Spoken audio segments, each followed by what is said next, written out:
perhaps more institutions should take up, because they just had the pilot scheme. Flexible working hours, support for family, which includes hiring and childcare. And finally, not to forget, the family is the foundation on which many Indian women build their careers and make choices. Childcare leave, suggestion was it not be gender specific. Acceptance of coming away from traditional gender roles. Two body problem is continues to be a pressure point, and the role of role models in getting families to recognize less common career paths. So even though I said it all aloud, it was just to try to summarize what we thought was the key things in the talks and the discussions yesterday. Please feel free to contact Bhuvan or Dheeraj or anybody, or at the end where we can add to this if you've missed anything. Turn the thing over to Bhuvan. Thank you, Sandhya. So now I'm going to invite our panelists for today's panel discussion on closing the gender gap. First is Dr. Karla Markado Shekhar from IIT Gandhinagar. Second is Dr. Prema Sharma, who was a former visiting faculty at Ahmedabad University. Dr. Kavita Yadav from Gujarat Biotek University. And Dr. Ritu Vashne from IIT Gandhinagar.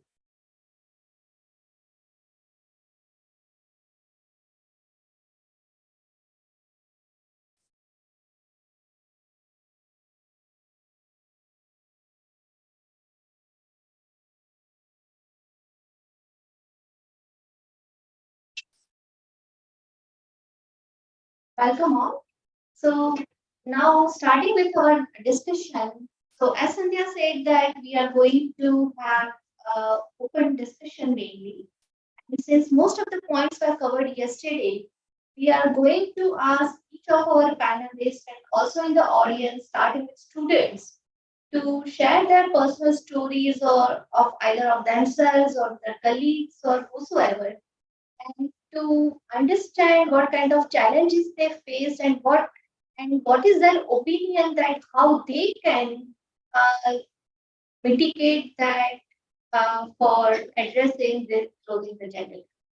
So I'll start with Dr. Karla.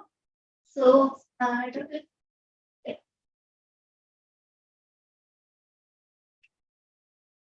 Hello.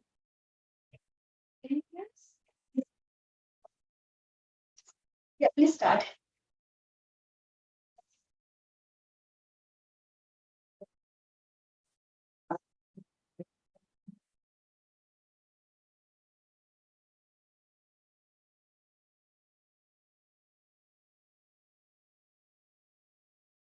Okay. Um,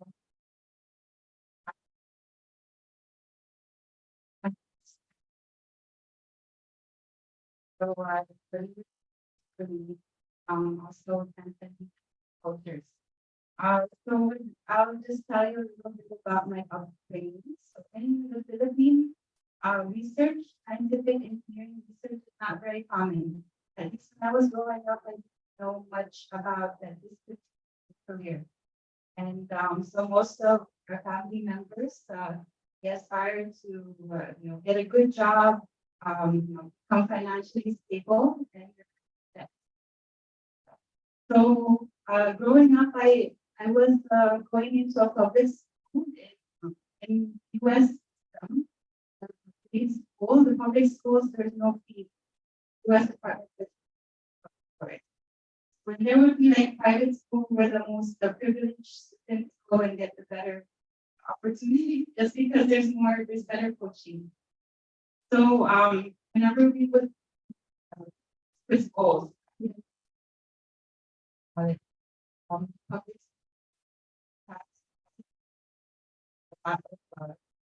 in the company, you have no good feeling. Um, so there is basically trying to reach a certain point where I'm responsible for given enough opportunity. So growing up, one thing that my parents that maybe we're not so financially so that we can go to school, but you have the brains that able to the ones who could be an opportunities. So use your brains, study hard, get a good job. But that's what we did. And this upbringing I had was continue having high aspirations. And so eventually, a lot of girls in the school were given opportunities from grade school 12, then usually US universities would come to our high school and then recruit students. And in the US, it seems that that's just 2005 that having more female students person, having more minorities schools in the 50s. So we took that as an opportunity to get bachelor's positions in the US. So most of us, for my case, I went to Boston University, hospital, and that time I was biomedical engineering by training. That's biomedical. And so there was a lot of high-end experience that others pursue engineering, like it's really cool. And there was also a person, my parents not a female to go in the other side of the world, far away from them. It's a pretty big step. And but there was a guidance counselor in my school that had told me to put your parents along.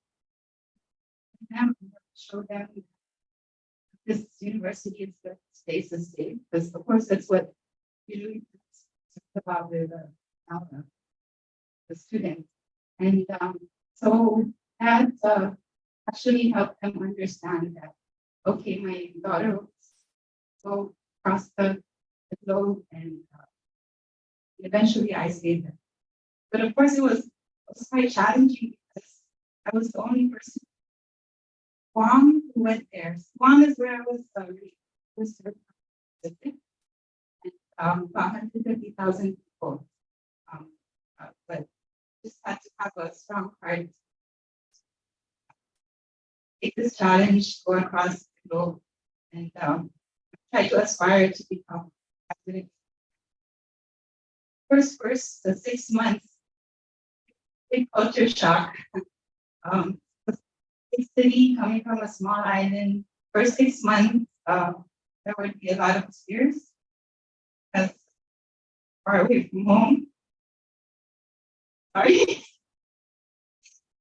Yeah, so this one I don't usually discuss, but it's that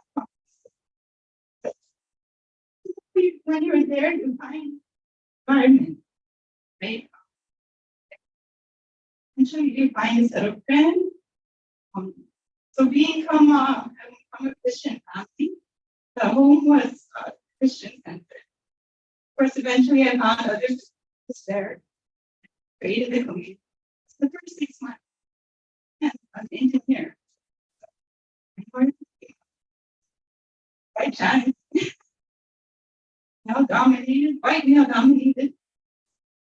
But eventually, a lot of the female students there, white females were very interesting and pulled through the program.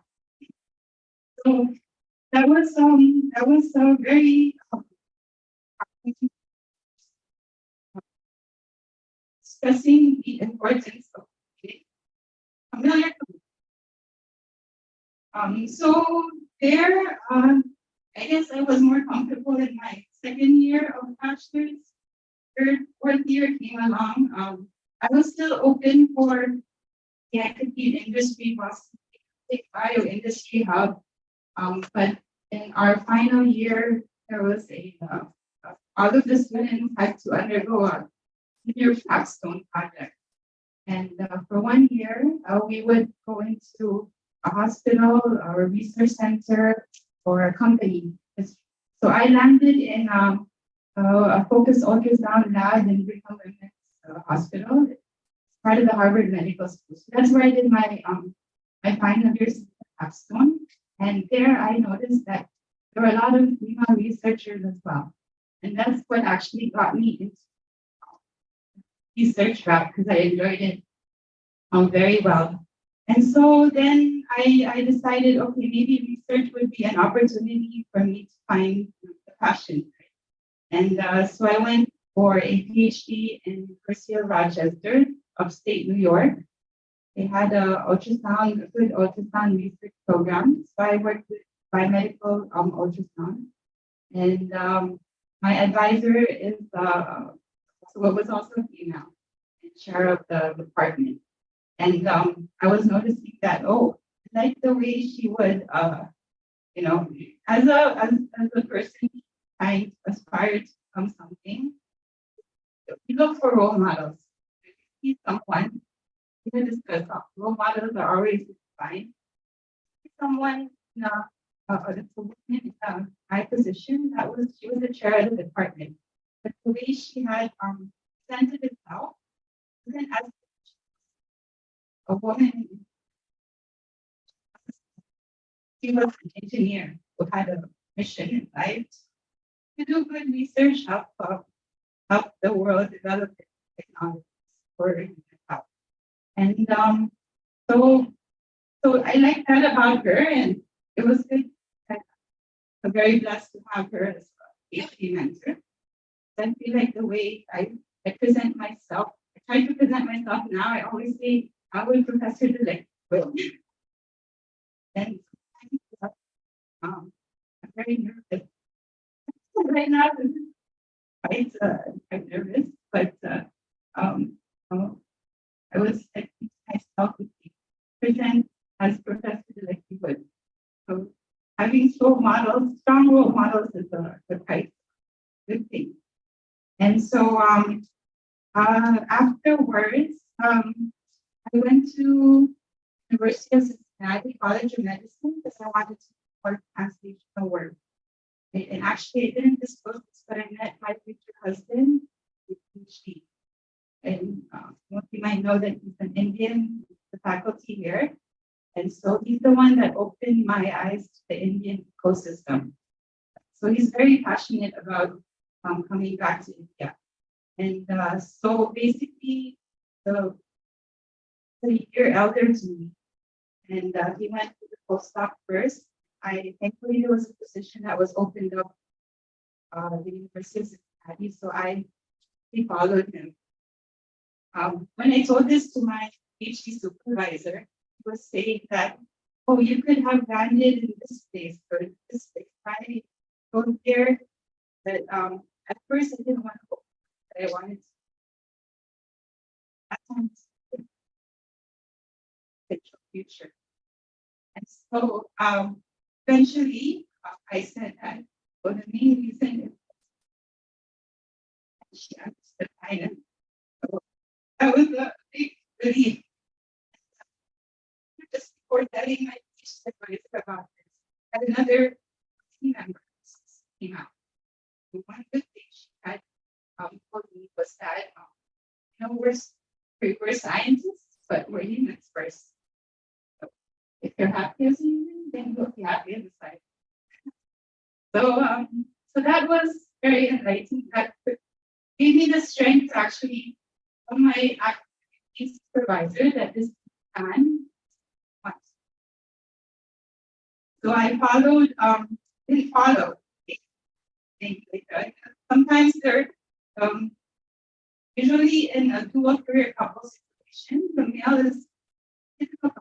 Males usually older and time comes when for the next transition of the career, male would actually get a position and the female would follow. That puts the female as secondary. Typically what happens is that if the faculty offers a male who's much older, more experienced, female, than the research associates. So my husband also did that for me. then, but we had pitched it as us. I have a set of skills. Here's what I can do, and apply independently to the postdoc position. So eventually, we eventually got the postdoc position. So we were at 4.5 years. But then 3.5 years into the postdoc, we had to think about the next step. Right now, faculty. If we didn't want to do that, we can land in the first 3 faculty positions, and I end up lower. That's the best paid position because would have had more experience if it happens. And to top it all off, we decided to get married with the postdoc, and we had a child. And so it was very challenging. There was, of course, there was a drive to publish more. Just because we wanted to improve my profile, his profile for faculty position. But the thing is, I was expecting my postdoc advisor was happy to write NIH K99 or R00. So that's a pretty big transitional grant in the US. And I remember the day before my neighbor, I was getting my NIH postdoctoral grant. The thing is, I did that. Really tired, really tired. But I couldn't let that slide. And of course, my husband was also there to help me, keep me on track. What we want to do it. So, this is the lesson I wanted to make point out is that as females, we can't do it alone. This world have to be aware that yes, there will be limitations. So, thankfully, husband was there for me, and then even though I didn't get the K99, I'm glad that I transitioned here. I think it's very helpful in jumping and helping me transition from there to here. And there are some advantages that I found here compared to how my life was supposed to happen in the US. So there, when I had our child, she had 3 months maternity leave. I was that's also use my vacation leave. But at the same time, I was working on manuscripts. It was quite challenging. There's no house help. You have to do all the household chores, and challenging for both of us. But I would say in the past 50/50, others have mentioned expectations 50/50 from the both parents. But here coming back, I feel like if there's more help available, and I have sometimes you feel guilty that if you don't do a house duty, then things will fall apart in the house. But then I learned that okay, time is very precious. Also energy. So if you want more time, delegate. And so hired here to cook. So I'm not afraid at things I don't cook. But there's a very lack of time. 5-year-old daughter. And also that hiring all these things. And I also never need some help.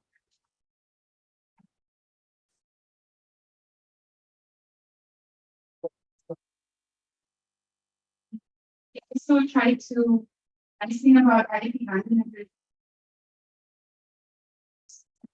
that also saves time. And take care here. Feel like we're very lucky to have like not a lot of have time. The one thing, the subsidized daycare for patients as well as staff. So that can be implemented in other places. Really help a lot. So I think I might take too much time. But of course, I'll just say a couple of lessons that I've learned. So as female students should not settle for less because of family and societal pressure. Since find opportunity and with their family members, eventually they will understand. Well, it will be a large barrier to reach, but eventually they will get it. Then select an environment where you can find a balance your professional and personal life. Take care, very important. Um, let's see. Highlight the work of female role models. So, if I had not met my PhD advisor, I wouldn't. This driven, I would say in my career. And outreach, I think COS society, social society together. I remember being part of that industry visits. Just women and engage with men.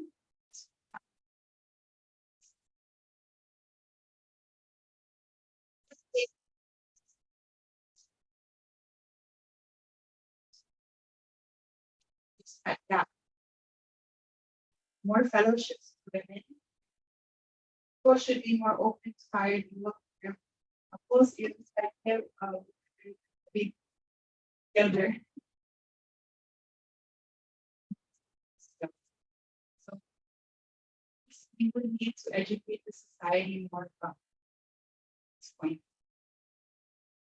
We'll be able to thank you. Apologies.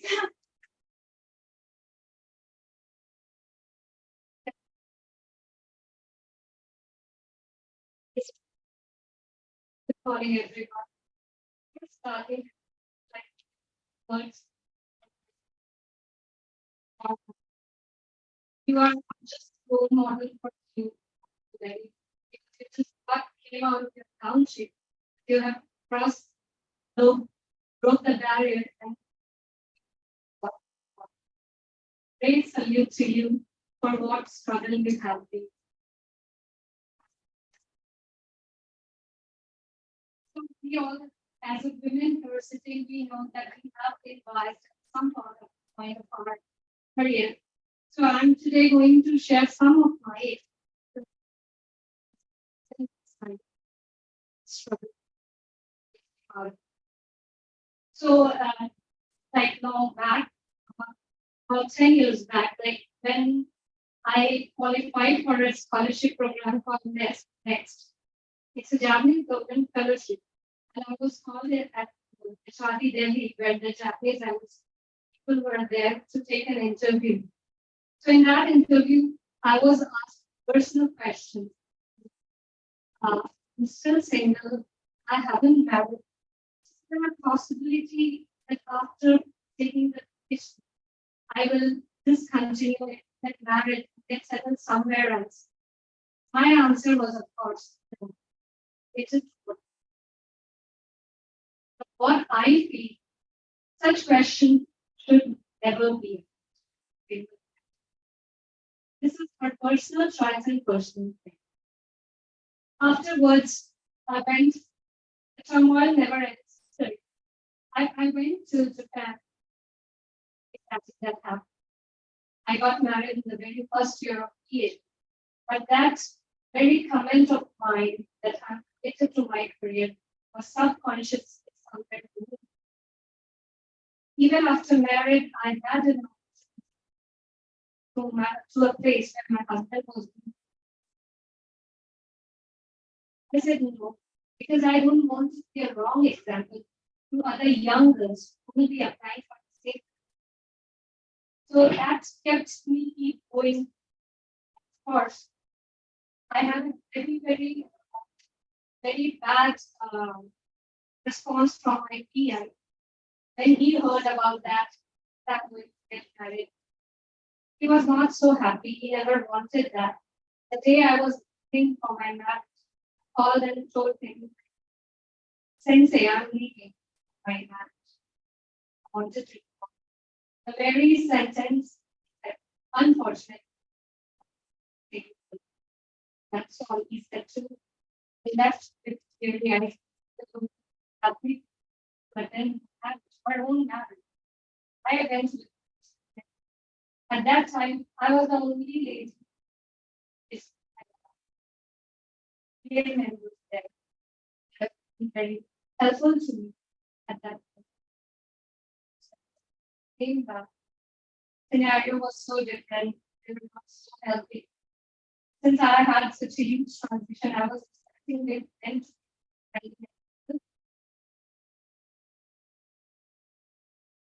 it's put me a bit down. And like I had a struggle time in my place for 4 years, making my own way, struggling all alone. But of course, I must say in Japan, they have a culture of this family. Actually, what they Japanese they become host family to international um, students, especially women. So I was lucky enough to have get 4 Japanese aunts who was like a family. Now I call them my family. They were like throughout there with all my struggle, with all my turmoil. When I was sick, they washed my utensils, my mouth. So that was a time I realized that women have the power to excel, to continue to uplift the broken one.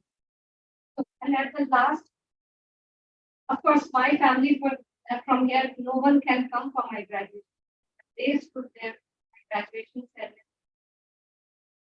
And for my farewell, they said, "We want a favor from you." I said, "What?" They said, "Break the chain."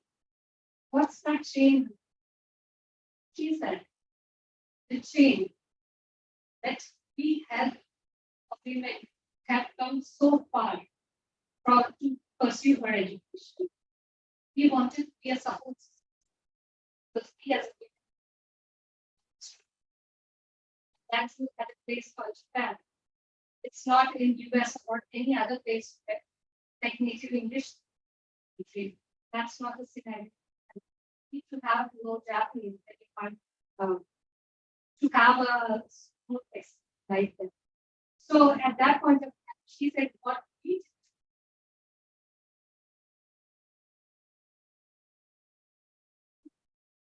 if farewell to them, say the same thing to them. Let's speak." And that's exactly what happened. My me setting as an example led to many other women from my community, extended family, and even my friends later on joined me. And I made them aware of such scholarship programs. I helped them with recommendations, better post institute. They did PhD, and most of them are like excelling, doing well. At the end, I feel just as my aunties, let's be a support system for others. What I feel like as a women in science, we, even with the micro contribution of our and really change others, then we can uplift them. So that's my journey, and I feel like there was a movement like each one. I learned that same passion. Let's women empowerment. We as a community, let's do something because it's high time. Let's take some action and let's be a role model or even a helping hand to some other really want to get back into. One of them, let me tell you, when the COVID strike, I had to sit back at. And then with so much of confusion going on, we decided back to India. Last year, we just came back. My husband contacted me. I was struggling hard. So let's not talk about the darker part. There are positive parts of it. From here, the scientific women community really has started. One said, I was teaching some courses. So now I got that inspiration to expect them to get back. I can do it. So these are my examples, and there are many women would be here to let me do that. So I want to request all the ladies here, all the pretty ladies that in here. Let's be a helping hand. Let's our make a micro country. It's really going to definitely change. Thank you, and thank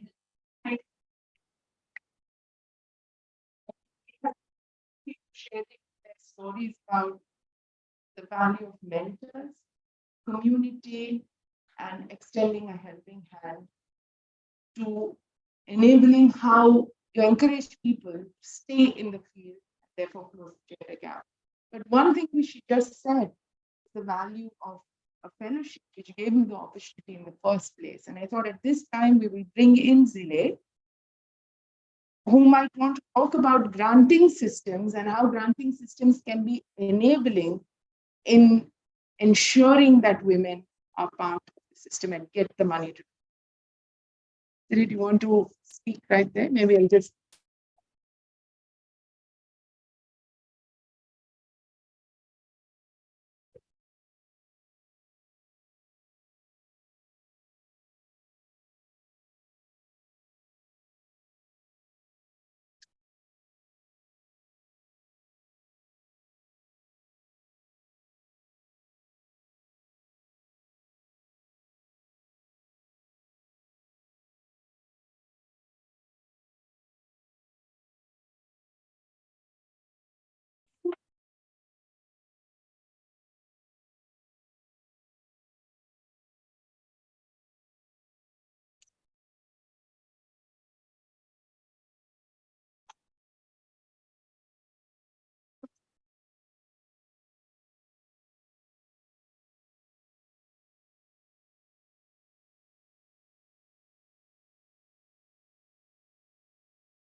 So, moving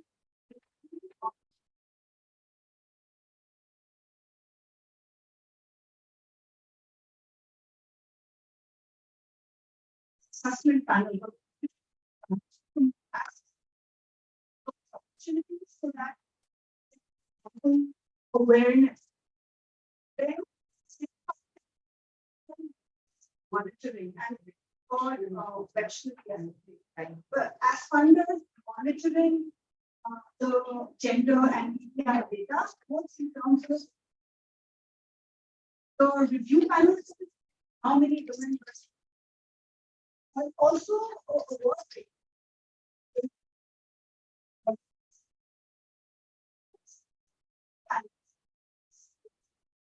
That is the first step. This can be when you have that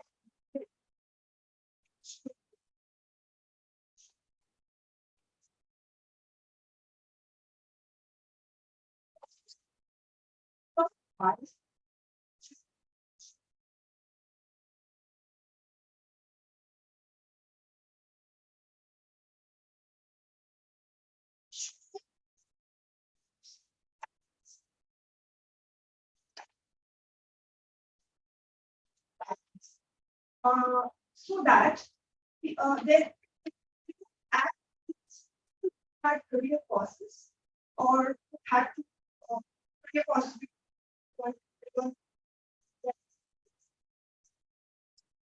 ensure that they're given that kind of information is updated with that from there. That's aware and then we could assess based on because a person had a career course because of that and other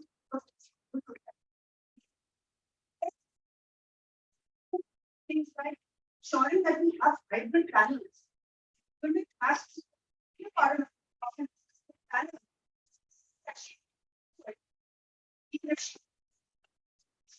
or covering for child's cost.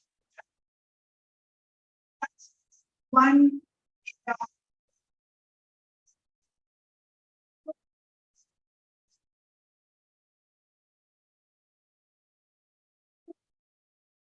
Charge.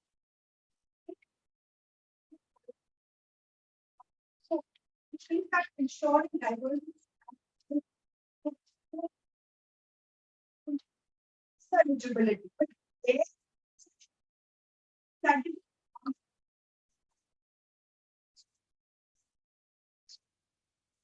choice.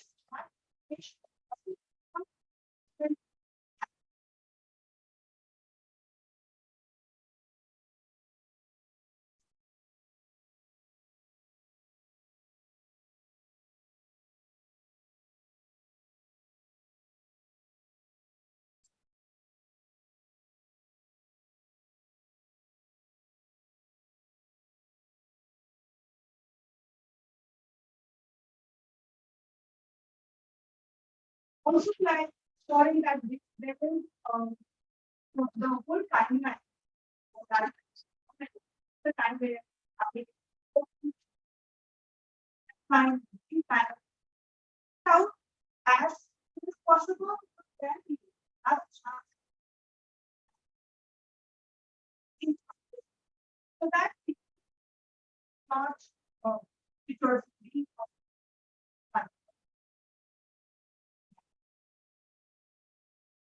Say. Dr. Vashni, we wanted your take as someone who's from a major funding agency. What the steps UST is doing in its mainstream granting to help close the gender gap? Thank you very much. Like,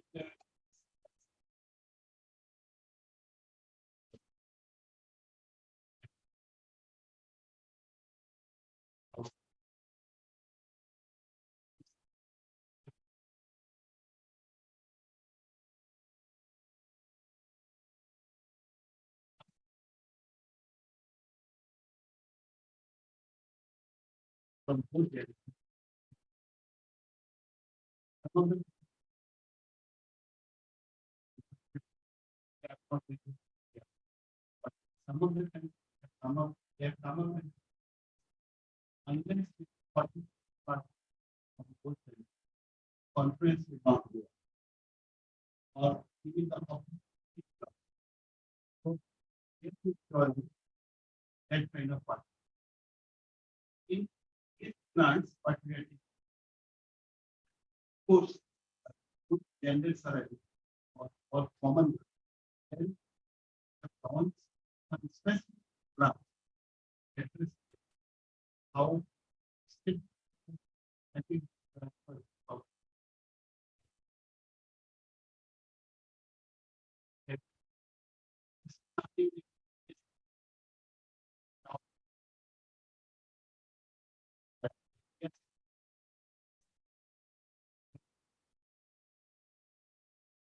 initiate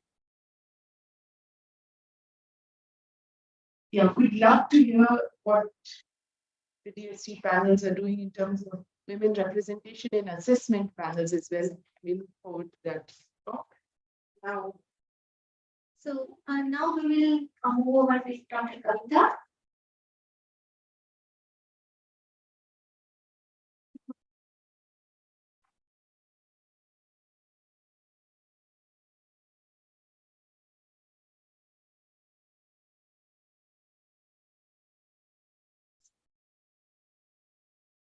Oh, yes, they have. Yes, yeah. So I would like to emphasize it starts my schooling. Then so I think we are talking about support a lot. So it can be different types of support. So when I was it I had a family background where no one was from science. So the kind of support I got from them was that whatever you want to do, we are happy to help you in any possible. So like I belong to a very small village in Haryana. And we have school, but we don't have the science school. If you want to do arts, that's fine. We have school. After 10 was very important. I went to school. My family was concerned because I was a girl and it wasn't very, what do you say, safe environment to let go the kid every day at some place where there is no computer. So what my family does during my vacation exam, they taught me how to drive. And they registered me in a school which was around like 25 kilometers away. I know we all had stories that parents say, oh, you go to school. And this I go through. I used to go around 12, 22 kilometers every day, one side. So that's the, I think, important support which my family provided. They were of that mentality, of that support. And from a village, there were a lot of talks like, okay, you are letting go a girl so long, for safe and don't know what will happen, blah, blah, blah. But their main important thing for my family was that I should be doing what I'm interested and passionate about. And that's the thing I'm doing till today. So whatever my interest, it's keep developing from the class 6 when we so that science experiment where they were showing that prism, they have 7 colors. When you just like turn it around, it becomes white. Very small thing, but that's how I started building science, and I keep doing that till today. I have changed my field and my interest changed a lot of places. I have been around the world wherever I go. I find this is a good. I want to explore. So there is one thing that family support could be there, it should be there, but they were only able to support in the way they have. They didn't have the information. So that brings me to the point where we have INYAS, Dr. Dhaka talked about yesterday, that we are providing funding for the fellowship to the student, but it doesn't spread that information. And being the scientist from this and also coming from that very small place, I would be happy to contribute in that. And I think everyone here would be happy to contribute as well. So that is one thing I want to talk about, that we only not about talk about problem, we have solutions. So maybe we need, I don't know, do more in that context. Uh, to kind of not have that gap for longer time or for decades. The second thing I would like to say here is that in case of role models, it's not always female models or male models. Anyone can kind of motivate you and support you. I have done postdoc at various places in abroad in India.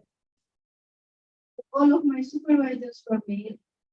I learned a lot of things from them. So during my postdoc in Sweden, what I learned most there was that you should have a work-life balance. Which I think we all are talking yesterday, that it should be quality or quantity. If you want to work 8 hours, you are happy to, or you should be allowed to do that, because in I think it's flexibility, but it shouldn't be imposed on you that you should at 7, or if someone is sitting there at 7, then that is important. So whenever I was working in the lab, my supervisor was already coming to the lab, go home now, come tomorrow. So that is kind of work-life balance I learned from there. In India, I used to work until 10. Although my supervisor here was also like, you should have some personal life as well. But those are the things which we need. Other than that, I would like to say that the continued fellowship we talked about yesterday. So I haven't had any break until that, but I heard stories where there was a break and then the fellowship was there. But in the UK, like it's like you have early career, then you have middle career fellowship. So that is one point I would like to raise, that the fellowship, it shouldn't be like for 5 years and then stop. So we should keep continuing working towards that. And I would just like touch upon the personal support from after marriage. So after marriage, my husband is kind of in the same field, and we never stop each other from growing. We support each other. If I got position here and I want to move here, he will not stop. You shouldn't go, I'm here, or you should leave the job. So I think that is the kind of thing we should do. If the other person is not doing, then we should clearly mention that we want a career and I won't be happy if I will leave what I like and want. So there should be clear communication. I don't know how much. So regarding the support, I would clearly mention that you like this thing, want to go there. Think when if anyone is the right person, then they will support you in that. The last point I would like to mention here is the institutional support and like for women. So we have talked about it that after PhD, most of the students go into the different fields. So regarding that, I would like to put more policies in the place.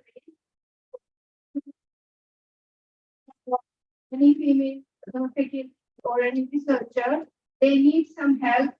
Let's say some infrastructure, you create a room for them where they can relax. They are having hard time or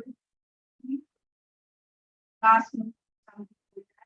So that kind of institutional support will be helpful to kind of continue letting women into the science, and if they don't have burden from home and institutions, so that is another important topic I would like. Yeah, thank you. Panelists, Dr. was short on time, so we may have a discussions later, but we can. So, hello everyone, I'm Vaishni. Right now, I'm working as an assistant professor at Southside. I joined few days. So, I'm going to share actually my experience and my story. So, just after my PhD, I got married, and I relocated to Ahmedabad, Spain. And then, I always wanted to do my job abroad, but was like they were like my husband and family was like you should be here and you should look some position, right? So I have left with a single option like should apply for some grant, and I got NPDF and joined as a NPDF at IIT Kanpur. And so I must say the family support should be there before or after marriage. So this is the major pushback in my career. And so family should be very supportive in the early age even. And I would like to mention that there should be a fair environment in family as well as in the institutional level. And also the unequal domestic responsibility that the woman has to go through often. So it should be taken care. And also the one more thing, because everyone has mentioned every point. So I would like to add that age relaxation criteria should be for the women who took or who has a career gap in due to marriage or in maternity leave, something like that. So I would say we should help each other, and especially women should help each other. Thank you. Thank you. Thank you. Is there anybody, especially students in the audience, who want to add some comments, want to think about something that you think would be a good contribution closing the gender gap? I just want to say that the word gender gap, there is nothing like gender gap. It's all about our mentality, our perception. When we can change our mentality, our perception, the so-called word and situation like gender gap. So that's a very nice point. It puts a lot of lot of personal responsibility into yourself. But are there other things, other perspectives that people want to add, especially students and trainees who might look at the way ahead and find it sort of intimidating sometimes? The thought has been heard today. We are going down and not the same. Exactly, which is why we made the summary.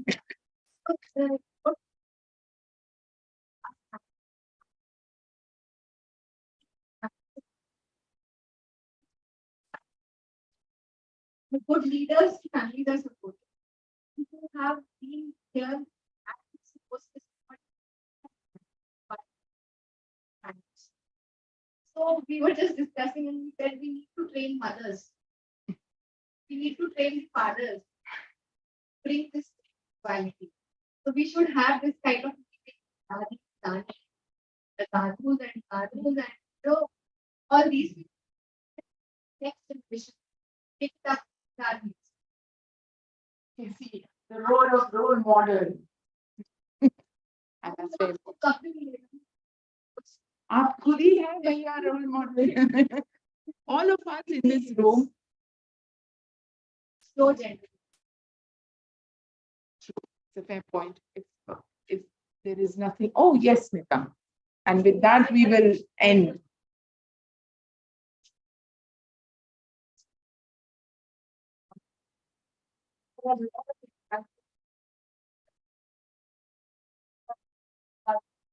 Just a suggestion, if when you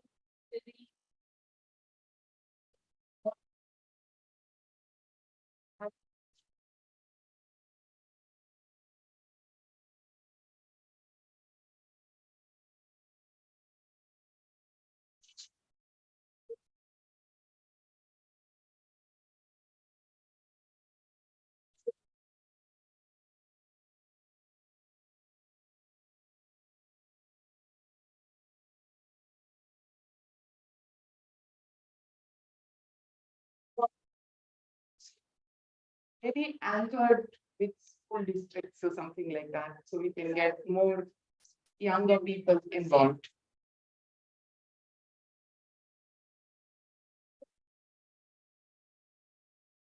That's a very nice idea. And with that, we will wrap up because we are running late.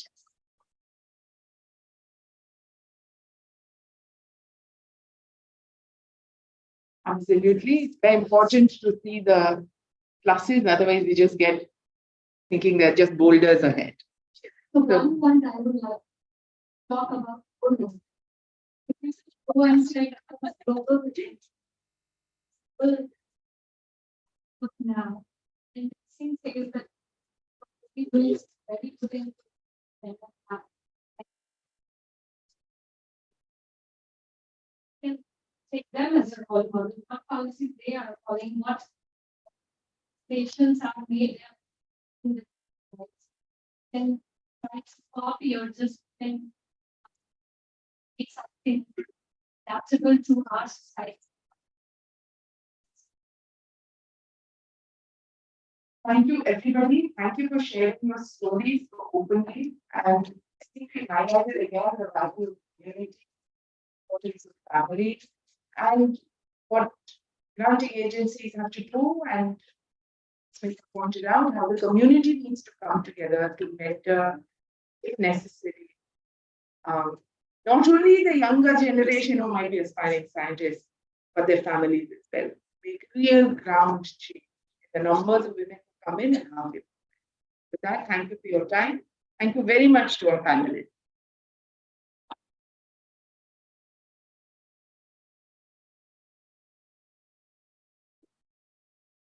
Thank you, everyone. I would like to call Dr. Sharajit Dhawan, Assistant Professor at Haryana Agriculture University, and Dr. Sugarna Manishwar, Assistant Professor at IIT.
Okay, good morning, everyone. We had a wonderful session one, and we would like to continue the momentum that we gained.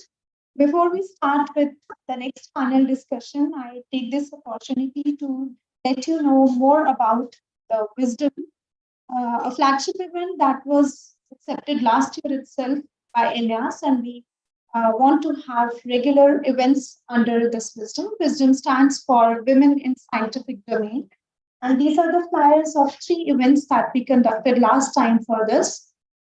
First is Trailblazers, where we had 3-minute pitches from the young women scientists from INYAS, and where they shared their own journeys, the challenges that they faced. And that storytelling was in just a duration of 3 minutes. We had an event on this, and then later we showcased these pitches on our social media handles also. You can find them on the INYAS website as well. The second one was Iconic Women Scientists of India. This was targeted for school students, where the stories of iconic women scientists were shared, the first in their field. And these were simple language stories for the school students. And not only Indian schools, some schools connected by national young academies of neighboring countries like Bangladesh, Nepal, they also joined this event. And it was a huge success. And the third one was workshop, which we planned it in offline mode, but because of COVID, we had to convert it into online. And this time we could actually, execute in the way we planned in the first year. So this wisdom workshop was for early career researchers, and we are continuing the same thing because of the good response and feedback that we received. Not only just the event, we also got certain ideas for writing white papers where supporting data. We want to raise voice as a national young academy, and for this year I'm happy to share with you. So one thing is Wisdom Workshop that you already are part of, and we are very happy to be executing this the way that we wanted. The second in the series is Iconic Women Scientists of India, in which we have some competition for students. Today happens to be the last date for this. In case you know any potential candidate, we'll be happy if you could forward the email or message to the potential candidates. The event is going to be on 12th of July, and this is targeted for school students from class 8 to 12th, where they're also going to have an online quiz. And ideally, what we want is we have kept it on working days so that the schools can project this event in their school, in an auditorium or somewhere where the students can sit together. And for quiz, the students and teachers can we put together one representative from each school, and then we have hampers for schools and the students. And the next one is Trailblazers. I'll be able to show you the poster maybe in some time. That is being headed by Dr. Neha Sardana. If you want, you can have more details from her.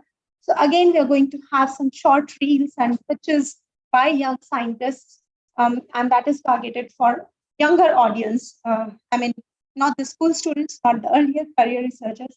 So this is how we have planned a series of events under the name Wisdom, which is for women in scientific. And any more suggestions are most welcome. INYAS is always happy to and to crystallize the new ideas that we see. So yeah, and coming back to the panel discussion. So myself, Dr. Sugandha Maheshwari, I'm from IIT Roorkee, and I'm associated to INYAS for last almost like 4.5 years. This is my 5th year, but I continue to be contributing as INYASian, and she is my fellow moderator. Yeah, I'm Dr. Sharon Thawan, working as Assistant Professor in the Department of Mathematics, Haryana Agricultural University. And I begin by inviting panelists for today for this session. Dr. Geeta Ghani might have joined online with us. Dr. Geeta, have you logged in? Yeah, hello, good morning. Yeah, good morning, ma'am. Happy to see you. Dr. Anindita Bhadra. Hello. Hello, Anindita.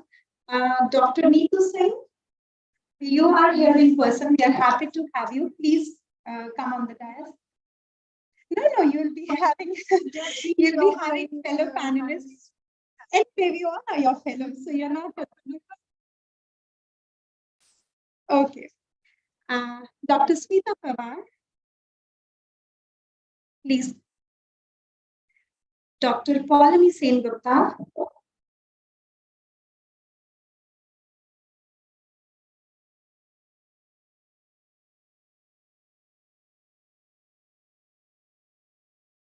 So we have 5 panelists in all, 5 esteemed speakers who are going to share their viewpoints with us.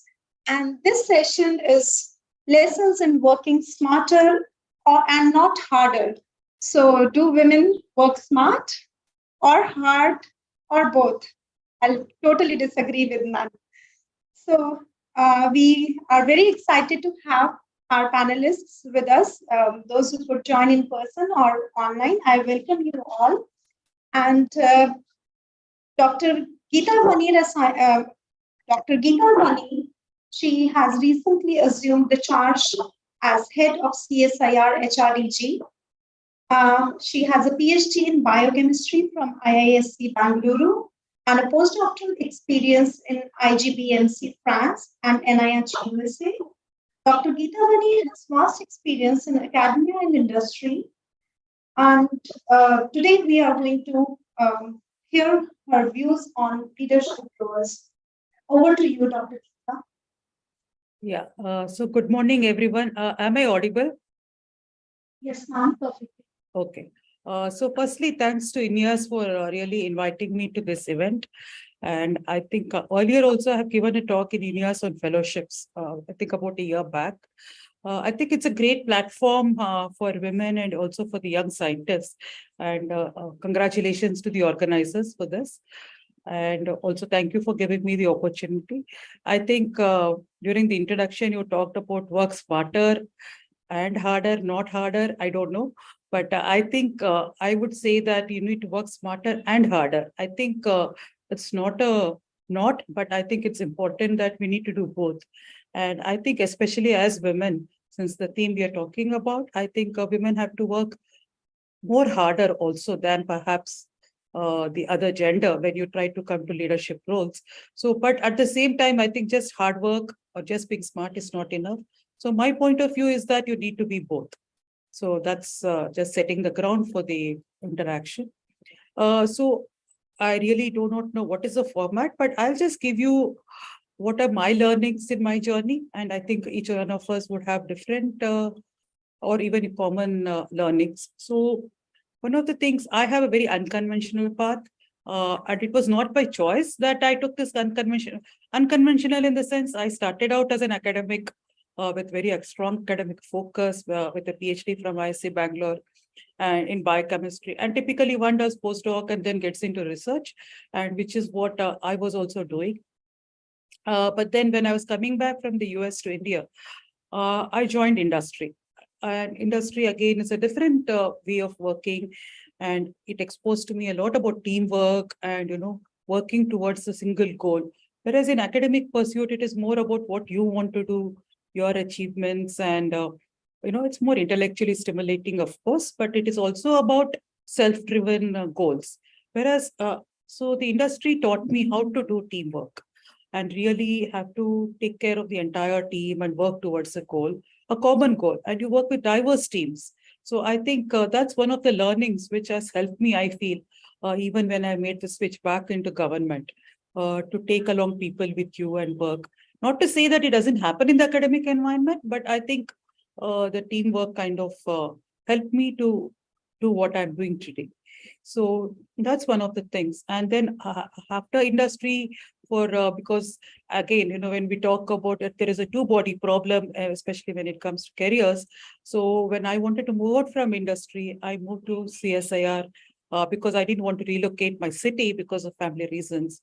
So I chose a path again, which is like I came into the Council of Scientific and Industrial Research. But prior to that, I had a short stint where I was working as a consultant for a consultancy. The reason I'm mentioning that was only a brief period, but then the work was very interesting. But then there was no work-life balance. Like my kids were young at that time, and the job was almost demanding 24/7 because we were working with US clients. So it's literally like you have to be. So that's where I made a conscious choice that, I will change my career path. So what I want to say is that you can still have a career, but sometimes your decisions are influenced by other factors. But that should not hold us back to you may make some adjustments, but still I continue to work. And whatever role I've taken up, I try to do my best. And so that has been the theme which I will talk about. Because I have done, even when I came into CSIR, I have done multiple roles. Probably I've been there about 10 years, but every few years I've been taking on a different challenge. So that is something I think if you really want to rise up or, you should be open to challenges. And many times I think as women, we think that am I up to it?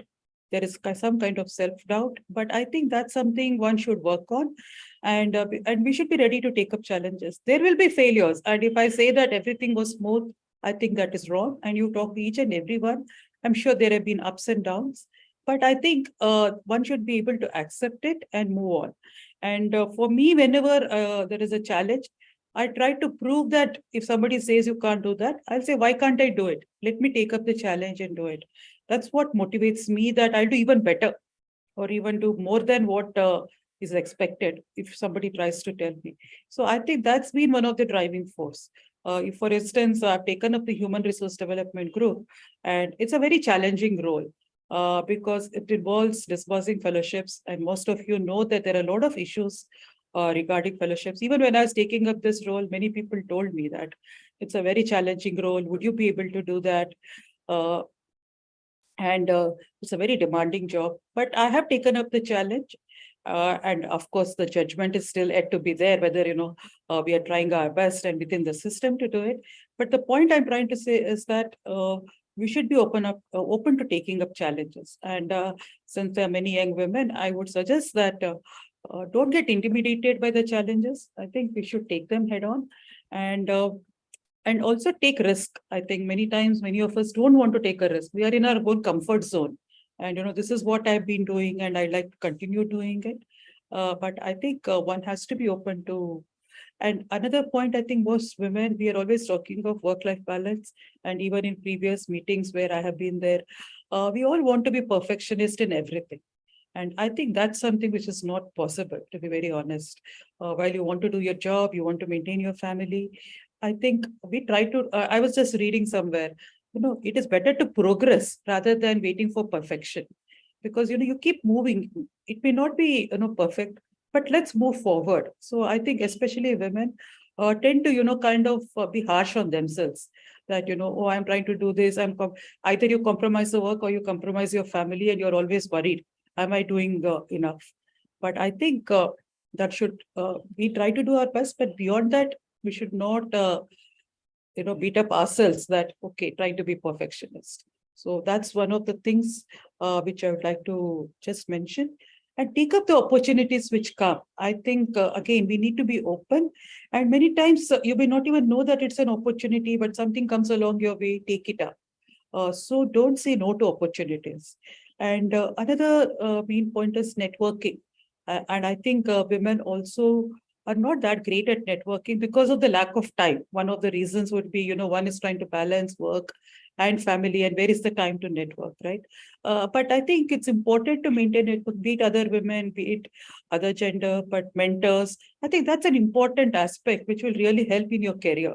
Which is something which I personally feel that women could do more into networking. And nowadays you have social media and, platforms like Twitter, be there out there and, interact, learn about things, opportunities. So make use of the platforms when you have time. So these are the things which I would like to say. And again, I think strive for progress, take the opportunities, ready to take risks. There will be failures, but don't get deterred by them. And I think take it forward. These are some of the few points which I wanted to share with this audience. And thank you for the opportunity again.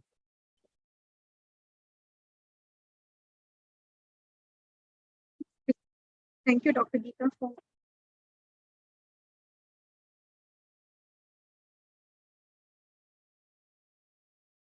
thank you for summarizing mantras for the young researchers here. I would say, saying no, not saying no to opportunities, being open to challenges, and very important thing, networking, you highlighted upon. So these are some good takeaways from what you have said. And so I would like to ask you that you have also faced certain challenges and hurdles. You also have compromised certain things in life. Now, looking back at your journey, do you think it's uh, it's worth? Would you be better? Are you happy in your leadership role, or would you like a contented and simpler life if you have a chance to sort of switch? Or what is your take on that? I mean, the contentment is more, or the compromise is more? That's a challenging question, I would say that. And I think, yeah, so sometimes sometimes some days are difficult, I do wonder whether, was it a right decision to take up a challenging role? So not to say that those questions don't come to my mind, they do. And I think, but I think at this age now, I kind of know what I am good at and what I'm capable of. And I think you realize self-realization comes in. And I think I would not be very happy with just a simple role, because I like to do something, and I've been given an opportunity where I can really make a difference. And I think I would like to do that. Yes, despite the challenges, I don't regret whatever I have done. As I said, my path sometimes has been quite different. I have made many changes, but I think, as I said, my motto has been, don't look back too much, try to do the best in your role. And that is what I believe in. And as I said, whenever there is a challenge, I try to do even more. And of course, there is always difficulty, there is amount of stress and other things. But nonetheless, I think I would rather make a difference rather than having a very contented life, a simple and contented life, if you say that. Thank you so much. We'll get back to you with more questions. But now it's time to move on to our next panelist, Dr. Anitika Bhatra. She is an associate professor in Department of Biological Sciences at IIT Kolkata. She did her PhD from IISc Bangalore. She is a behavioral ecologist and recipient of INSA Young Scientist Award, along with many others to her credit. She was founding chair of INYAS, and it won't be wrong to say that she played a significant role in bringing this idea of, in crystallizing this idea of Indian Young Academy. Kudos to her. She has also served as co-chair of GYA, Global Young Academy, and we would like to hear from her in the line of ongoing discussion. Over to you, Dr. Anindita. Thank you, Sugandha. Am I clearly audible? Yes, perfect. Okay. Firstly, thanks for inviting me, and I'm sorry I couldn't be there in person because I have an international trip coming up tomorrow, so I just couldn't make it. But it's great to see the wisdom programs panning out so beautifully every year, and young students participating in the events, because that is really what makes this happen and this become a successful event. So, talking about my journey, I have had a very conventional journey as opposed to Dr. Geeta Vani's. So after my PhD, actually, I decided not to do a postdoc because the day I submitted my thesis, my son was 1 year old. And I just didn't want to split the family. So in fact, in this case, my husband had taken the decision to switch while I was doing my PhD. He finished his PhD in IISc Bangalore, and he joined the industry, and we stayed in Bangalore for 5 years and had our son.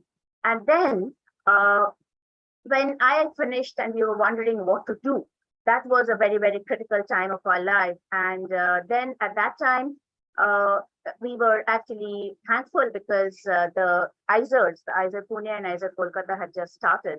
And they were welcoming applications from fresh PhDs for contractual positions. So that's what I did, because my supervisor, Mr. Kadakar, actually encouraged us a lot. And I always wanted to teach. Ever since I was 5 years old, I wanted to be a teacher. So I thought this was perfect, a place where you get to teach and you do your own research. What could be better? And we moved back to Kolkata, close to the family. So it all sounded well. And again, my husband decided to make a switch and apply with me. And we solved the two-body problem when we both got the appointment at ISER Kolkata. So everything seemed like a perfect journey happening. Only about 2 years later, things started kind of to look not so good, because when I had applied and I had been given an offer, I had been informally told that, this is for 2 years or 3 years at max, because then you have complete your 3 years of experience after PhD, and then you get a regular position. So it should not be any problem. It's all hunky-dory. But then we started hearing that all the people on contract are not going to be regularized because the institute has overhired and we have crossed the limits of faculty positions by far. And I was expecting my second child, and that's when I was handed a termination letter. It was a really harsh time, and we went through a very, very bad period of about 2 years when the contract would be renewed, and I would the new director kind of said, just move on. Why do you want to be a scientist? Why do you want to be a faculty? Just be a scientific officer. You're a woman. All of that was happening, and every time I faced this, it made me more and more determined that I am going to stay put and I'm not going to compromise my research. I had started what we call the dog lab. And that was the first time that somebody was really looking at behavior, ecology, cognition, everything in the natural system of dogs. And we had just started, getting good data, and the lab was looking good. My students were very positive. And this is when all of this was happening. That was also the time when I started discussing with Professor Kadakar, why don't we have a young academy in India, because other countries have one. I remember 2013, I was in Bangladesh and I heard about the Global Young Academy. And that's when I came back and asked him. So he said, well, in our country, people don't like giving a lot of power to young people. Here, gray hair counts, and that is why we've never started a young academy. And that got me thinking. So that is when in 2014, my supervisor, Professor Gadavkar, after we had this discussion in 2013, he actually got elected as his president. And I remember I called him and said, now you're INSA president, do something, let's have a young academy. So he said, okay, do something, you get it started. And I wrote to a lot of INSA young scientists and asked them, what is your idea? Can we get a young academy? And about 40 people replied saying, oh yes, let's go on. And I kind of wrote to the INSA president, and he set up a committee. A lot of things happened in the background. And yes, we had INYAS sanctioned in 2014 December, and we started, and then they kind of put out a call to get the first set of founding members, and we all applied, and 20 of us got selected, and that's how the journey started.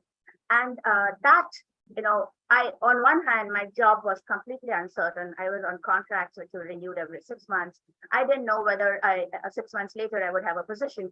On the other hand, INYAS happened, and I always say INYAS is my third baby.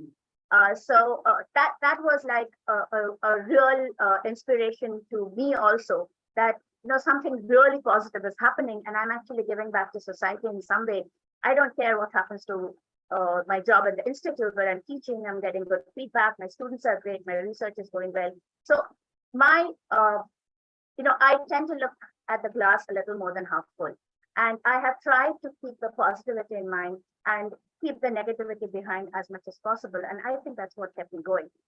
So, so many years down the line, when I see INYAS, flourishing, I really feel proud. And at the same time, our research has gone on well, and we have international recognition as the Dog Lab, and all of this has worked. But I think one very, very important thing that has helped me in all of this and all the bad time that we had in life, people. So I have had a lot of people supporting me. My husband to begin with. I've really given him a hard time. Some days I used to be really nasty because I was so frustrated.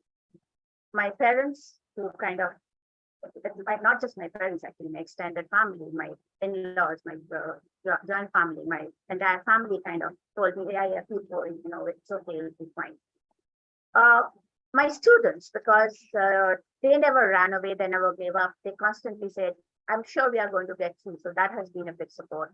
Some of my colleagues at Kolkata who have been very, very supportive through all of these times. And my mentor and supervisor, because whenever something went wrong, I would call him and we'd have a long conversation. He would, help me get over the moments of, when I felt really down and I wanted to give up. He would give me something positive to think about.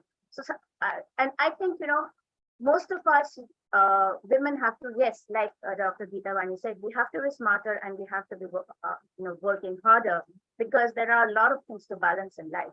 But at the same time, it is not possible if you don't have a support system. It's not just the support of, looking after your children or managing the household, but it's a mental support that works and, goes a long way in, giving us this positive feedback, which, helps us look at the positive side of things. And I think that has been a big thing. And INYAS, because when I went to the INYAS meetings and interacted with INYAS people, there nobody was looking at whether I was on contract or I was a regular faculty. I was INYAS member, I was INYAS chair, and we did new things together. And all of this kept me going, and finally here I am. So my only what I would like to tell young women out there is that don't lose hope and never lose your faith in yourself. Everything else will happen if you believe in yourself, and that is the best thing to do. Just keep going, believe in yourself. Thank you.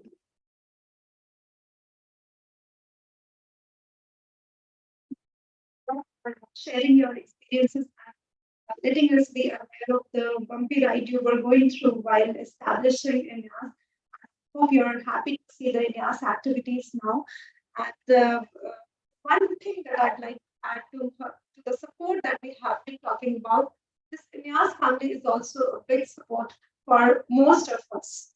So that is something that I have felt, and all my fellow colleagues will relate to it. And I would like to ask you, Dr. Bharat, being GYA co-chair and the founding chair of INYAS, so what measures can possibly be taken by young academies to address the issues we all have been talking about, apart from the individual roles that we have to play? So as academy, what should be our role ideally? Yeah, that's a very nice question. So firstly, I think as academies, we have to be very, very particular that when we are looking at applications, when we are, taking in our members, of course, we have to look at excellence. Of course, we have to be very, very competitive. But at the same time, we have to also try and attain gender balance to some extent. I know often we have fewer women applicants than men, and often they are not even looking at the others. So we have to be very, very careful that we are not punishing people for being a woman, because sometimes when we are just looking at number of publications, say in their careers, often women would fall behind because they were bringing up a child, they were taking maternal leave, and that is where we have to give a little more leeway. Maybe like we do in INYAS, we actually give women a bigger window for application. So we have to be careful, and we have to come up with measures in which we are not discriminating inadvertently against people because of their family responsibilities or because of their career breaks, because that is not something they could help. The other thing that I think INYAS is doing fantastically, and so is the GYA, is to keep doing events like this where we reach out to young women, we reach out to younger people and tell them, yes, you can, put out role models there. Of course, it is important to show them Janki Ammal or Anandibai Joshi, but also it is important to show them real people today whom they can talk to, whom they can relate to, and if possible, mentor young girls and women so that they can face these challenges, come up to us for advice, and we do some hand holding to get them at a stage when they can move on their own. So a little mentoring, a little support, and a little openness, looking at applications, weighing applications, not just by numbers or quantity, but also looking at the quality of work and looking at the potential of the candidate, which is very difficult to do, but still can be done. All of these we need to do as young academics. And because you have been on board for both GYA and for INYAS, so how do you see Indian National Young Academy in comparison, like on global index? Sugandha, I lost you a bit. Can you just repeat the question? So I want to know, where does Indian National Young Academy stand in comparison to on the global level? Because you have been on board for GYA as well. I think INYAS is doing excellently because at the GYA, we actually have a lot of people from India after INYAS started. Before that, there was only maybe one member at the time. But now India is really well represented in the global platform through the GYA and also sometimes outside GYA. In the GYA, when we are doing various activities, especially, we have this National Young Academies worldwide meeting once in 2 years. There again, INYAS is really well represented every time. And INYAS is a power to reckon with at the global level because everybody knows about INYAS. And it is, every year there is somebody from INYAS who comes into the GYA and the flow kind of goes on. So I think INYAS is doing very well, and especially when the INYAS is interacting with the other neighboring young academies like Thailand, like Bangladesh, and we are doing these joint programs. That has been a very, very successful thing for INYAS in the recent years.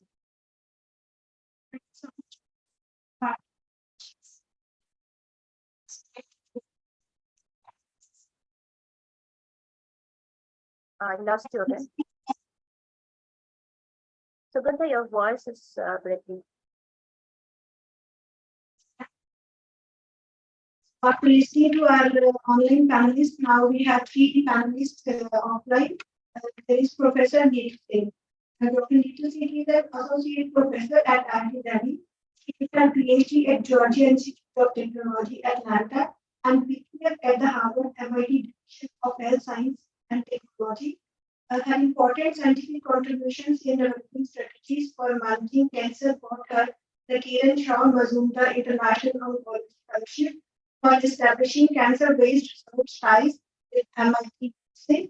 He also received the Innovative Young Biotechnologist Award 2013, Ranchi's Focus Young Scientist Award 2019, and Janaki Ammal National Women Biosciences Award.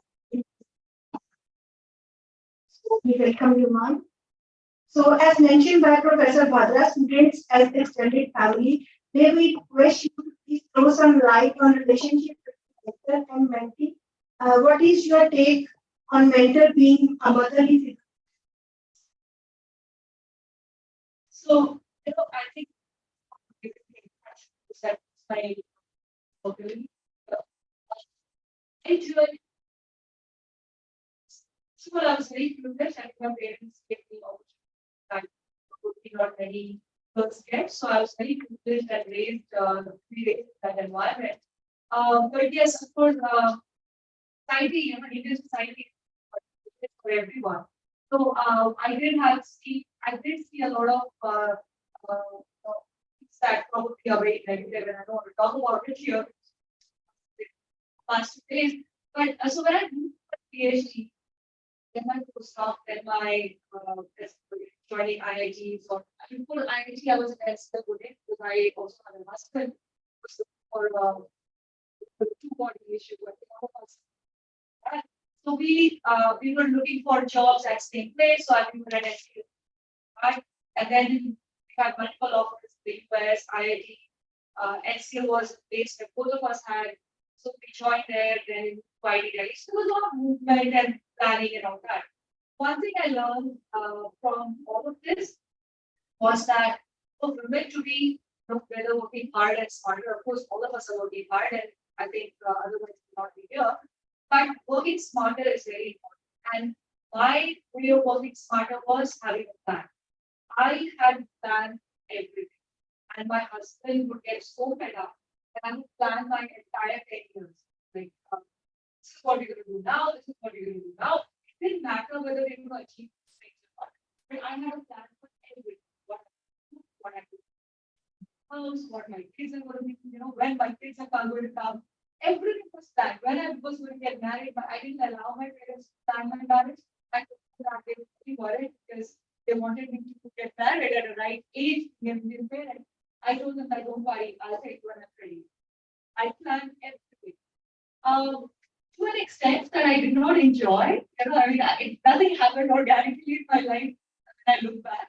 So, but it did help me in many things. For example, I was able to, I got married after finishing my PhD.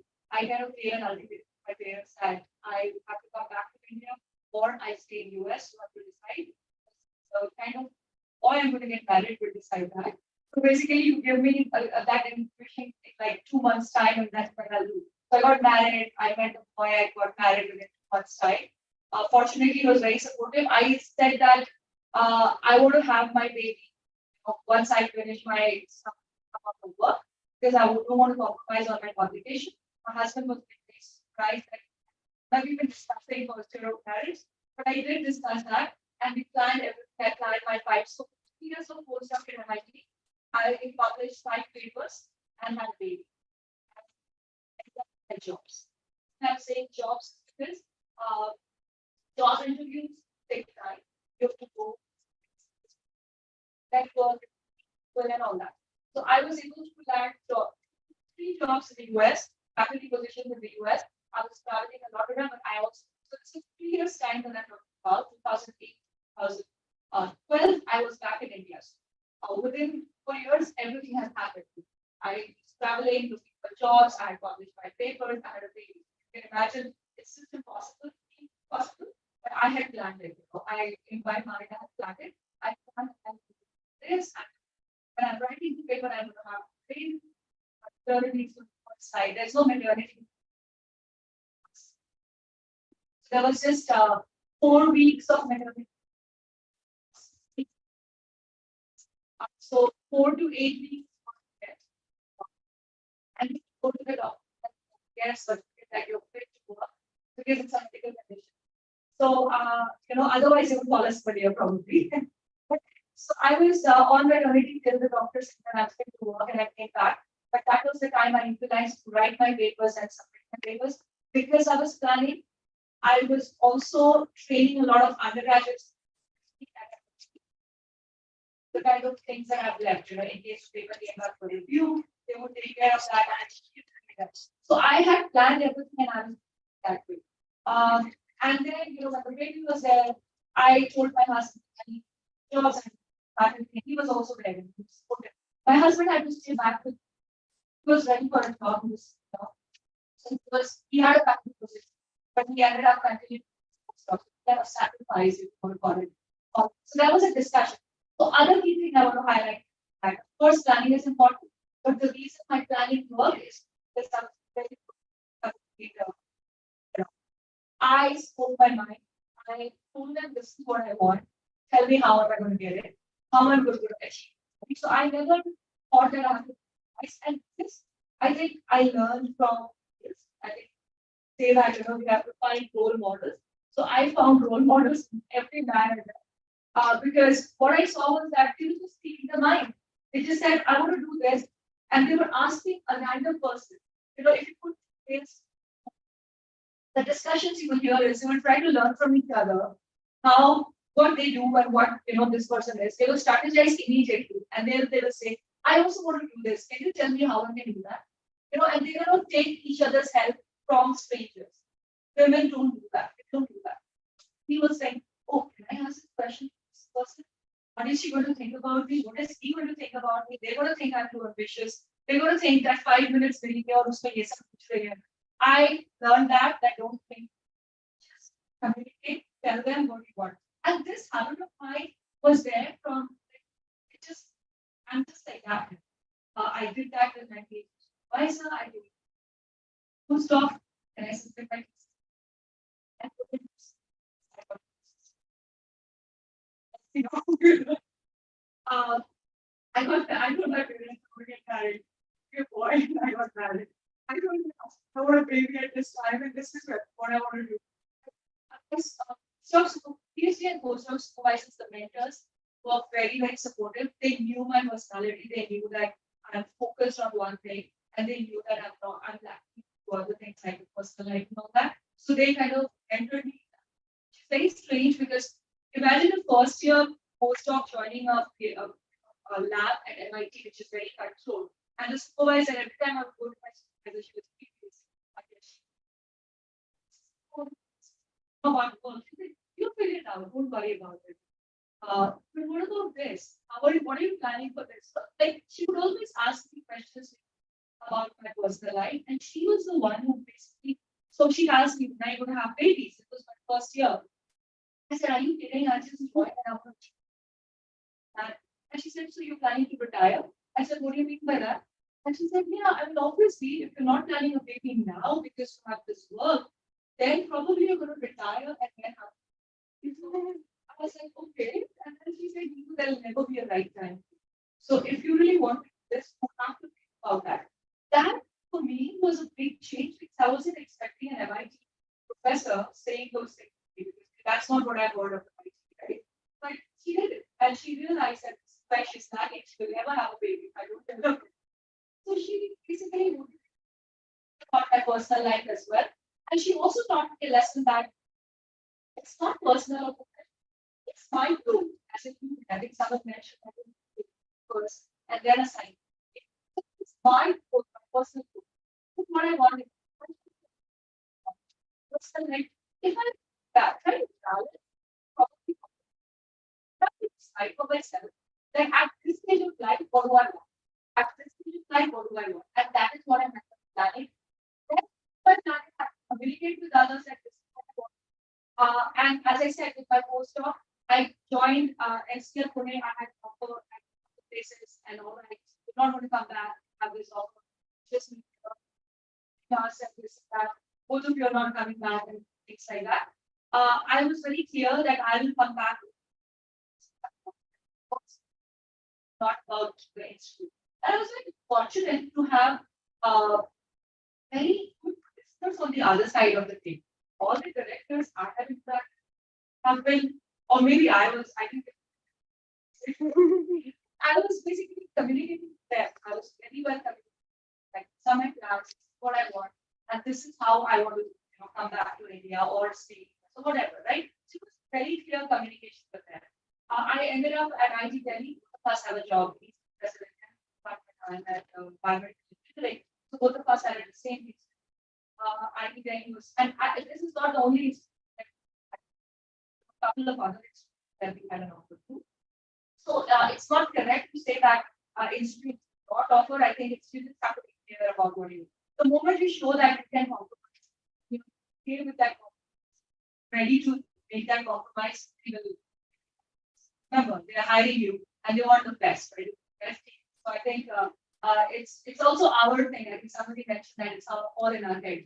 So anyways, so the point is plan, communicate, and same thing happened with the mentor. When I was mentoring my students, I would tell them this. I would tell them, you need to come and tell me what are your plans for 5 years, not just for your PhD, but for your personal life. My students got married, they had kids with their PhD, that graduated about 17 students by now, and almost all of them are married except one. So, and 3 of them have kids also. So, again, remember, my cousin is old, 9-year-old. So, it's not a long time that I've had, and they all have kids who are like 1 or 2-year-old already, right? And they all are doing their food. So, I think they learn. I would, because I'm my mind. I would also talk about my personal issues, my kids, students, right? I would tell them that, look, I'm facing, my son is not well, I'm back home, this is what I've done. I would talk to them about everything. They learn it. I learned it from my parents. My supervisor was there doing the same thing for me. And that's one other thing, the last thing I would like to say is when we give talks at a conference, uh, nowadays we become very conscious that we are inviting new speakers because I think we are mandating kind of putting them in committees and all of that. But we don't have a format where a host goes to the stage and talks about their family, their journey in personal life. When I told you that in 3 years of my postdoc or 4 years of my postdoc, I had a kid also. I actually show that on my slide, where I show my journey and I say, this is what happened. Because it's very important. It was not just publishing those 5 papers. There was something else that I was doing, and I could motivate. So we don't have that format. I know that in India, maybe now people know me, so now I don't know how confident I will be at beginning my career. I don't know if many of us would feel uncomfortable presenting our personal stuff about how I got married and how I had babies, how I raised them, and my race. Right? We don't do that. Even males don't do that. But remember, males also have family. They also have done, and I'm talking about my life. 50% is my husband's part also. So I'm not doing it all alone. So he also has the same story that I'm narrating. Right? He went through the same thing. We don't talk about it. There's no format in conferences where we say, this is what my work is, this is how I did. We talk about our scientific theory, a journey about, oh, I read this, I found this hypothesis, and then I did this. But it was not like that. It was a lot of breaks that I did where I actually asked a student experiment and I found this.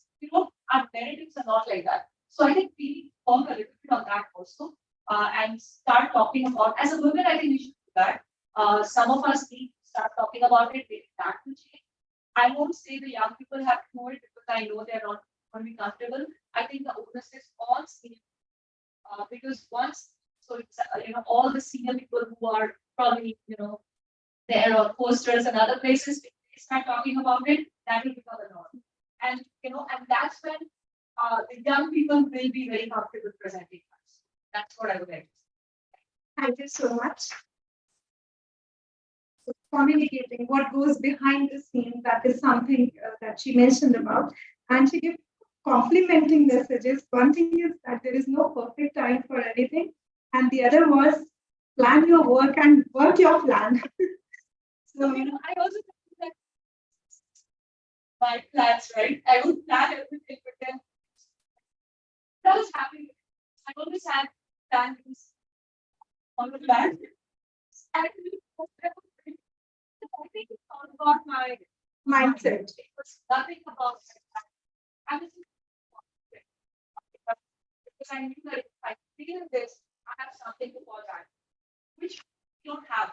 Most of the time, it's a confidence. This is something that I also personally keep struggling because this mantra was given to me by one of my postdoc supervisors.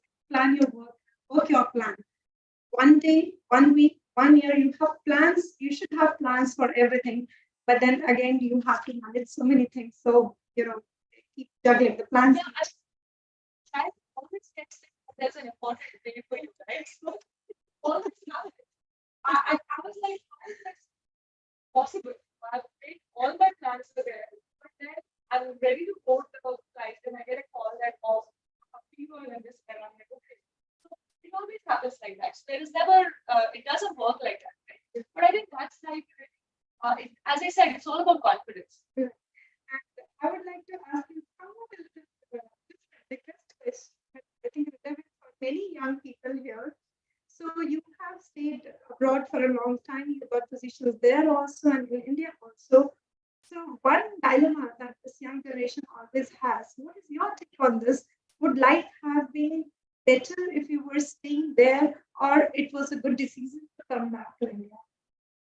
I think now what it takes today, and I feel I'm very happy now because I wanted to pick it up. And if I had gotten one of the best schools, first choice would be probably different. And then I say best top 10 probably. Going to a mediocre school in the US was, I got a I got to go another place, not by MIT or Stanford category, right? So they were considered mediocre. I felt that I will not be able to make an impact with kind of environment, the kind of things I would get there. Uh, Instead, if I come back to my country, when I have personally seen that in talented, the reason I was in that place was because I was exposed to things at the right time. Everyone in this room could have done what I have done if there was coach.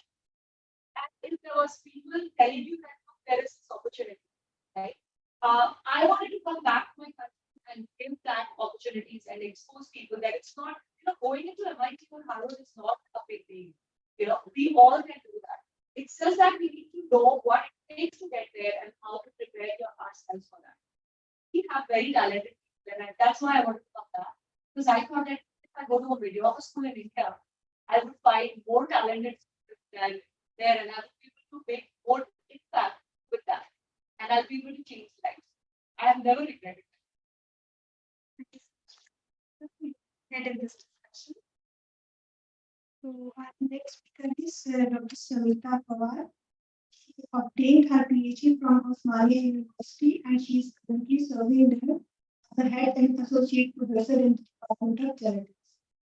She has been a state best young teacher awardee, EFT Podcast Fellow, and recipient of Young Investigator Award. Her research specialization is in the field of cancer genetics, and she is an active academician and now we would like to hear from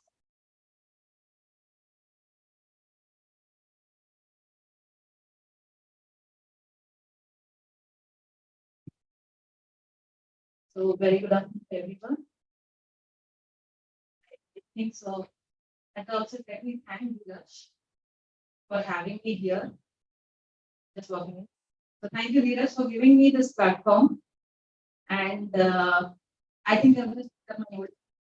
So right now, let me introduce myself. Bachelor from Biotechnology.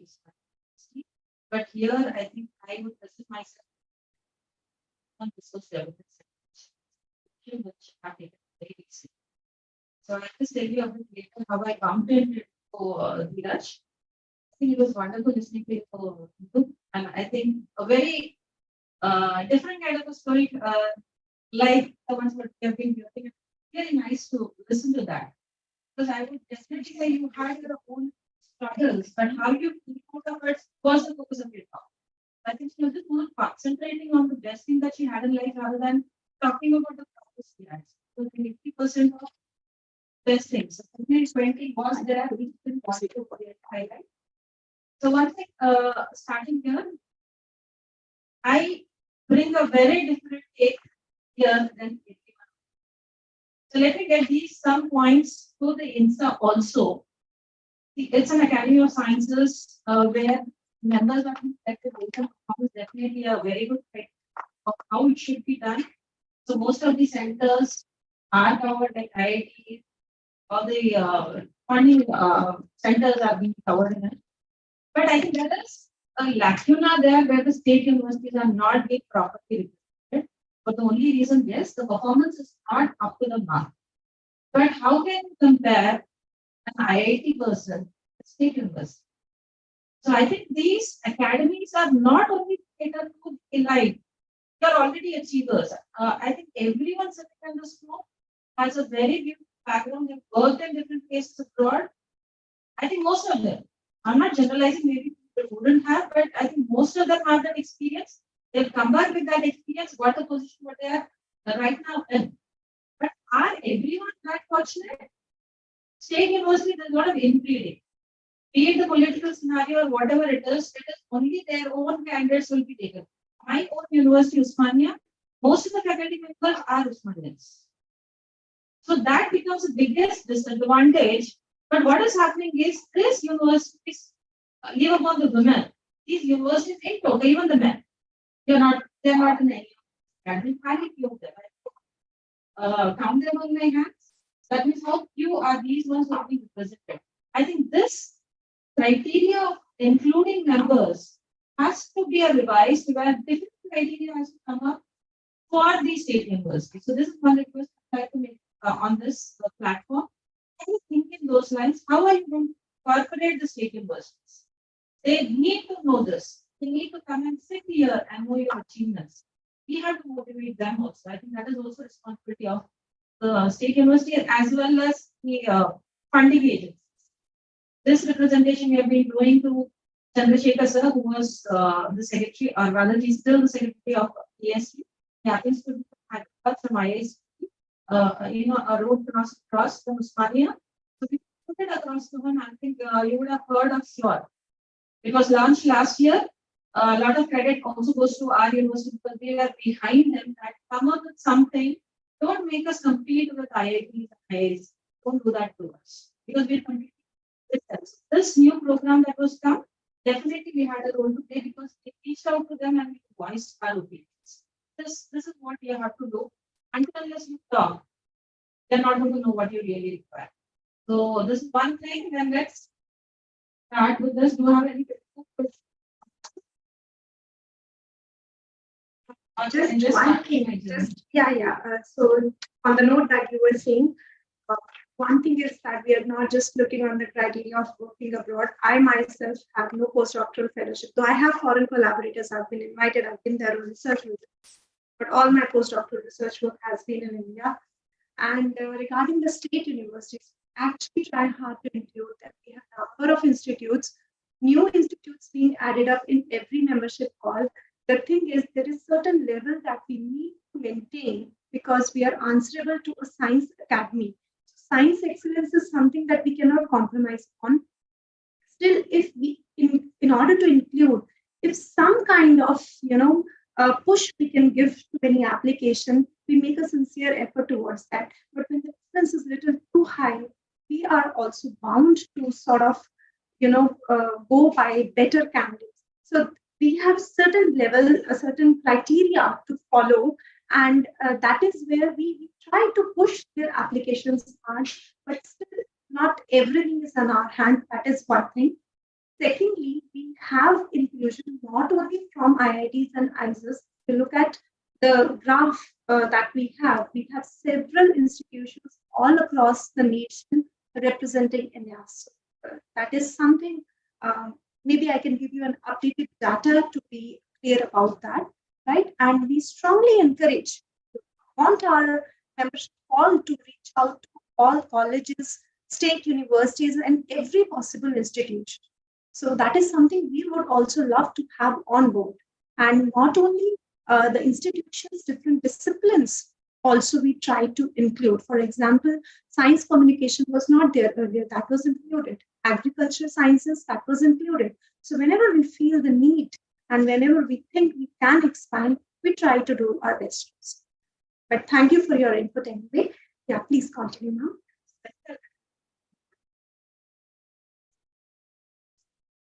Definitely challenges the things that we face. Everyone has their own challenges and everyone has to come up with a different kind of a solution. There is not a standard formula that is can the challenge what we face and maybe very new and wouldn't have been in the list of challenges for you. So let's get started on this. So how did it start? I'm not starting with the initial journey. After lunch, I'll be doing that. Job satisfaction, I think, was one such criteria which makes me happy what I do. When I was in the master's first year, I was selected, rather I had got something done at home that my father would tell me, do anything that you want to. He didn't set a path for me. He gave me a goal. You have to be independent, that is financially independent. And whatever way you want to do it, we are there. So that is the kind of support that was given. And in that process, there's something called as the Public Service Commission, which I think everyone is aware of. So embassy first year itself, I just gave an attempt. of writing these exams. It was maybe 6 months days to do it then. I had given 2 attempts and I was fortunate or lucky. I just call it as luck. I didn't do much of hard work there. I was selected for this service scholarship. So by the second year, I was already in a government job, a group two services. Then once I finished my PG, I went back to this job.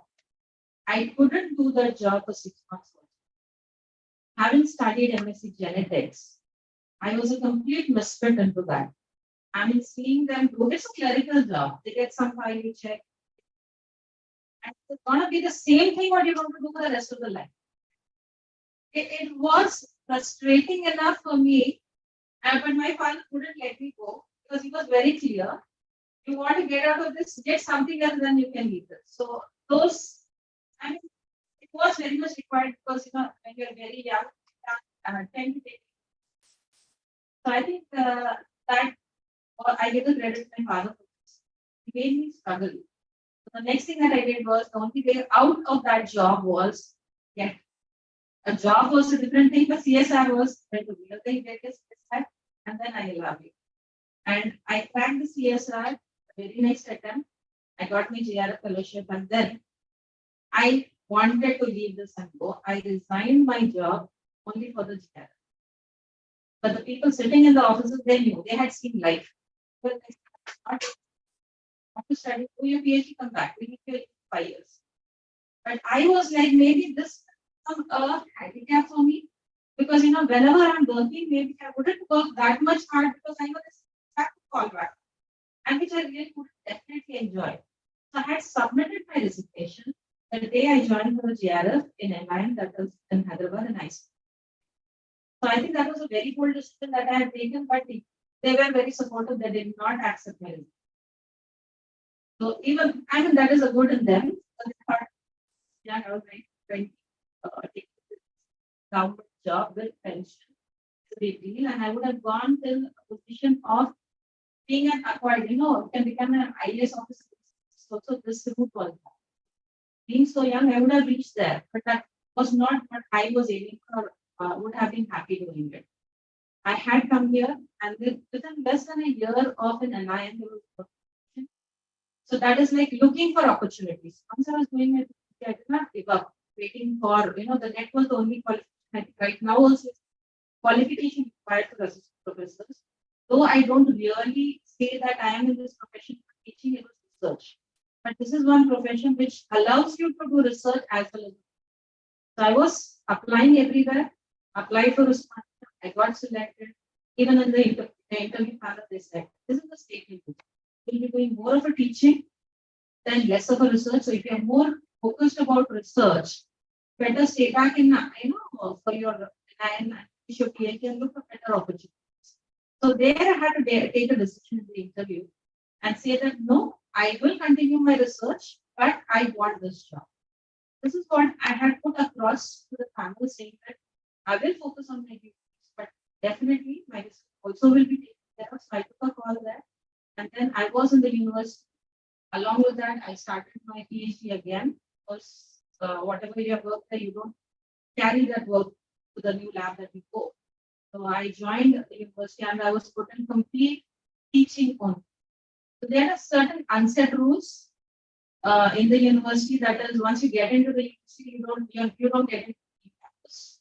They're constituent colleges, which are like proper colleges. Usually, there's nothing called as research component there. So I was put up in this college for like 5 years. So when I got in there, so I took up the opportunity, and it was then that my first resignation was. When they knew that I got it first, my administration in the first 80 days for how PhD accepted then the bank. So it is having supporting people around you also, they guide you in the right direction. Now the challenges. I'll just come to challenges and opportunities. So the biggest challenge that I get now, getting into a university, now in a constituent college, no experience of teaching at all. And you get into a institution where you're having the head of the department that also a lot of difference in your costs. And how cooperative are they with you? That also makes you. I had this lady lady administrative I would look at, she's the head of the department. The one condition that she followed, in teaching, we basically took a he had a rule of blackboard teaching only. Imagine my life, I had a baby. I'm talking about the problem. My baby was 8 months old when I tried. So blackboard teaching only was the condition that she had put. No NCT were there, it's not that we had one for seminar for. After 5 years, it was a blackboard. I started with the using first semester. Within the first semester, she could assist. Second semester, I was for the biotechnology. The challenges that I faced. First thing, blackboard teaching, I wouldn't say no, but that gave an opportunity now. That 5 years of training that I got under her, I can speak anywhere at any time. The second challenge that I got, every 6 months a new topic, a new paper to handle. Her idea was you have to get trained in everything. As a teacher, you cannot be a specialist.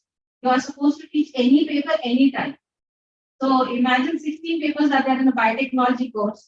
16 papers where one or two there in which bioinformatics I can't handle. So something of those sort, but other 10 to 12 papers were what I was. Yes, very big challenge, but I took it as an opportunity. And that gave me a holistic view of anything. So I can teach any subject. So that I made it as a strength. That is how I changed my challenge. Opportunities. Now I can say that I can handle it at least.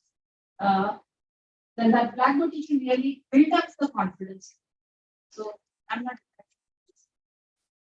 Or PhDs. The next challenge was PhD. Once I joined there, they do not encourage PhD. Once you start your PhD, concentrate more on your PhD than your teaching. So that was not allowed. Big fight. I had to take it to the principal, above the head principal, and one sir, I have to do my PhD. That is, I got an opportunity of taking a mentor from there only, and then try to finish the PhD. So the challenge was the quality. Because in the college, I wouldn't have really got a mentor, but still, because that was the only chance that I had, I took it up. I finished with the PhD with very basic thing. I want to talk about PhD. That was twice. During my PhD also, I had my second degree. So I had my second PhD. Then the challenges start emerging. New rule came up. Rotation system. And this lady under whom I was working was the head of the department of the day the department had come into existence. And I being the only second member, permanent member, supposed to take over as the head of the department. Challenge was put up to me. And I really didn't want to take it up first thing. I had 2 kids at home, very young ones. My daughter was, son was 1 year. It was too much to handle, and then the departments. And the lady herself was a taskmaster. So I didn't want to. My first reaction was like, I did not want to take it up. So this is, I think, anyone would have done. Most of them would have done this. Being in those circumstances, I had one good person in that whole lot, a senior person, who had said me one thing that I still follow it. But I never say no to any responsibility that is given. You get it, you take it, irrespective of what problems you have. Never say no. Because the moment you say no, they won't think about what are the problems that you have, but it is like the inability, and that will be tagged on. And it will be like, they'll forget 100 good things about you, but this one bad thing will always be there. So it talks about your incapability. And that mantra I still follow. That whatever is being given to me, I take it as a challenge. So that was the next challenge that I had taken up. 3 different departments with I had to learn. The next challenge was the lady wouldn't leave the table. It's like you have the head's chamber, headroom. She wouldn't go out. I mean, she has been there and she would retire that year under me. I mean, that was very difficult for her. I didn't insist upon her leaving. Let's share. No problem.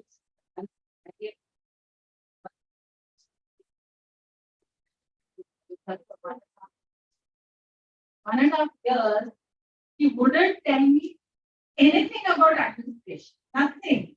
Direct from preschool and landed in administration without any training. I don't know what to do. Slowly I started learning things, but she was there right there. The moment I saw this, and then she would read and next, this is what you have done it. I was under so much of pressure not to get caught in her hands, extra cautious. So this was a challenge, but I don't know how it turned into a blessing to me. She taught me at this sitting with the sitting there. I used to lots and lots of they never sign a paper without reading it thoroughly, making sure that I don't do anything so that she can catch me. So this was like unknowing she became a good. And I really acknowledge that to her. She was very hard. He taught me a very different. I wanted administration. I learned. She was very sincere. She wouldn't do a mistake, but she was very good at catch. He made sure that I was not doing that 1.5 years. So that was also a challenge that turned out into a blessing. So 1.5 years, I could learn a lot. Though the challenges were there, the boy is there. He had medical graduate.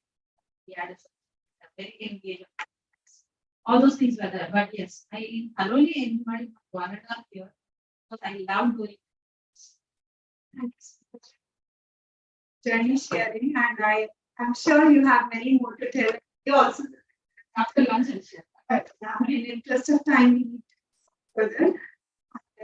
Yes, so Professor Paulini Sengupta, we have as the next panelist.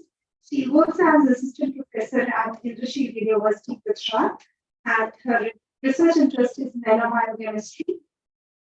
She did her PhD at CSIR National Chemical Laboratory, Pune, followed by her work at Washington University and Harvard Medical School. She is recipient of DST Women Scientist Research Fellow. So we would like to hear from you, Dr. Paulini, and also if you can throw some light on what changes particularly during last 1 decade when it comes to women in STEM, the problems that have vanished or decreased, or the new ones that have come.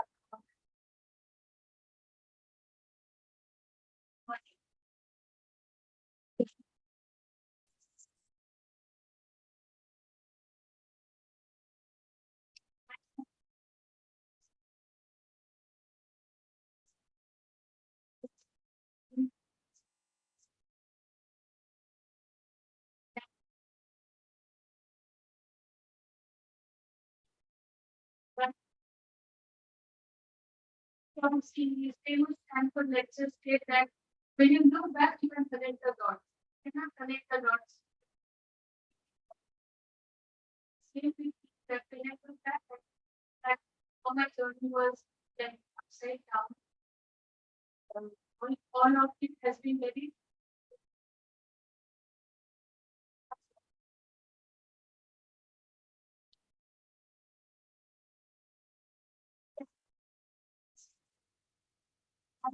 one of the first mistakes. Yes, other girls who had completed their masters, that how do you get a most asked question in my life. Many students who have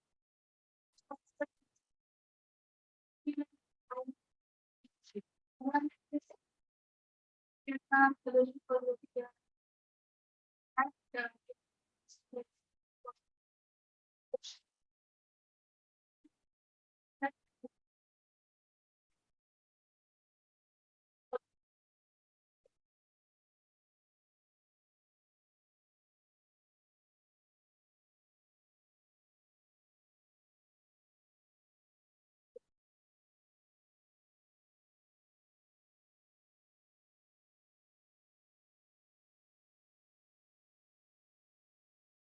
and now all my colleagues, these that they have taken this family. Their husbands at some place and they want to stay the same.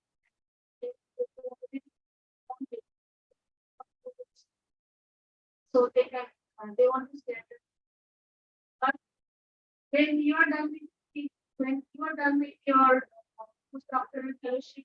My husband is not registering. Yes, and I was a fellow.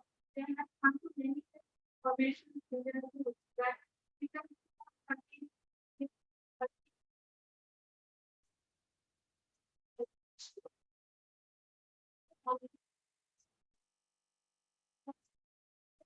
there are other parts of they also travel, they also do a places, and not necessarily you will find a lab where the work of your interest is.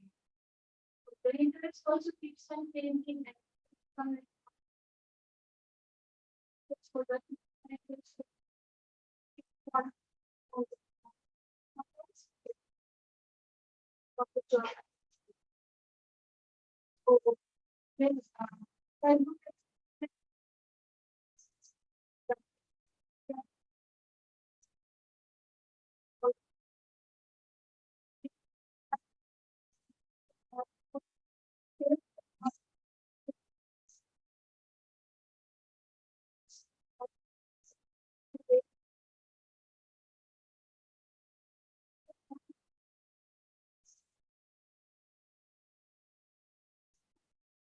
our self-motivation is very, very much required in you.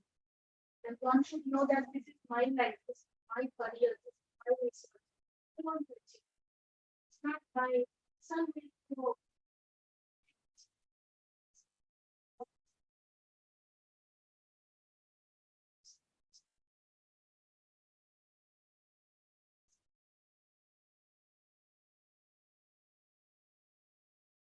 especially allow his wife to job at 8 a.m. because mom also is like that. So I think that kind of awareness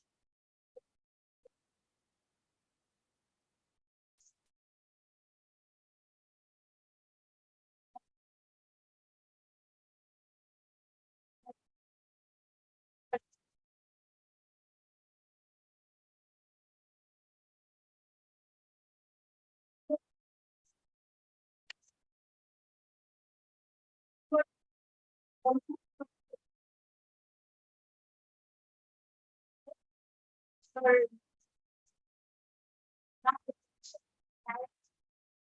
the college by many students because come from very remote areas. They come from like Palestine or suburban. Then actually the afford come from the course cannot speak English. Then uh, that Madam, I'm the first generation learner in my house. I'm the first one who has completed 10, who has completed 12 and come to a college. Why you have come to a college? Because in college you not necessarily get they come forward. I see them. I feel more motivated than these girls. Are not good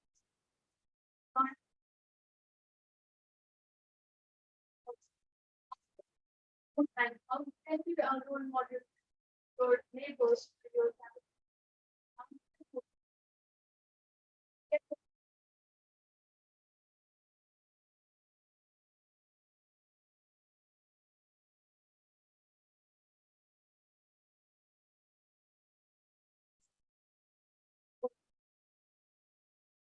Think of ourselves.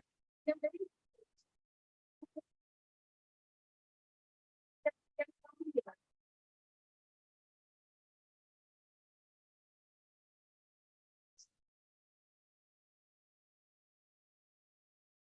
One of our marriage and ceremony. I think that we are getting from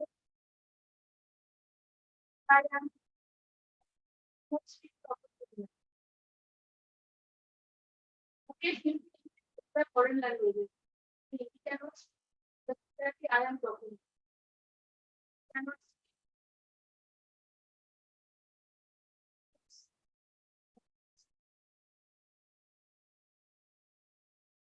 one African can get very down level words.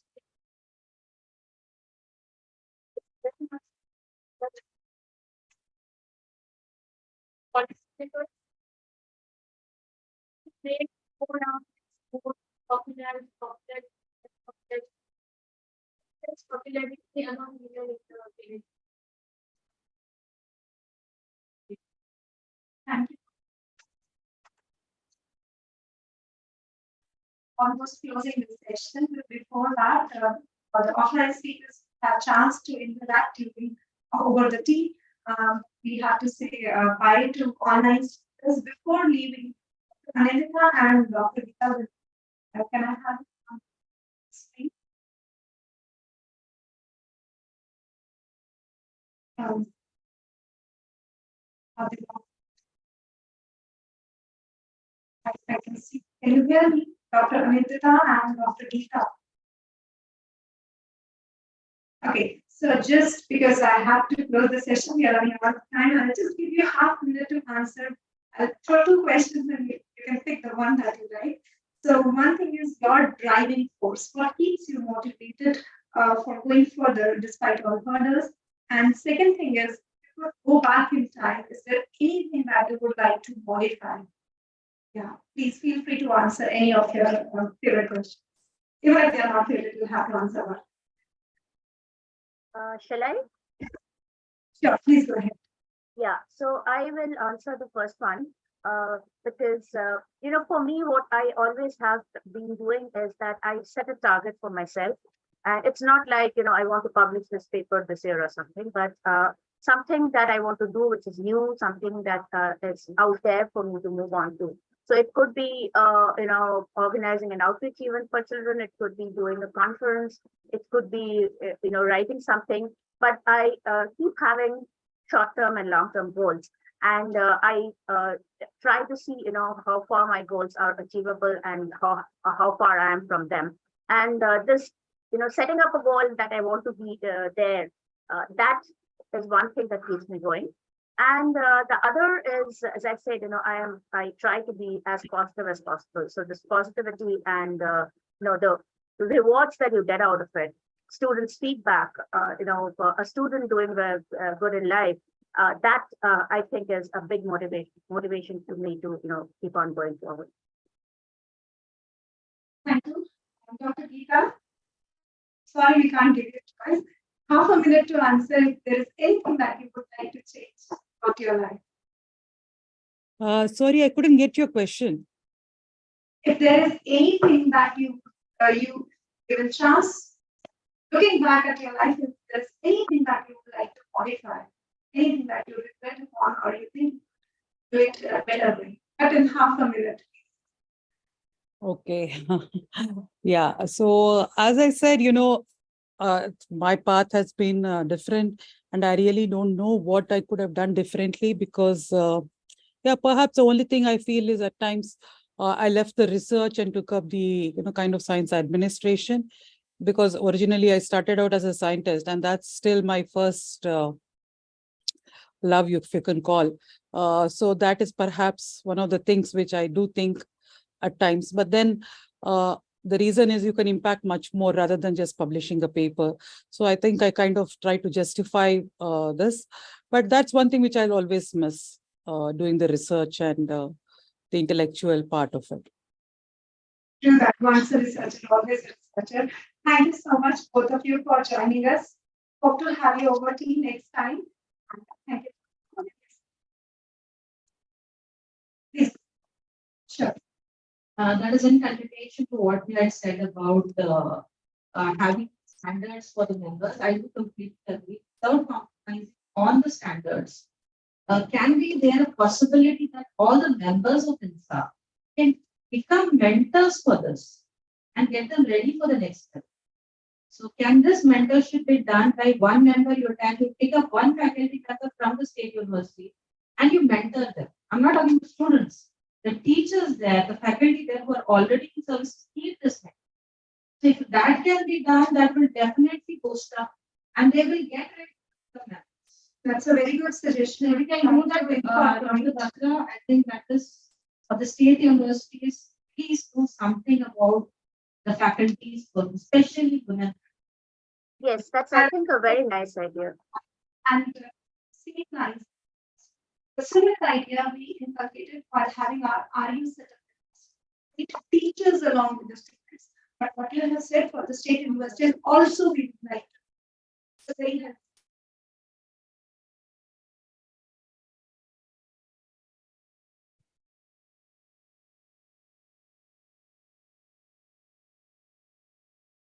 But ma'am, having said that, at the single faculty member state. In Prayojan, I am talking from this. In our Prayojan event last year in the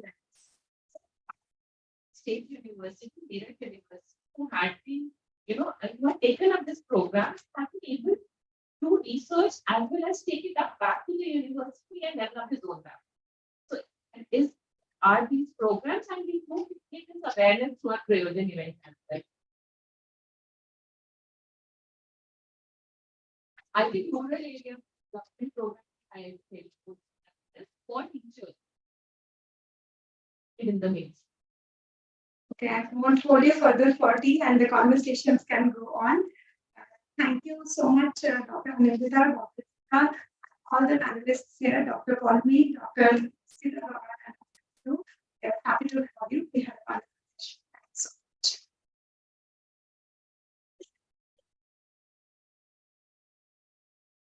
Thank you so much, Sugita and Sanjay, for really sharing the session. Yeah, we'll have and we'll break for tea now, and we'll quickly come back in 10 to 15 minutes for the next stop. Thank you so much.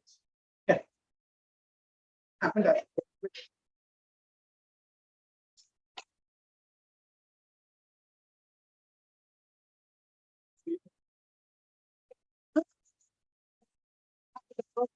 Yeah, Thank you, बोल दिया था ना. हाँ.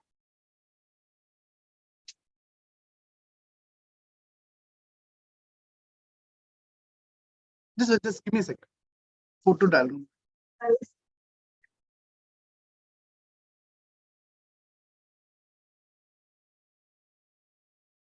ये वाला ना?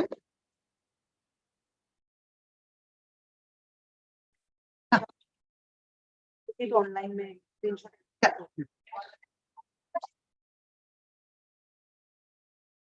Hello, Dr. Geeta.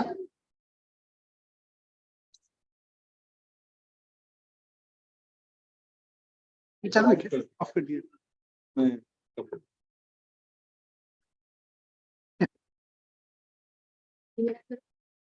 है इसमें डाल. Dr. Geeta. I think they logged off.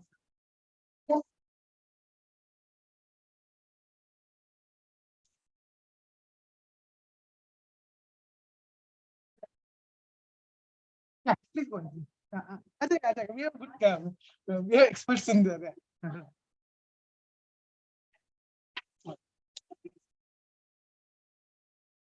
I think they logged off. They logged off.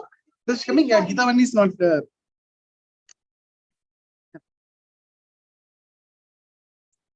Yeah, वो उनका number नहीं है, but she's not responding by. Yeah.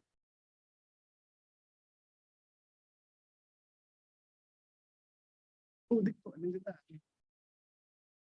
आप ले लीजिए picture. Maybe you guys take the picture now and. Yeah.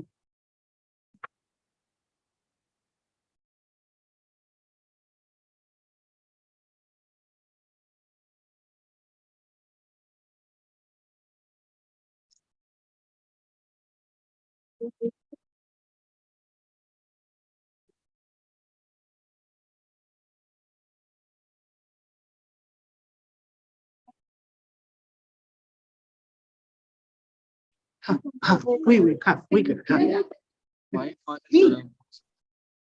Did you get your photo?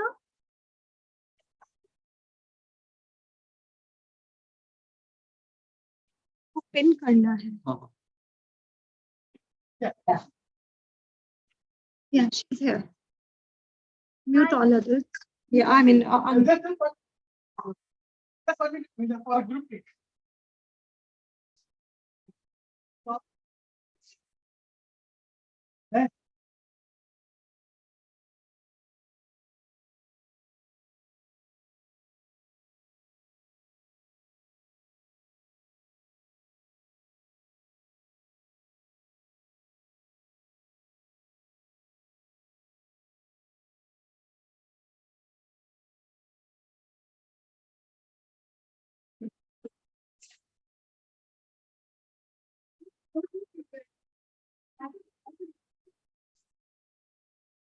Thank you. Thanks, Anindita. Thank you so much. Thanks, Anindita. Thank you so much. Bye. Bye. So, अभी मैं वो slides upload करती हूँ.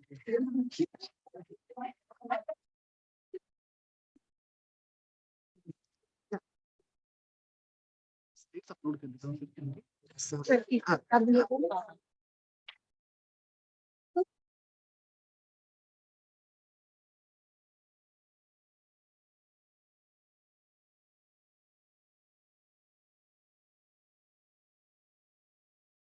अभी download कर लिए.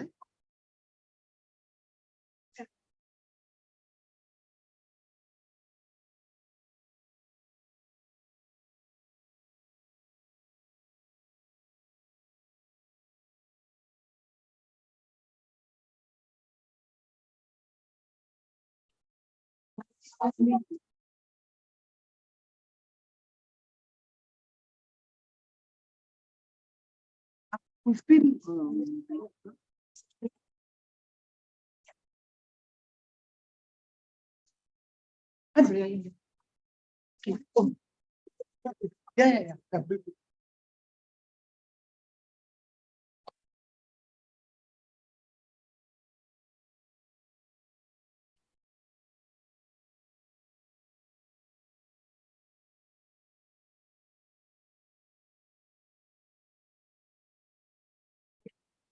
yeah. Thank you. Yes. Oh, yeah. No, over there. Haven't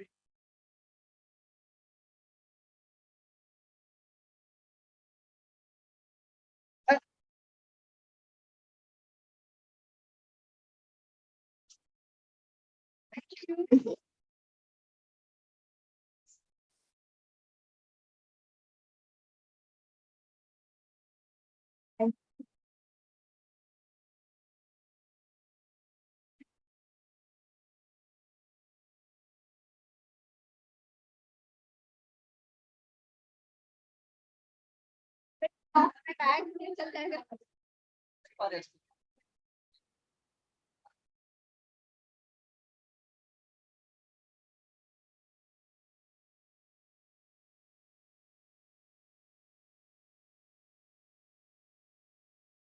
ऐसा smile broad आया ना मेरा.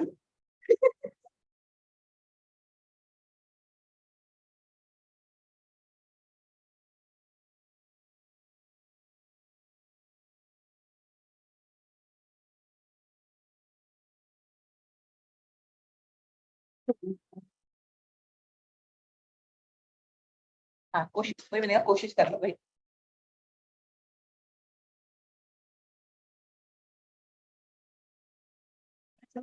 एक चश्मा चलो.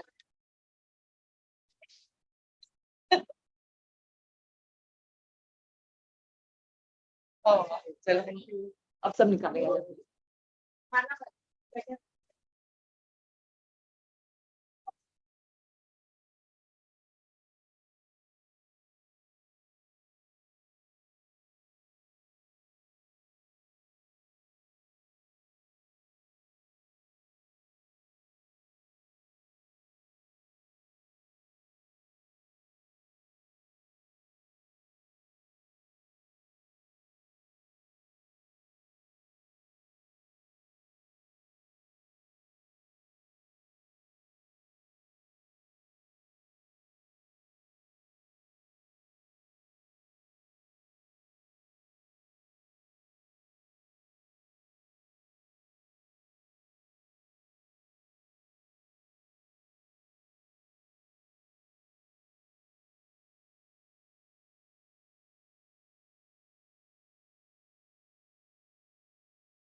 Hello madam ma'am hello ma'am, ये मीटिंग अभी स्टार्ट होनी है, ये खत्म हो गई?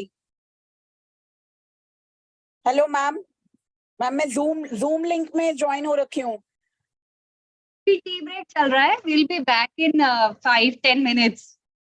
It is yet to be started ma'am. It's ongoing. Right now we have a tea break. We'll be back in 10 minutes. All right, thank you so much. Fine. Thank you.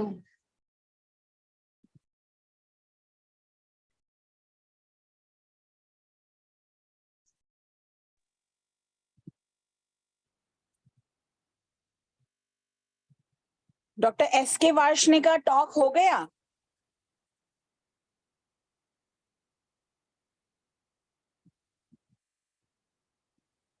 Ma'am, abhi hoga in 10 minutes. The all right, slide, thank you. the welcome slide is here. Yes, please be online. Okay, thank you ma'am.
डाला हुआ है In person.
Yeah, please get seated. We'll start now.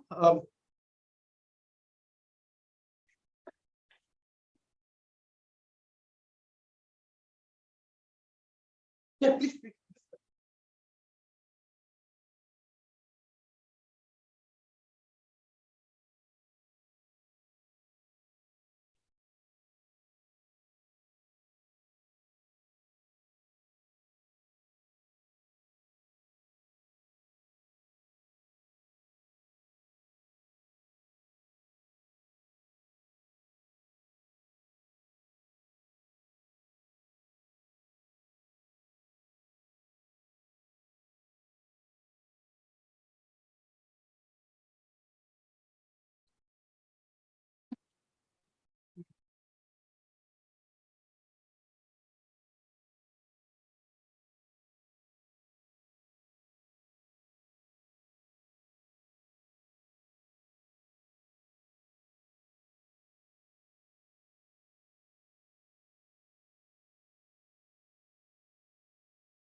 Can get started for the next session. Please take your seats. So welcome back after the tea break. So when this meeting was getting organized, like when we were doing what sessions we will be including, I hope in the last 1.5 day you have witnessed different agendas or different points we have been covering, and a lot of homework went in when we were planning the sessions and the potential speakers. Like we tried to get people who have been colleges and universities, at the research institutes, at IITs, at premier institutes, and challenges that they have faced at different levels, and trying to come up with the possible solutions. And one of the important point was also to get somebody or some advice from the government agencies, from the management at the government level, who have been at the policy making and looking at the different scenarios of different funding mechanisms. A lot of suggestions were there during the speakers, and we thought it's good to have somebody from the government who could like kind of guide us and could also shed some light that what are the endeavors from the government of India. And we are really thankful to Dr. S.K. Vashne from Department of Science and Technology, who accepted our invitation. Thank you so much, sir, for taking time and being with us. I hope you also witnessed some of the sessions in the morning that what intersection we are heading to. And Dr. Vashne has been at DST for last 8 years as the advisor and scientist G at Department of Science and Technology, where he has been looking at the bilateral cooperations between India and different foreign countries. And he has been at different committees of the DST. And today we requested him that if he could shed some light on how the government of India and especially DST, Department of Science and Technology, looking at the gender equality in science and engineering. And we really look forward to hearing from you, sir. So thank you so much. And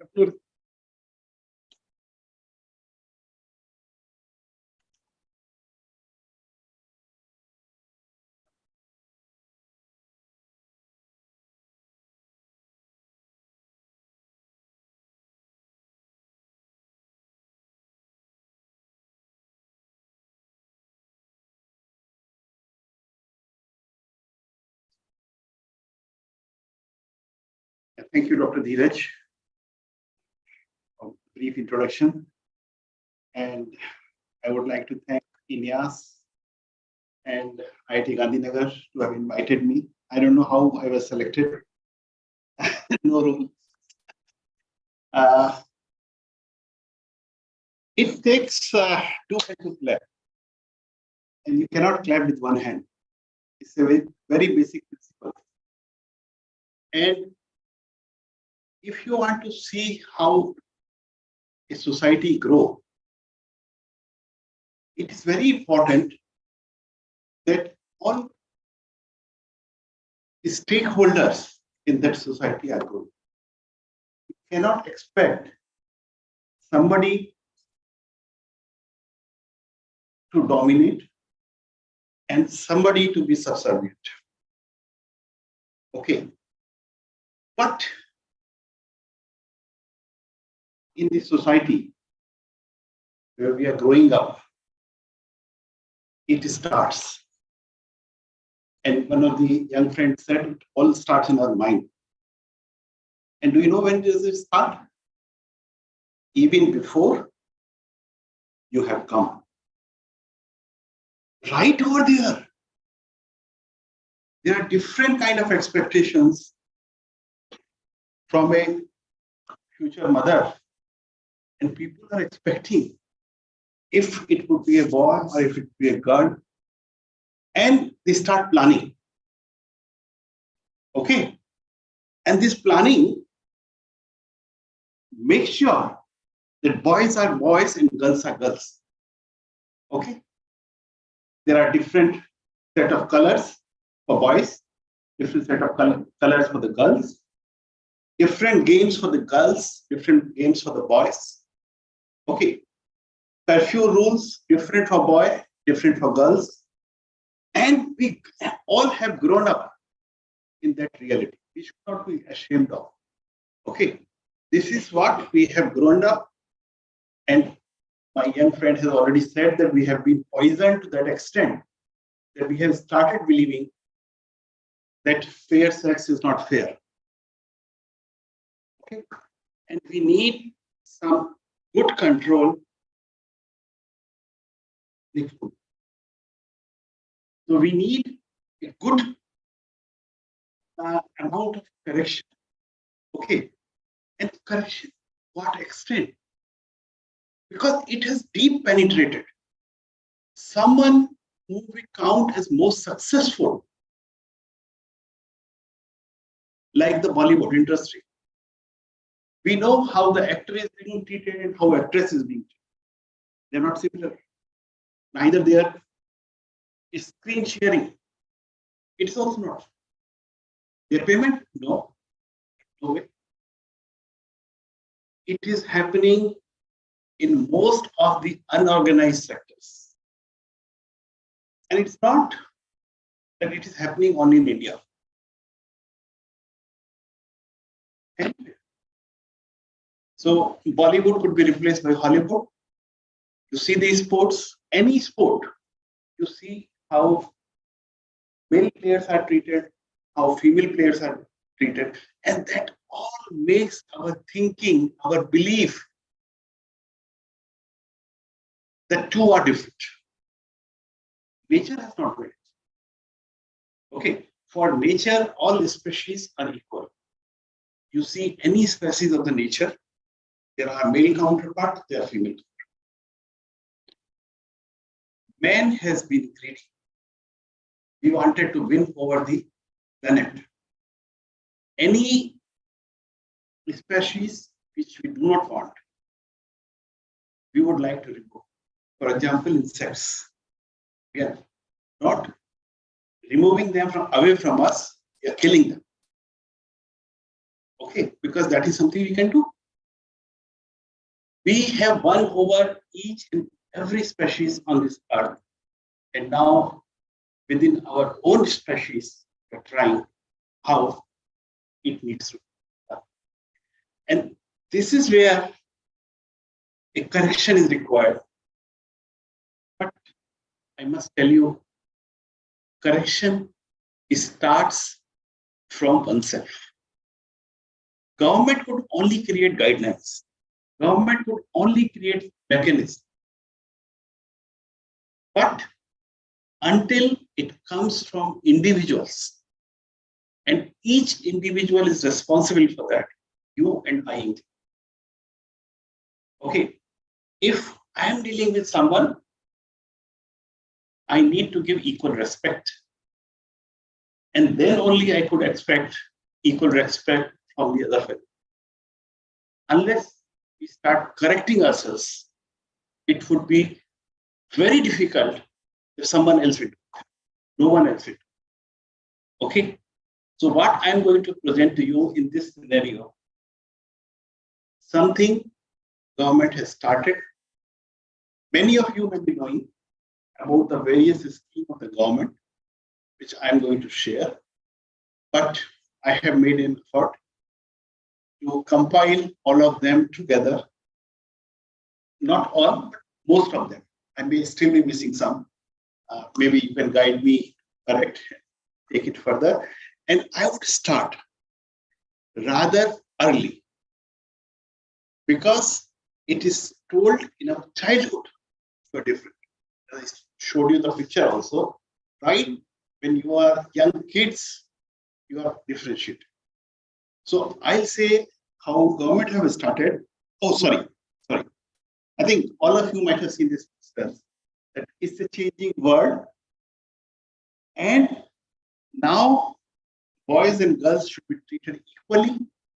And there was a famous ad with this tag, which I have just tried to recall, that why should boys have all the fun and why not girls? So time has come. And this time we need to correct ourselves and we should allow fun to be had by each one. And of course, if girls are changing, why not boys? Okay. Some boys still have a taboo. I'll not go to the kitchen, whether it is a boy or it's a man. Okay. I sanitize my home.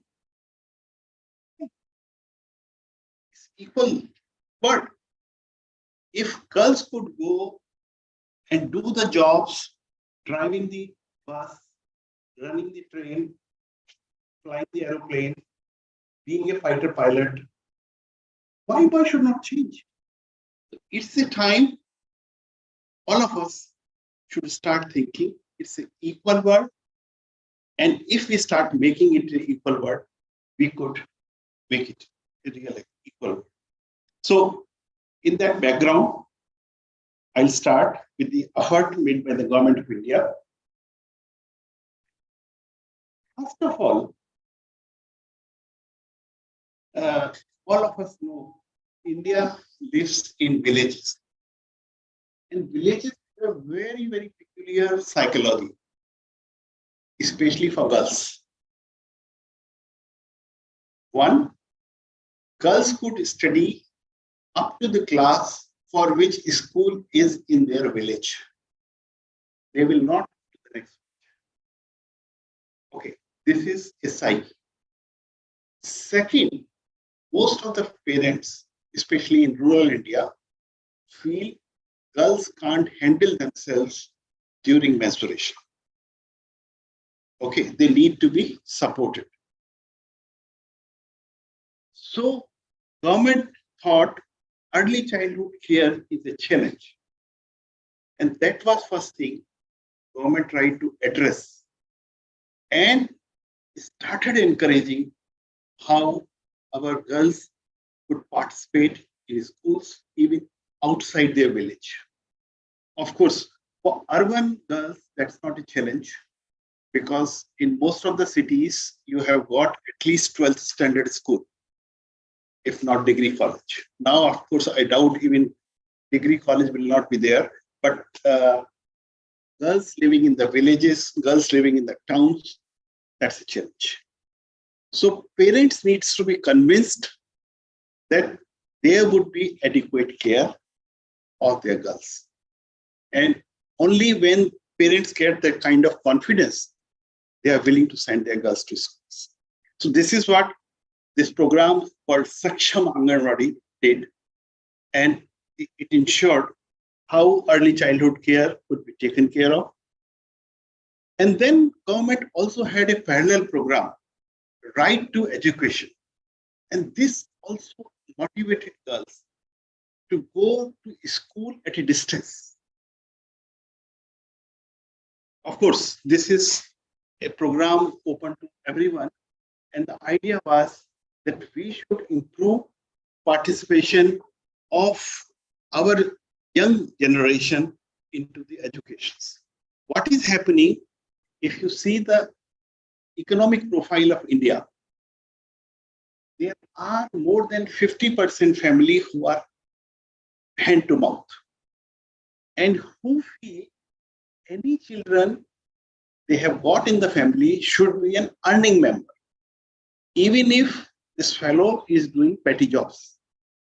Okay, they feel by getting education, he is only or she is only wasting time. It is better they learn some skills and start earning even when they are 5 years, 6 years, or 10 years. So, Sarv Shiksha Abhiyan was another effort by the government addressed to both boys and girls, attract them. In the same sequence, government also started with midday meal.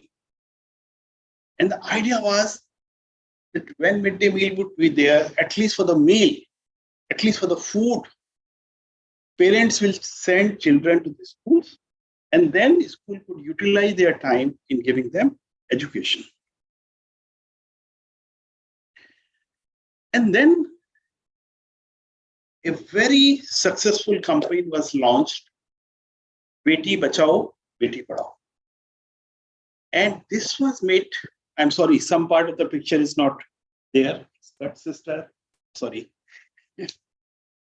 But idea was that a lady can play several roles. She could be a daughter, mother, friend, sister, wife, grandmother, whatever.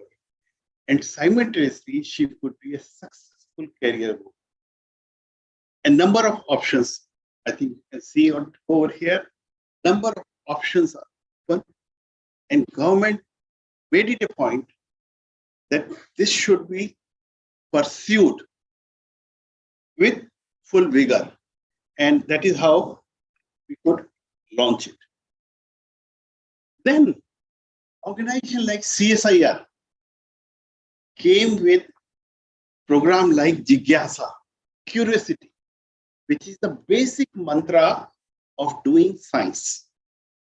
How to arouse your curiosity and how you could do it. So they tried to do several comic sense, some science fictions, some virtual laboratory, and idea was that if we could attract both boys and girls to generate their curiosity, they could do science. Another program was launched especially for girls, Vigyan Jyoti. Now, right now, this program is very limited. It is open only to the girls of Jawahar Navodaya Vidyalaya. And the idea is we should convince not only girls, but also their parents to encourage how they could do science. Also, we have had a challenge. If we see participation of women in sciences, then there are more women in biosciences, medicines, chemistry, and very few in hardcore engineering, physics, mathematics. So those unrepresented areas should also be represented by girls. So that is how we started this program. This program is already into 5th year or 6th year of its operation, and we are motivating a lot of girls to do this. Also, there is a program, couple of other programs which we are doing. One is Children's Science Congress. I think in the morning, in the context of assessment, I was asked, but you see the participation.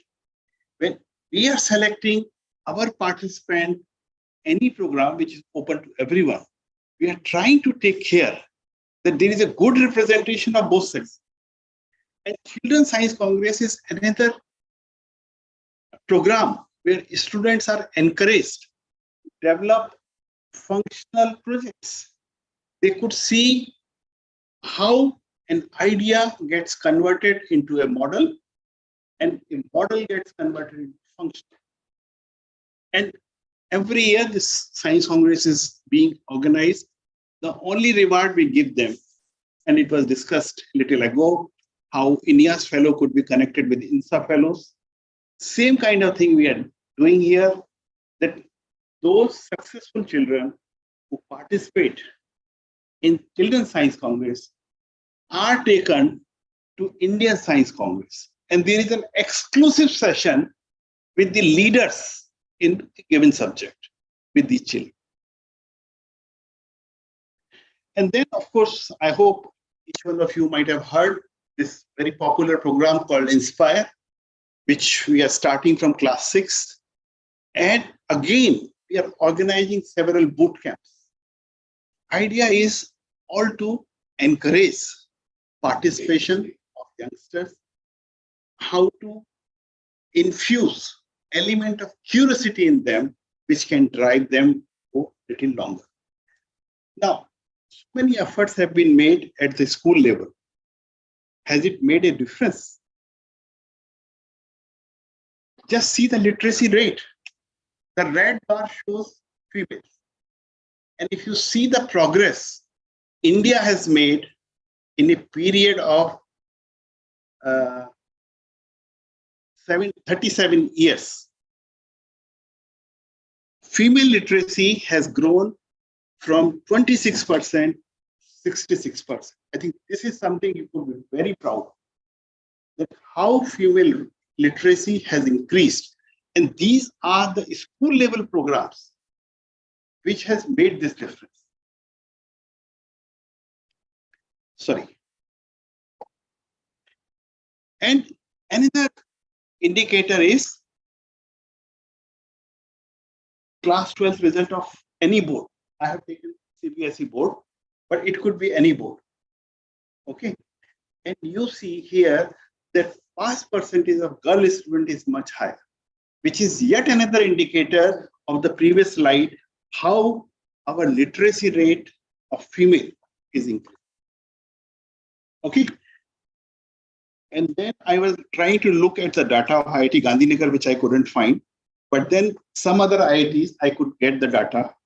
How female students are enrolling.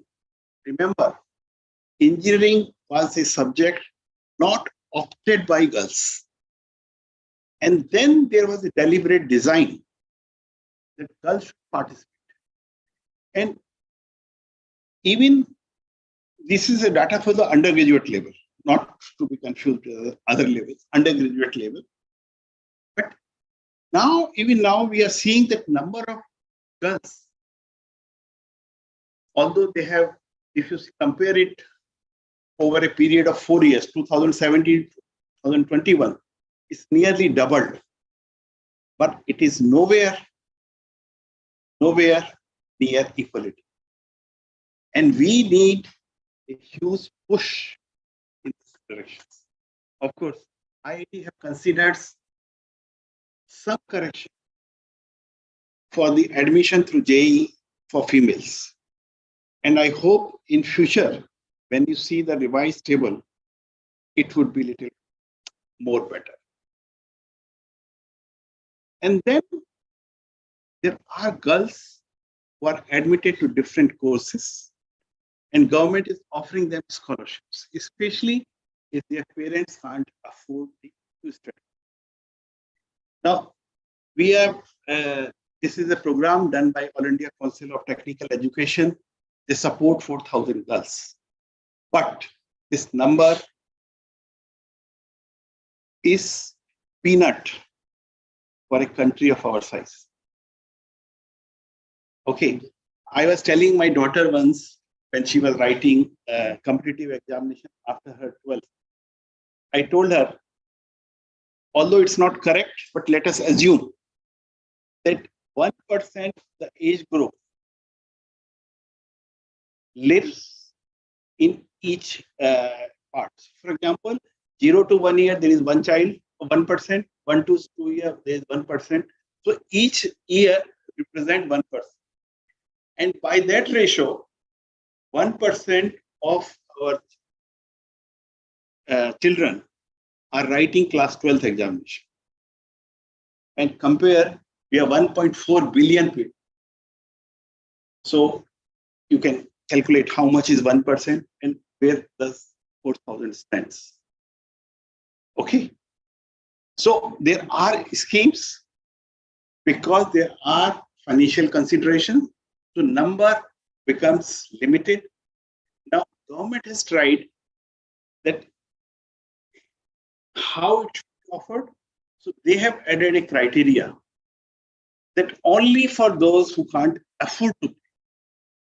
Okay, so parental income has been added so that we can reduce number of candidates who are otherwise.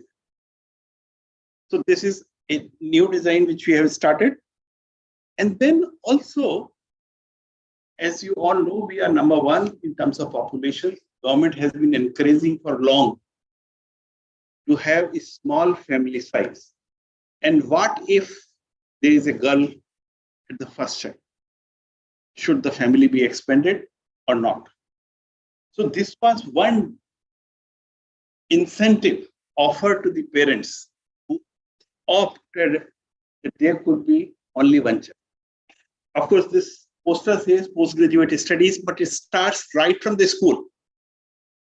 So even if you are studying in schools, you get opportunity of fee waiver if you are only child of a parent. So this is another. And then when we come to the research level, then the department I belong to, Department of Science and Technology, we have got a number of schemes. And this is the standard table, standard poster you can find on department website. Vigyan Jyoti, I have already discussed. Other scheme I'm going to discuss with you later. But what this program has done, in nearly 5 years, it has recruited 2,200 women scientists, new ones. Okay, and overall impact is that currently we are having 28% women researchers in this country.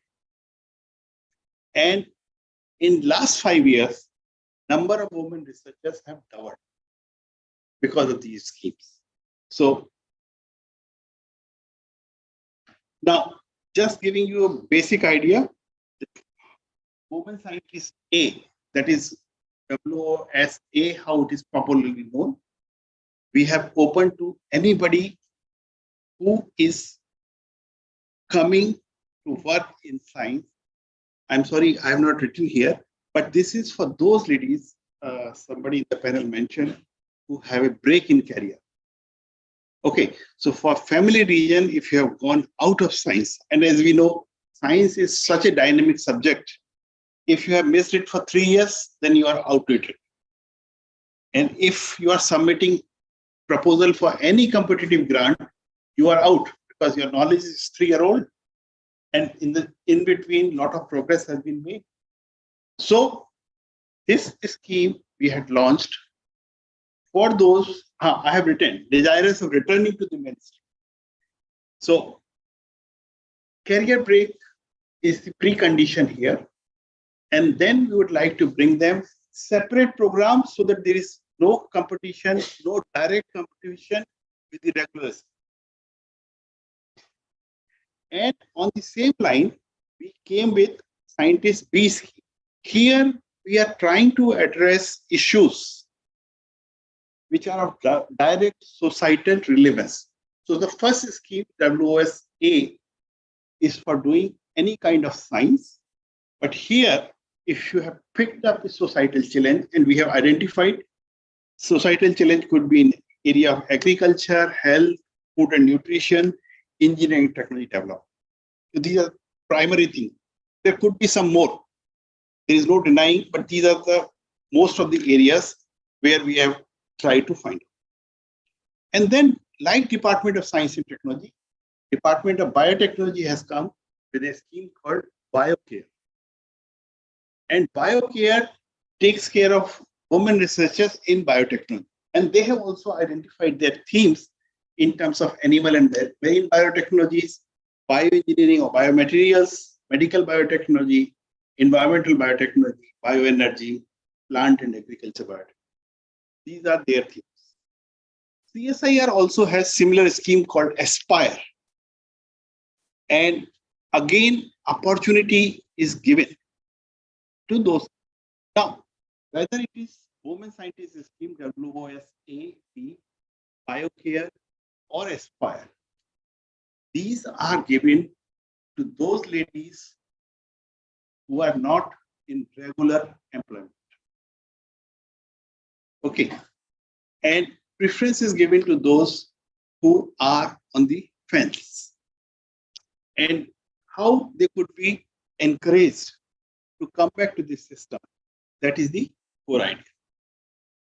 And then for those who are in regular career and would like to do some quality research, but are not finding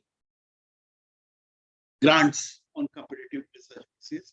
So DST has taken so many conscious decisions. For example, we are running a program called Core Research Grants or Early Career or Startup Research Grants, which are open to everyone.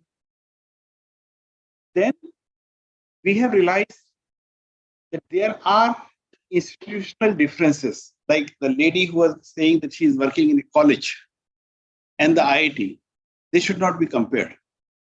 So why a person working in a degree college, desirous of doing research, be deprived on just competitive research? So DSC came up with a new program which says central institution like IIT, ISER not eligible. Okay, only private universities, state university, colleges, only they are supposed to have it. It is just to give them an edge. Similarly, while core research grant is open to everyone, we would like a dedicated program for women researchers, because that is what we are looking for to bring in equality. And here we have got two kind of several programs. Two are the main program, fellowships and grants. Okay, I would encourage young faculty to go for fellowship and senior faculty for the research grants. Besides these two, we are also providing mobility grant. Now, mobility grant is primarily that a female researcher has to develop a rapport with an overseas laboratory where she could go and work for 6 months to 1 year. And this we are giving only to those who have gained Sir Power Research Grant or Sir Power Fellowship. It's not open otherwise, but if you have got those fellowships, you can have an add-on by way of Sir Power Mobility Grant. And then we are also encouraging that those of you who are going beyond research, beyond academics, and would like to try with entrepreneurship. So there is a dedicated program for female researchers for entrepreneurship. And what I'm trying to tell you, all these programs are actually annual in character. So each year you get a call of course, these posters may show some date. Don't get confused with those dates. These are annual. Anytime you put. So idea is how your idea could be translated, how your research could be translated. And if you have any acumen for entrepreneurship, if we could encourage them. Of course, those of you who are not in science, but are in entrepreneurship and would like to adopt something, what we are saying, location specific activity. It could be in any sector, agriculture, forest management, energy, engineering, micro enterprise, any kind of activity. So most of it we are looking from rural India. That is where we're trying to attract them from. So we are creating women technology park for that purpose. And then similarly, All India Council of Technical Education, they are also running a program on technology development and utilization of women as researchers. So here idea, all these three programs, and in fact one more, Women Entrepreneurship Quest. It's done by Indo-US Forum. Idea is that if you are going beyond academics, trying to convert your research into a meaningful product, what are the special incentives being offered by the government? And I would encourage that if any of you would like to go for this thing, this is another model. I think Shubha was discussing what are the options beyond PhD besides academics. Okay, so this is probably one of those areas where you could work. And then, of course, there are postdoctoral fellowships, which are again made for the women researchers. We have got NPDF, which is open to everyone. And then we have got one more thing I must tell you. If you feel confident, please apply for the program which is open to everybody. And what we have taken a decision in SARB, I cannot vouch for other department, but in SARB, that suppose you have applied for core research grant and your application is unsuccessful, then we shall ask you, can it be considered for gender-specific program of same nature? Okay, so if you have applied for NPDF, you are not getting it there, we'll ask you, should it go to VICE? And only after receiving your consent, it would be considered. Okay, so this is a program.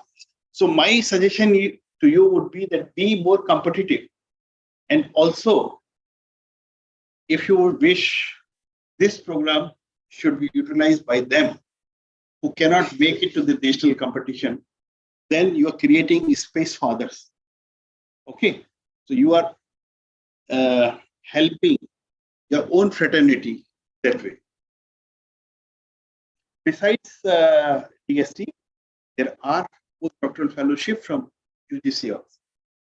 Okay, and it comes in different names.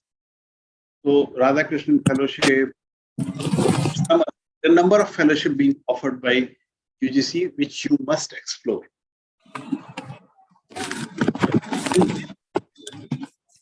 We have this fellowship, which is provided by Indo-German Science and Technology Center. And here the idea is, if women researchers could be connected to an existing Indo-German R&D projects, so that they could make good use of the research being done by senior researchers. Okay, and she could also contribute. Now, Pfizer is not the only one. There are a number of other programs being offered by Indo-US Forum, by Indo-French Center, and many of them are encouraging participation of women researchers for short-term exposure. So each year you go for 3 to 6 months. The only attraction in this Pfizer program is you also get a project grants, which is not there in other programs, which are primarily mobility.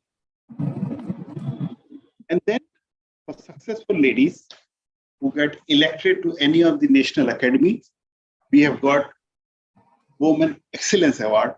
And here idea is to provide them research grants without writing it. That's the award. So if you get elected to INSA, if you get elected to NASI, if you get elected to INYAS, if you get elected to Indian National Academy of Engineering, if you get elected to Agricultural Academy, you could apply for Women Excellence. Now, these are all which we are doing at individual level. There are a couple of schemes which we are doing at institutional level. One of them is promoting women university, women colleges. Okay, how to inculcate research in women-only universities or women-only colleges. So we have come up with a special scheme called CURI, which stands for Consolidation of University Research for Innovation and Excellence in Women. And here we are providing small equipment grant besides the regular project. So not very big equipment, but smaller equipment would be considered. The second scheme which we are trying is Gati. An idea here is institution may be asked to go for gender balance, and those institutions which has better representation of both sexes should be given more money. More money means more research grants. Okay, and this is something we have started only recently, and we have also asked accrediting agencies like NAC, like NIRF, if they could also include it as one of the parameters while ranking an institute, whether they are maintaining it. So this is, so both these two schemes, one scheme is of course asking, CURI scheme is asking that women-specific university, women-specific colleges should come up and seek a research grant. Here, we are giving grants to those who are maintaining healthy balance. So I think this is all I have got today. And only thing I would be proud of so many torchbearers. Now, imagine their life in a world dominated by males. They proved themselves. Okay. In fact, I would ask each one of you to read how India did in science and technology when we were under colonies. Okay, there was no research grant. There was no appreciation of the work you are doing. And still, we got number of scientists rose. C.V. Raman, of course, everyone knows because of Nobel Prize. But then there are a number of scientists who did research in that period. Of course, when you compare your position where research is so easy and even your papers are accepted with some small moderation, imagine their papers were just thrown. And of course, they didn't have the communication facility like we are having. They used to send it and then getting response after 4 months, 5 months, 6 months that your paper has this problem and how it is rejected. So imagine the kind of science they have done. And similarly, these ladies, because these are 11 chairs, science chairs we have created across the country after them. But they worked in a platform, which was absolutely dominated by me. And then they created their mark. So here, I think we were talking about role models in the morning.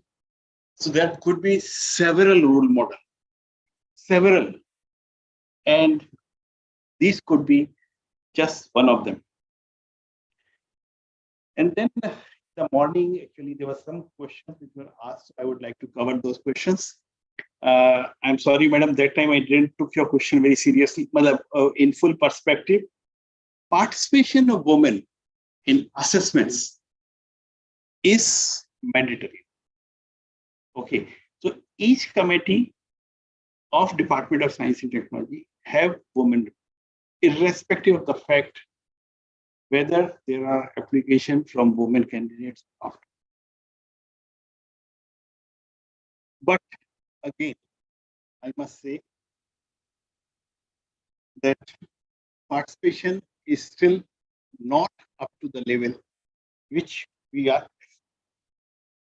Our expectation would be that there should be no reservation, and researchers should qualify as expert on their personal merit rather than anything else.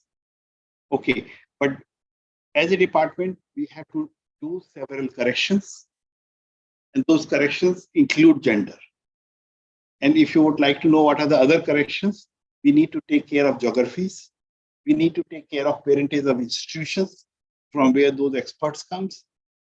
But still, we try to maintain conflict of interest. Other questions which was discussed, that you are becoming prisoner of your own choices by carrying load of expectation from the family. Okay, this is something quite debatable, but I think communication, as was mentioned, is the key. You need to communicate to your family what science you are doing. I often ask researchers, could you tell your mother what did you do last month? And was she convinced that you have made some contribution to the knowledge system of the country? Or is she excited about the project you are doing? Or she is looking forward for a product which you are going to develop?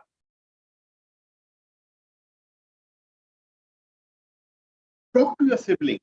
They are your peers. They understand much better than one generation elder. Okay, can you convince them?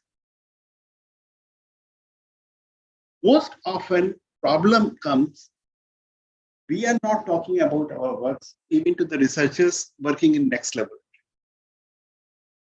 And that is a communication gap, which results into trust deficit. Now, unless we correct it, why our family will not support? If they know that you are doing something meaningful and by your work, there would be some correction the way society lives today. If you could make them convinced that how you are generating new knowledge, or with the application of new knowledge which has been generated, you are developing a new product. If you could do that, I'm sure your family would encourage you. One question was raised about age relaxation criteria. Now, we are working on a new science, technology, and innovation policy. And when we are talking about gender, we are talking that introducing a new concept. One is called biological age. All of us have got some age. And one of the new term we are coining is academic age. How long you are active in the academics, that should be counted. So if the new science, technology, and innovation policy is approved by the government, you will hear this more in practice. Okay, because one thing I must say, when we are planning a policy, we have a very nice picture. But when the policy is implemented, there are a lot of roadblocks. Okay, and people generally are not convinced with any change. Okay, so we have kept this thing in mind, how biological age of any individual could be different from the academic. Also, we are trying that a couple must be posted in same city, if not in same institution.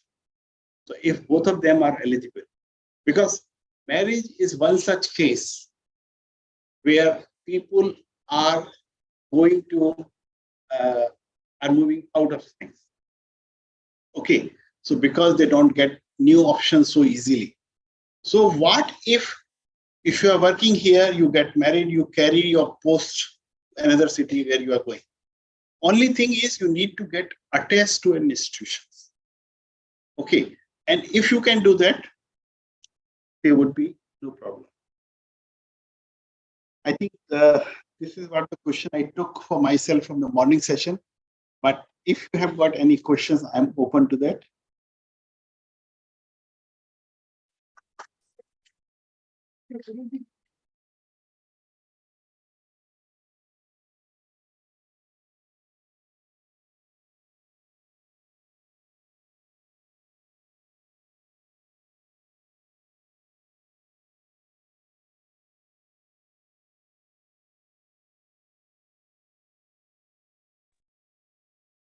Podcast. Yeah.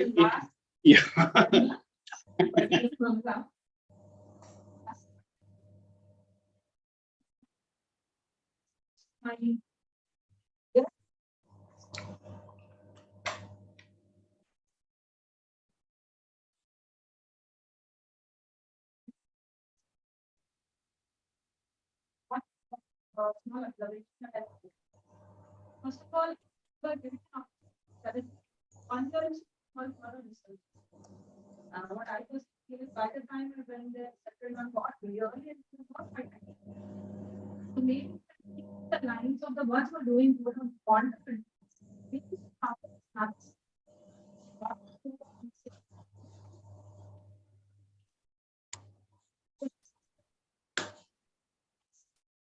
Could I respond to this if you take a second?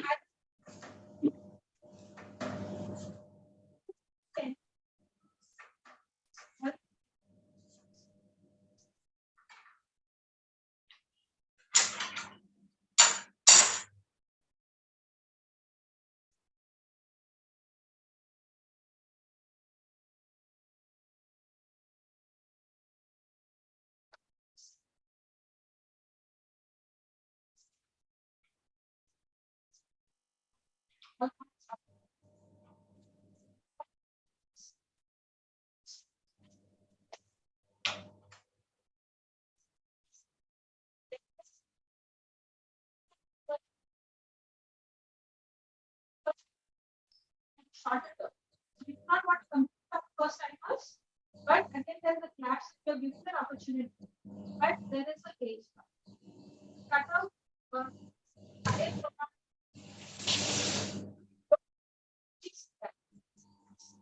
the first time, there are no problems, so you get selected. Most is believing you. But if you want to go for a follow-up, there is a gap and a break that is. But when you say 45 years, UG says complete 7 years in the position of associate and a professor. And that is after 12 years of your service, you want to reach that. Practically, when I'm there, ready for it, I am out of that bag of tire. So these are two agencies. One is which is governing. We follow the UGC guidelines. But again, the same contradiction is there because we need to get the approval of the UGC. I think the agencies have to come together and work out something so that it is not contradicting one another. This is one aspect which have already raised, I would say, complaint to the concern to the agency. Not give us a binding of 45 years. How does 45 years define the abilitable person here? So if you can do something on those lines, that will be good. That side program gets that will be a good initiative we can take. I'll take your last line first. And I would say that each day there is a new learning. And even I am a learner today. Okay. And now starting from your first thing, podcast, I think any of you who have been awarded, he is one. One of our prestigious program, which we had, that anywhere it could take our young doctoral candidate, postdoctoral candidate, and they could do PDF anywhere in the world. Unfortunately, because of a bad experience in the US, because India was not prepared that time, we had to fight an IPR case.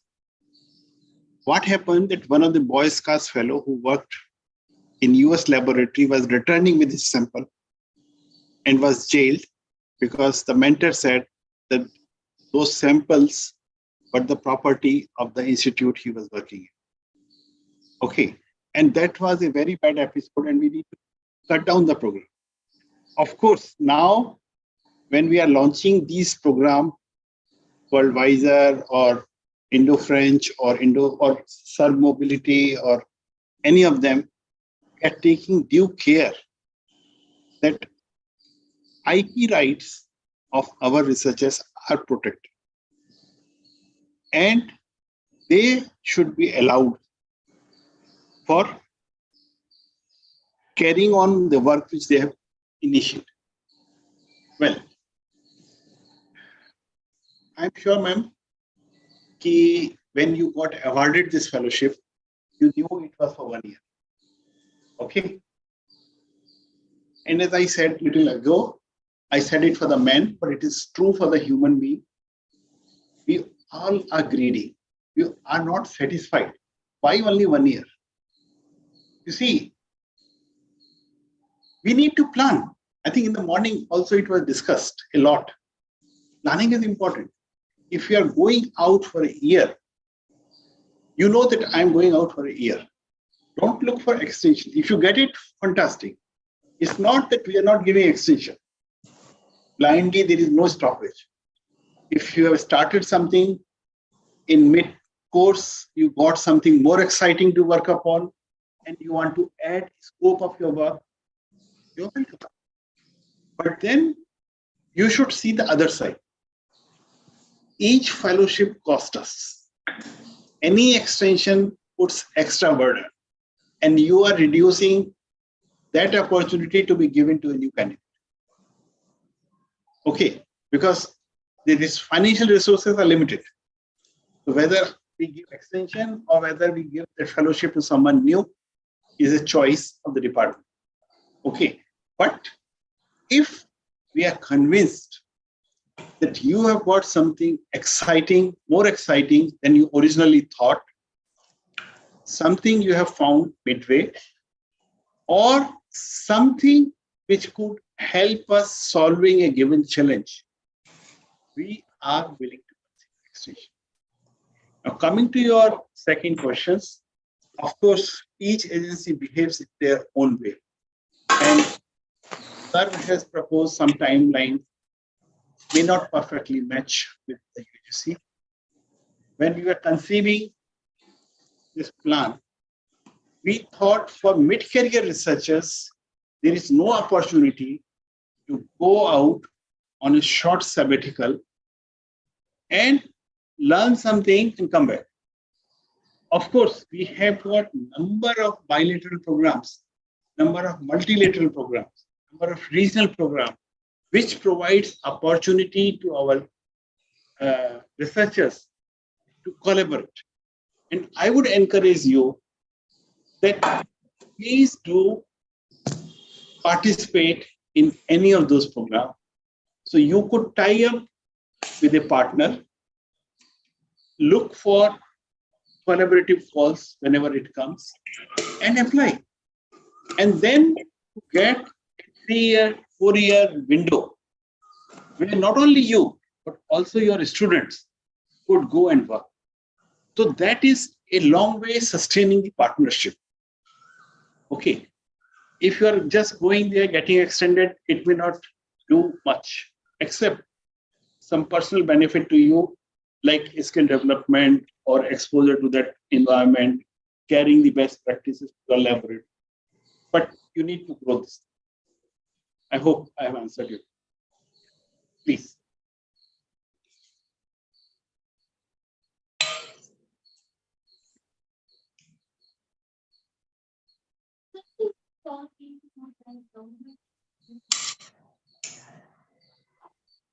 No, by the captain. So, how did that we saw on the website that the proposal after June 15 has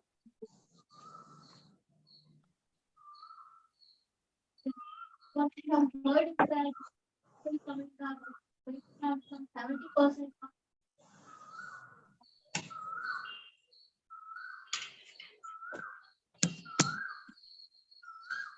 The line of current, the south is working or it's being funded. Also, in the follows that many of the universities have applied. Yeah. So how that is also going to take. Thank you. This is one of the newest questions we are facing these days. I think, let me first tell you why we needed NRF. In India, we have got 7 or 8 science departments: DST, DBT, Earth Sciences, Electronics, Space, Atomic Energy. But then remaining departments which are servicing the country, they also require research.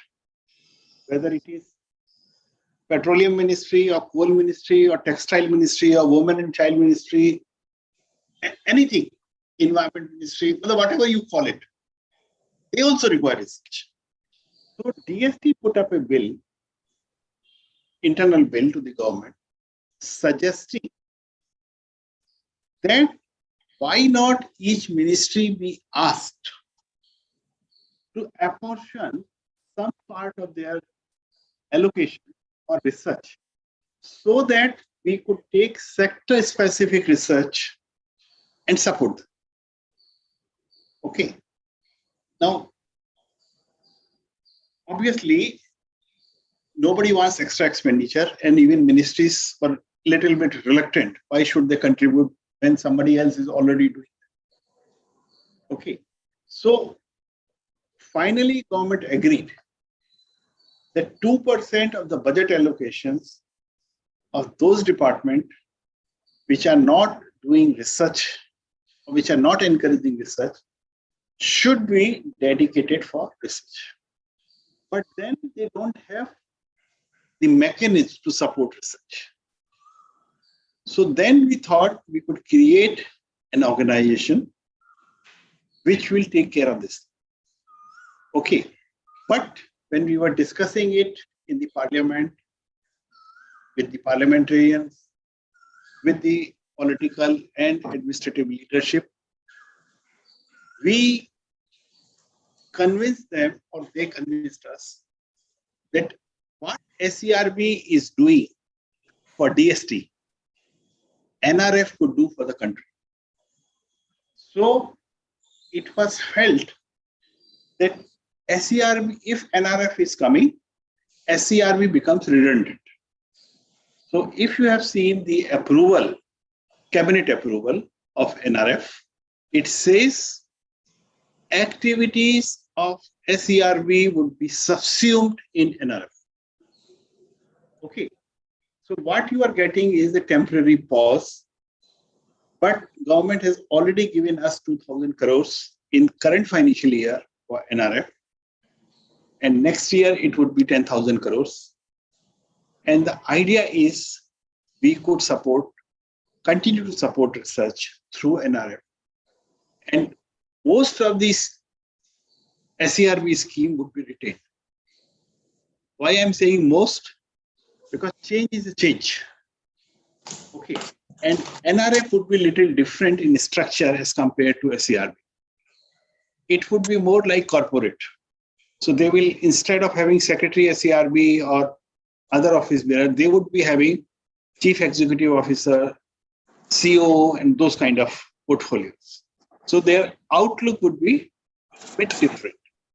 But because we are the administrative ministry, even for NRF, we feel pretty confident that most of these schemes of SERB could be continued with little or no moderation. Okay. And what you are getting is only a temporary pause. And I hope in the next session of the parliament, which is starting 20th of July, NRF will be tabled. And if approved by the parliament in this financial year, you will have none. Yes.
Must say this is something very serious, and DST is deeply concerned if fellowship of any student is delayed for reasons not specific to the candidate. Okay. Of course, what is happening in the background, you must understand that we are moving from a physical system to digital system. And each year we gain some more wisdom. And we are improvising our processes. And current process says that institutions need to return all unutilized grant to DST, which many institutions, including IITs, finding it. Okay. And this has caused a kind of roadblock. Okay. Of course, if any student is getting independent fellowship, I don't think there is any problem. Problem comes with the students who are attached to some projects which are funded. And here my request would be faculty under whose charge this project is, that this is a dynamic process. We need to adapt. And if government requires institution to open zero balance account, so we are going to do one more change actually. Right now, until last year, the system was that government used to give grants to the institutions, and institutions were giving utilization certificates. Can you imagine that for the financial year ending in March, institute were giving utilization certificate by October, November, December, January, February, next year March. And then, unfortunately, students who were participating in this, what we are trying to correct now, DST or other funding agency will not give grant to institution. They will give grants to their bank. And institution will be only given authorization. You are eligible to debit up to this much limit. And that way, we are trying to address challenge of UCSC, which is not coming on because it would be a direct debit. We hope there would be not a formal requirement of UCSC. Of course, we would ask university to make a statement how much they have spent on a given project. But since we have better control through the bank, and that is why we are asking institutions to go for zero balance accounts. I'm really sorry for students who are suffering in this process, and we need cooperation from the institutions to handle this situation. One more thing I must say, this is not something coming from DST. This is coming from Ministry of Finance. And this is for everybody whosoever is government. So I think only cooperation in this thing would help.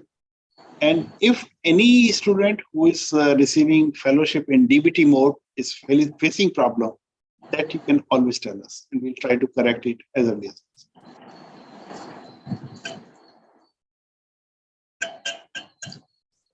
Yeah, please.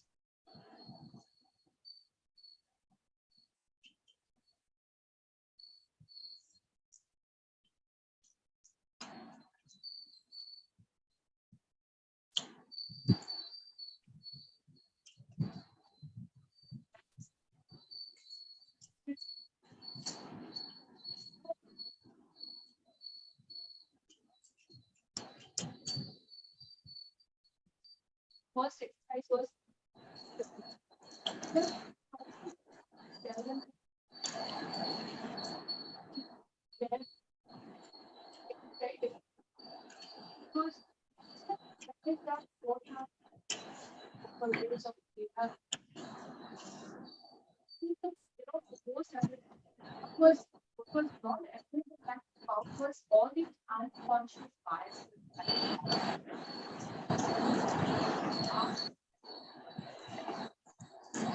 then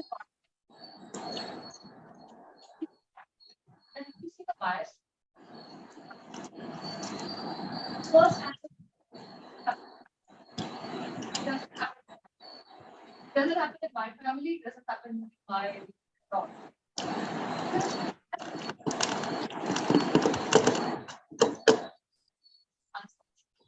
And asked us to have all that information and identify these unconscious biases that we are having and to improvise on that. I mean, we, as a state, reminded that there must be people all these and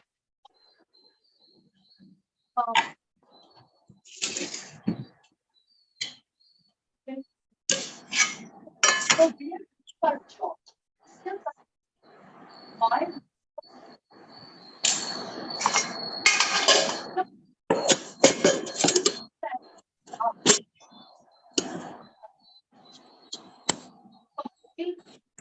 person who's there and is well dressed and staff is like salam sir, you can't do it. If a female goes there, I I'll have to say 5 times.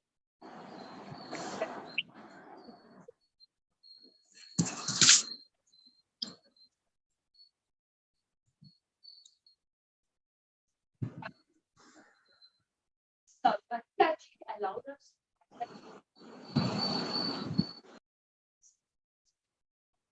9 months time. We realized all of it and we submitted not what for us. What became important is that how do we actually exactly.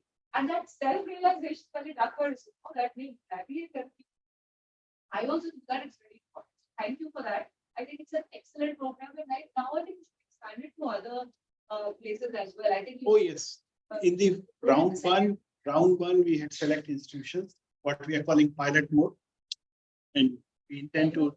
Yeah.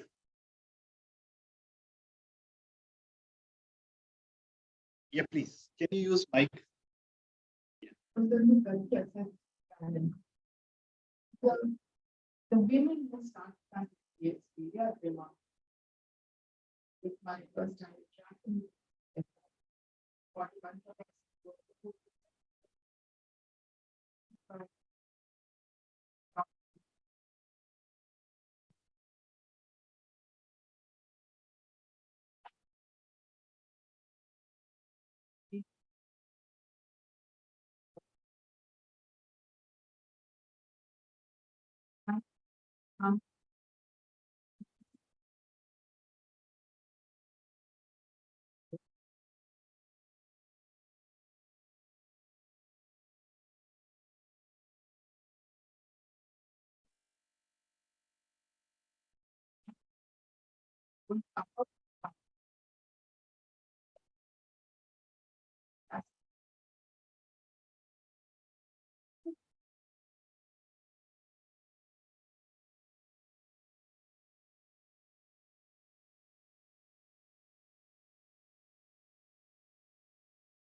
Thank you, ma'am, for these additional remarks on the Gati program.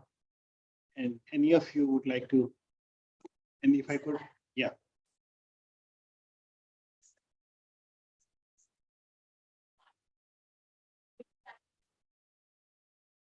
Actually, that was our pilot actually, that we were asking only state universities, private university and colleges to submit proposal. And response was beyond our expectations. We got more than 4,000 proposals. And even to get them assessed is a task. And we could finally support only 10% out of that. And which is also a major discouragement to those who couldn't make it. Okay, but our idea is that we have got it, and we would be coming up with more such programs for our tier 2 and tier 3 institutions. Yes. Yeah. So much, Mr. K.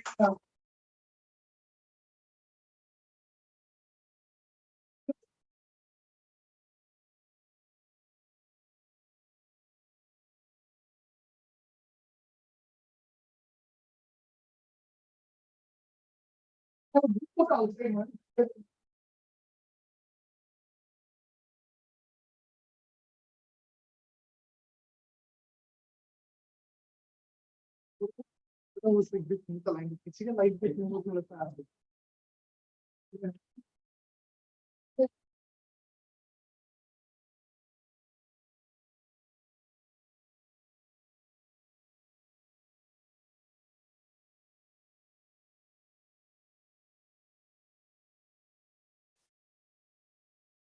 Good. मैंने कहा हमारा में message था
Good afternoon, everyone. I'm sure everybody.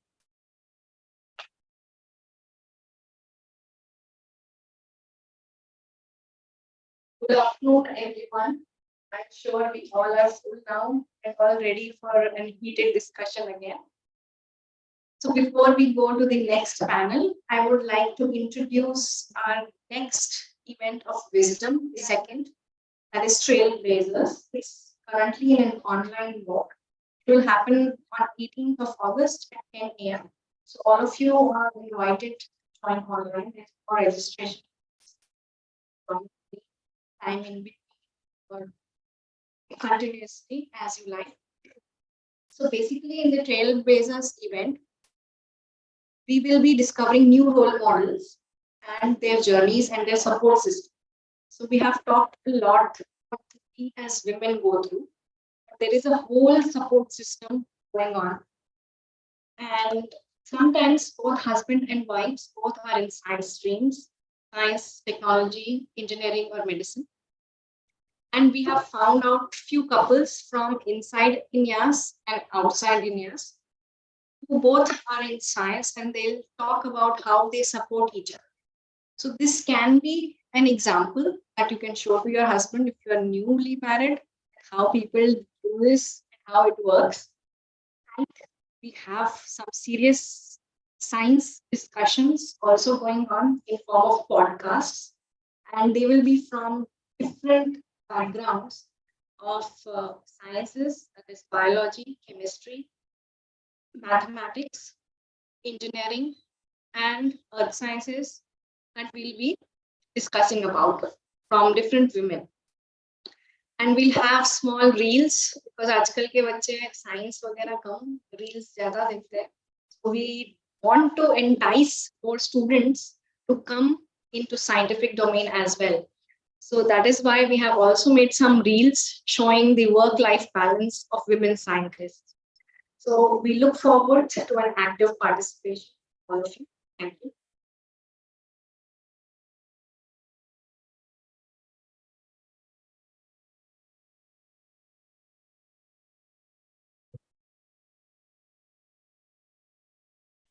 So we will start our next session.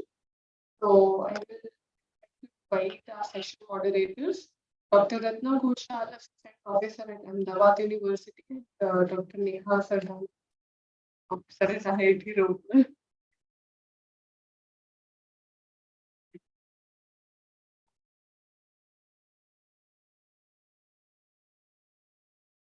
Okay, good afternoon, everyone. I think we all had a very relaxed and nice lunch. So welcome back to the last session of the workshop.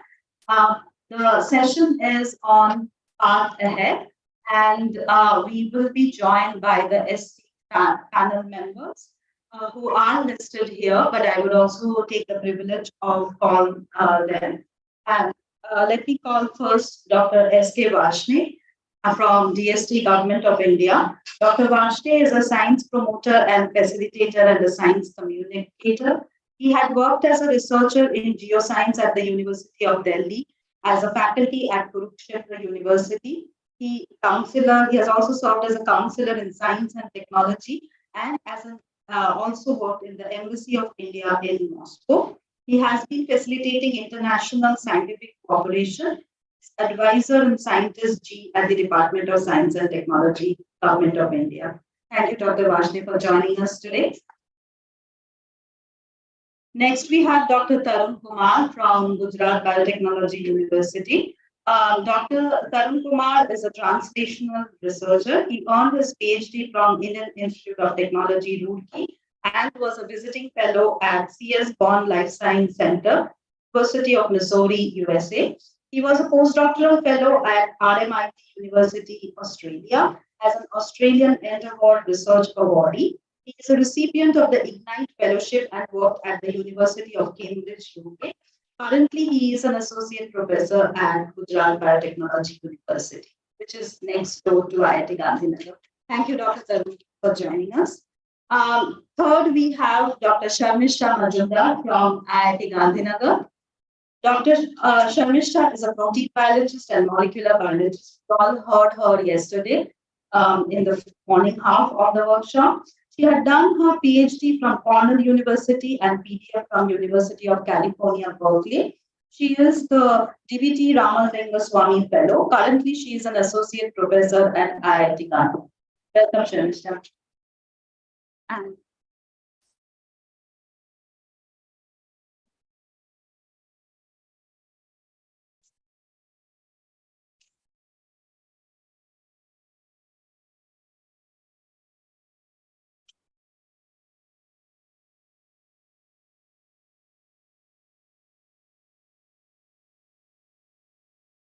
our fourth panelist is Dr. Archana Kumari, an assistant professor and PhD from Osaka University, Japan.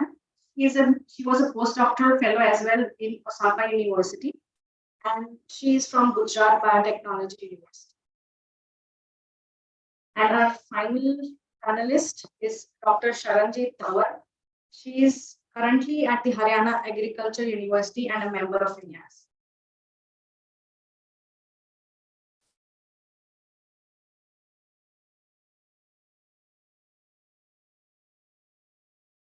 Okay, to get the panel going, this is the last panel, so I think we are need to culminate into something that what will be the way ahead, what will be the path ahead for all the discussions that we have been having for the last 1.5 days.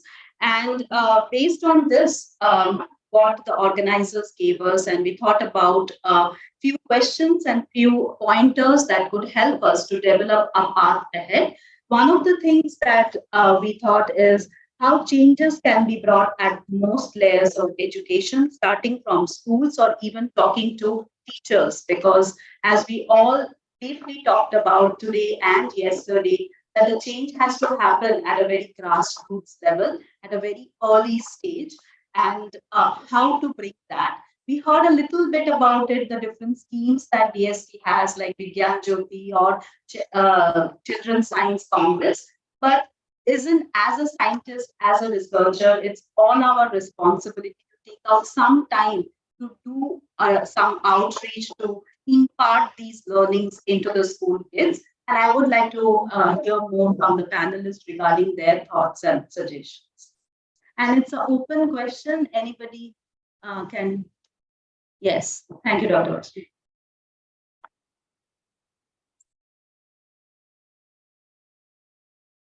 So,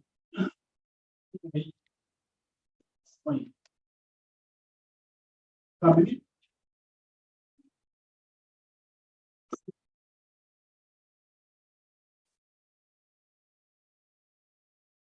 It's called anti-social justice. Idea here is that what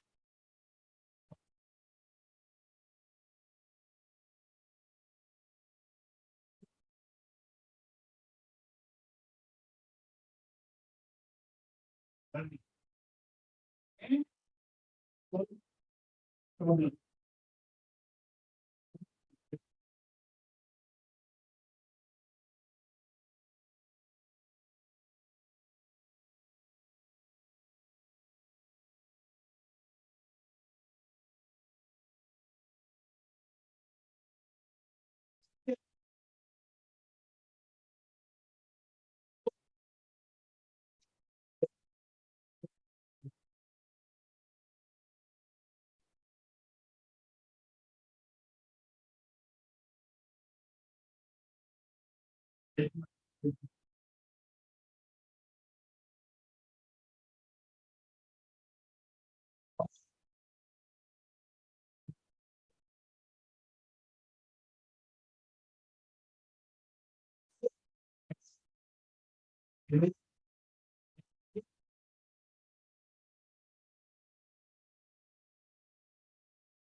very good career.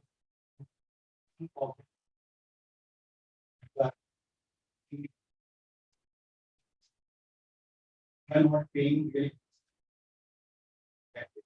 that has to be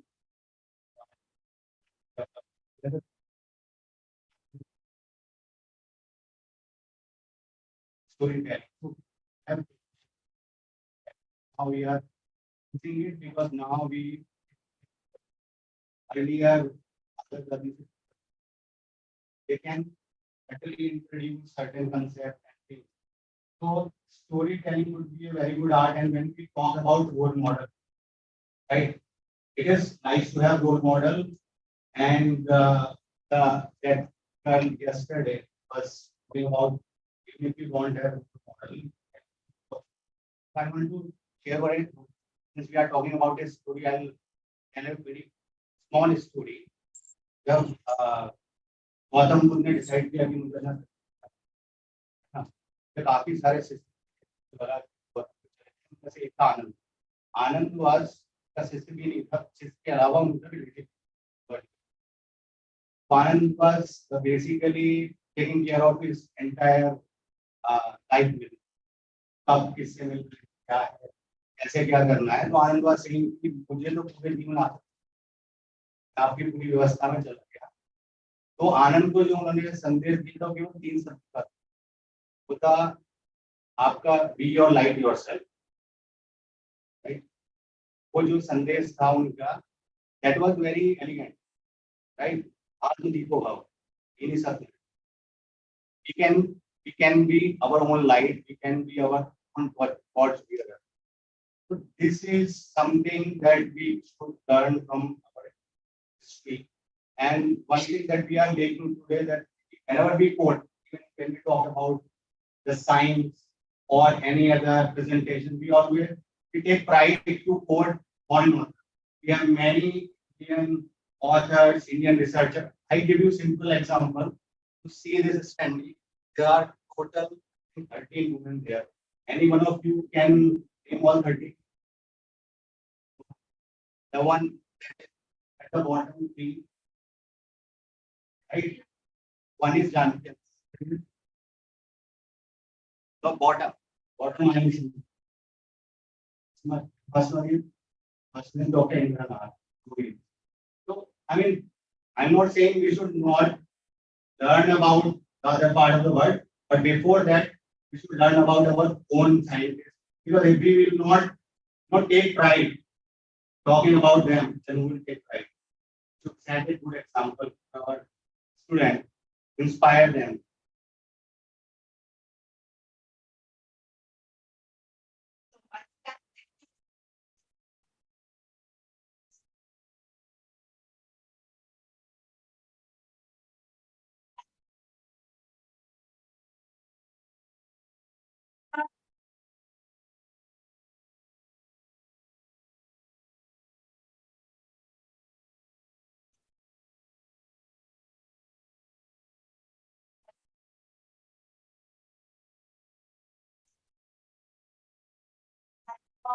Writing and competitive exam, I'm not understanding properly, not really interested in understanding. So, one thing I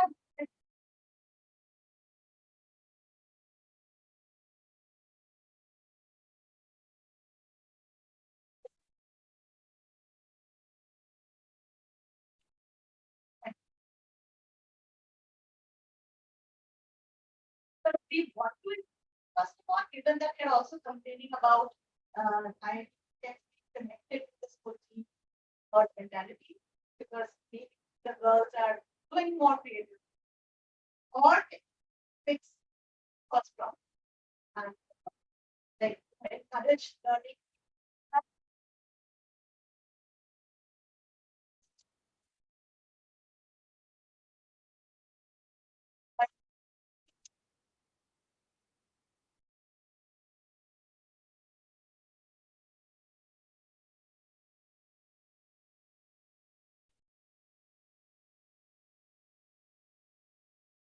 After what Sharanji goes to add.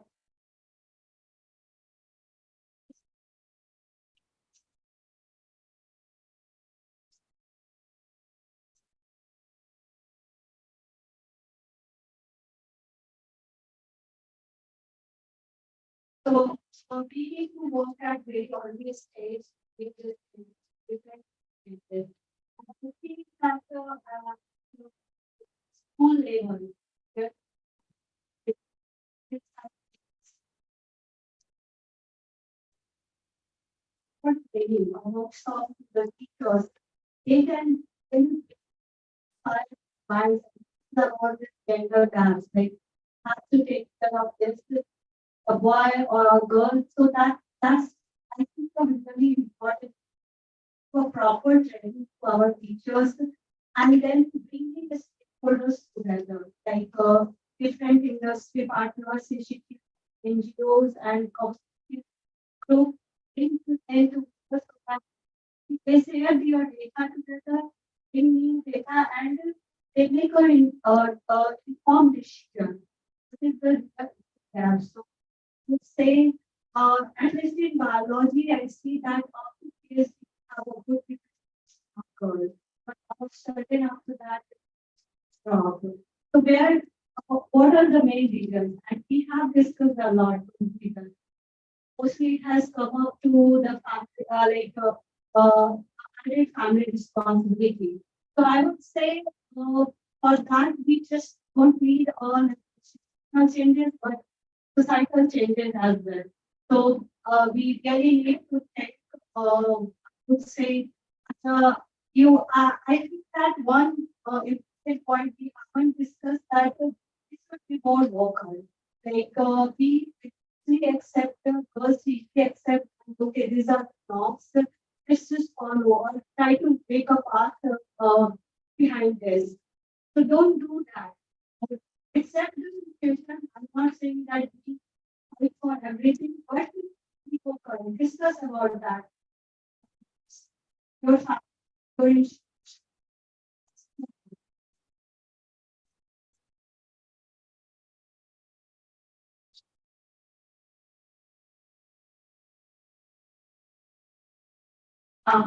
yeah. Yes.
What family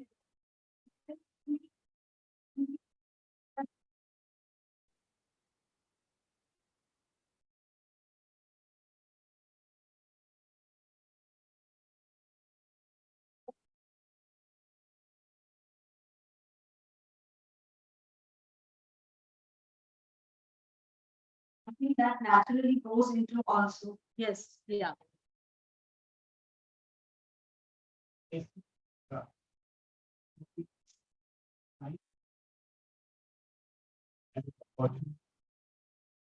Yeah.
science education is not as much as it is for, like, say, a mechanic.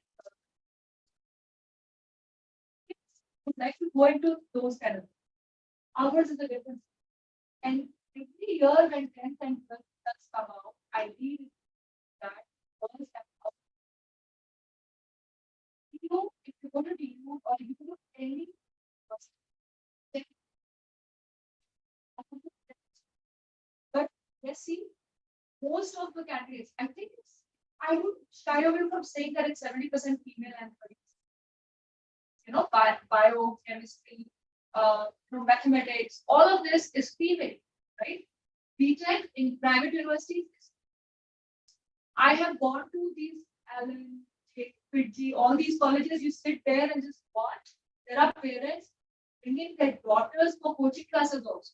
So it's not that we don't have that students, female students doing BTech, or have you seen TCS population? Like if you look, ask TCS and Pro and other has record of how many females they have with BTech. I'm sure the companies are doing very well. You know what the problem is? Not at school we need to sensitize them to take up.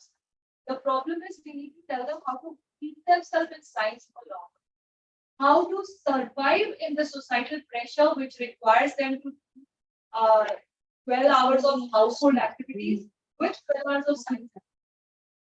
I think we're just missing the point. I'm sorry, but I think that this is the point. We call this all the girls, don't tell them that it's science. Right? I think the parents. So I think, Tanita, that's a really good point. But I think the major gap that we are missing is that whatever Fitzy or Alan you are talking about, it's all in metro cities and urban areas. Yeah. So there are right. It's a special channel. Right. So they are trying to compensate for all the coaching classes which is there. Plus, even rural people sell their properties, send their kids to coaching classes. They are there everywhere. It's not the point. Yeah, but there are other parts like girls don't even have college. And I think that is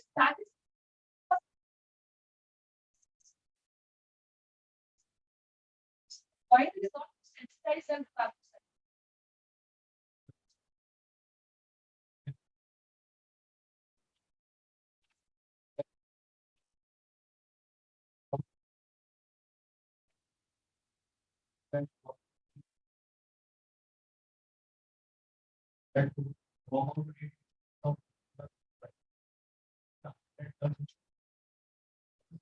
Only 45 plus. If the boys are 41%, right? Average we are 8 hours to 80%. But dropout average country dropout rate percentage. Regardless of the population, but talking about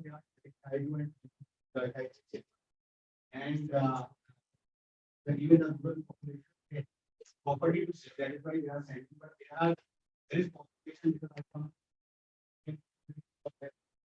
my colleague who are very talented, but awareness about internet and other things that people not even not having electricity. So in our time, I was really starting in the night, would be voting. Still now the definitely situation has improved substantially, but still in the rural area you see the dropout rate is high, and most of the schools that sir talks about they are at the higher rate. What we need is some scheme to promote this particular topic so that they can and they can go to the higher study.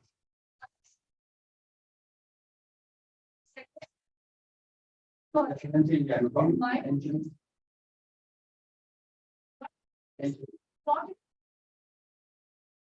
First stuff that because you're only halfway there. So we need to bridge that gap. If you it's juggling between this house, household and so professional life. Yeah, yes. So, yeah, so I'm not saying so that is what we supposed to have. I did the happy part of it. Boys and girls and always to have to follow this kind of work like training can like tell them this cause also they so it's also our mentality. I won't say everyone, but there is a you have these of things. So that we have to end at earlier stages. So you can make a informed decision. You can hold on your few things and just let it give few things a few tasks to others on it and your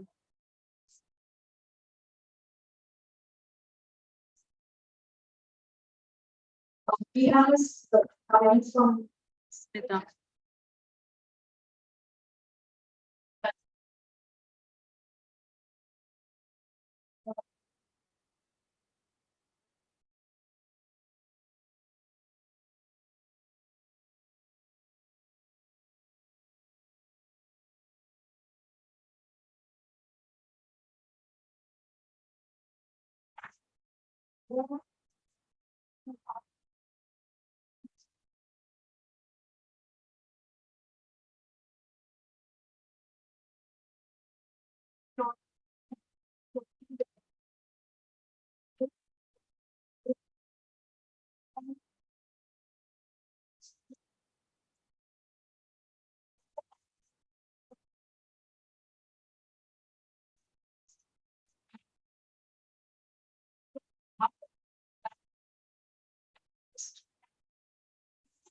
So your thing is, we are not saying that we should encourage people to take up science. We are just saying that we should at least they should have an option to take up science. Sometimes that option is even closed. तुम home science ले लो, science मत लो 10th में. There are parents in NIOS, which is National Institute of Open Schooling. They take तुम science नहीं करो, तुमने क्या करना है? तुमने तो घर बनाना है, home science. So at least that option should be open. And under the new education policy, I would like to ask, sir, that there is a lot of emphasis on doing things on hands-on, specifically in kindergarten level and higher level. Even our CBSE and ICSE books have changed nowadays. It's more on hands-on learning that encourages people to observe things. It's not about taking up science or not being creative or being creative. It's about visualizing things in an easier way. So, sir, what is the take of DST as such for doing these hands-on things, and how you are helping teachers in IITs or in other universities to build these kind of curriculums?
talking about the students with a lot of students already sitting in the room. So I would like to open the question now to the students that what did you think when you were in the school or in the undergrad level that what have helped you or what came across as a really big challenge or any support that you received from your household or something that you would like to change that would really help you. So students, please feel free to share some of your thoughts and that will help us or the policy makers to decide that what is working and what is not working.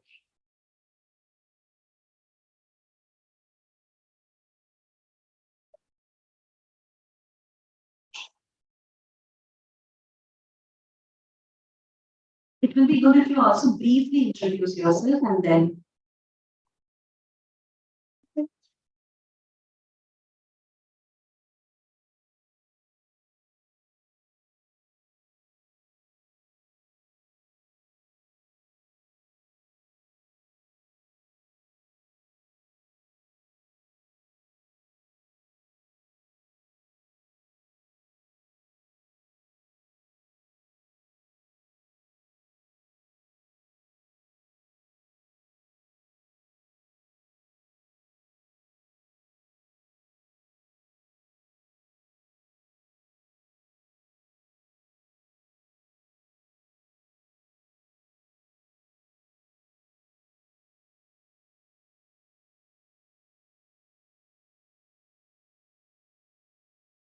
With very limited knowledge in my family also and with myself also.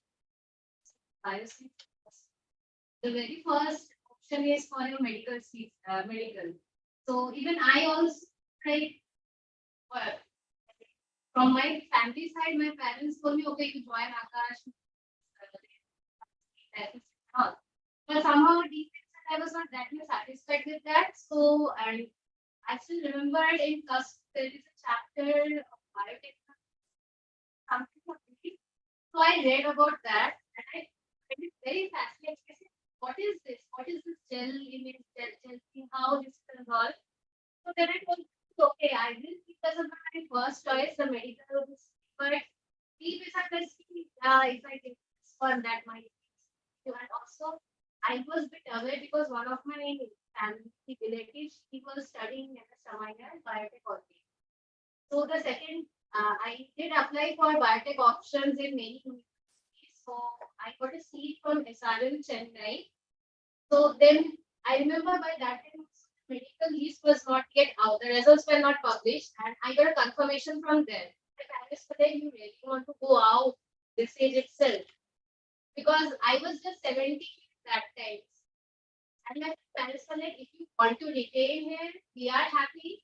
We will, you can take a leave here, you can study. I know that you can definitely take a seat next year. But I feel like, no, I don't want to. I just want to move out.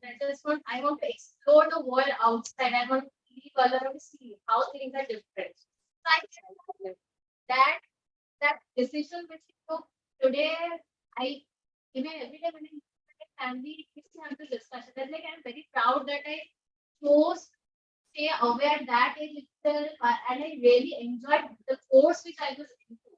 And it is very satisfied. And then as I was telling, I don't know if I was even in a medical seat also, I don't know whether I would have been able to cope up with that course or not. So yeah, that's the thing. So now, like, it feels so satisfied now. My parents ask me, "See, my colleague daughter or son, she is planning to go for this biotech field.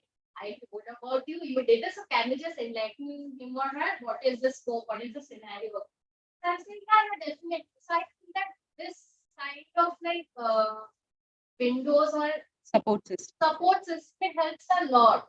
So in science, I personally feel that now every time I get into my like cousin sister, medical is not the only option as a science for woman or girl. There are multiple options. You start somewhere, the doors will open automatically. It's just like yeah, exactly. Exactly. There are candidates who qualified, but they don't come to IT. The number in ITs are low, not because there are no candidates for qualified. It's so simple. Because they're getting the rank which is getting the biotechnology said some.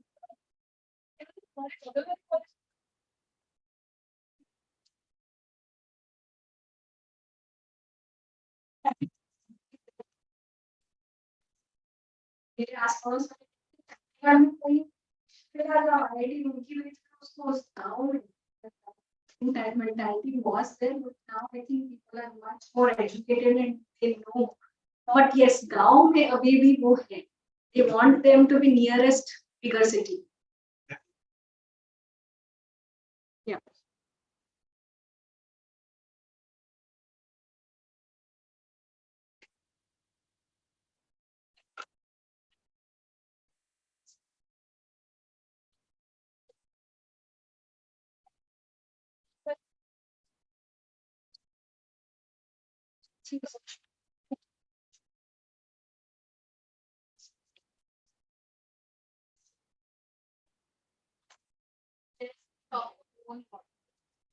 Support system.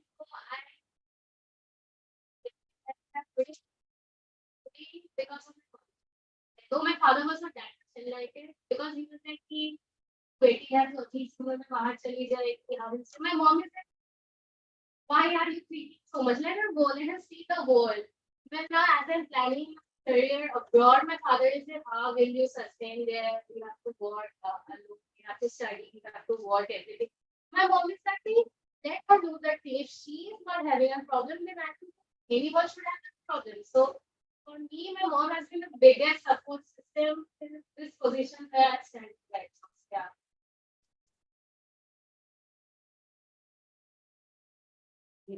I think we also would like to move further to any other students who want to share any societal level challenges or anything that you faced, you are comfortable sharing. What you would like to bring a change in the household or society.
Anybody else would like to share any societal changes that have not been discussed as of now?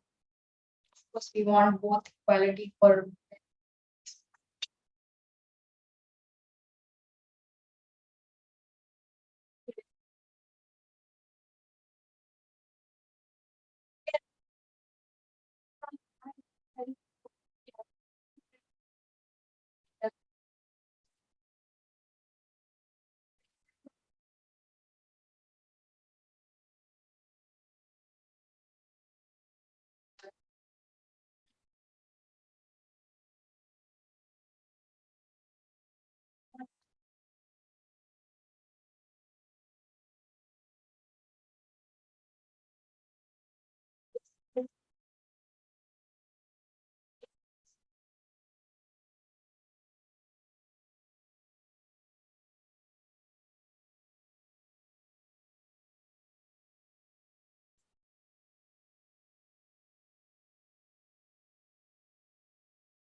Yeah,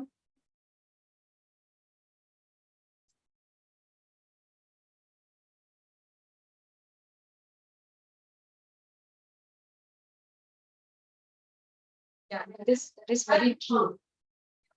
Yeah, sure.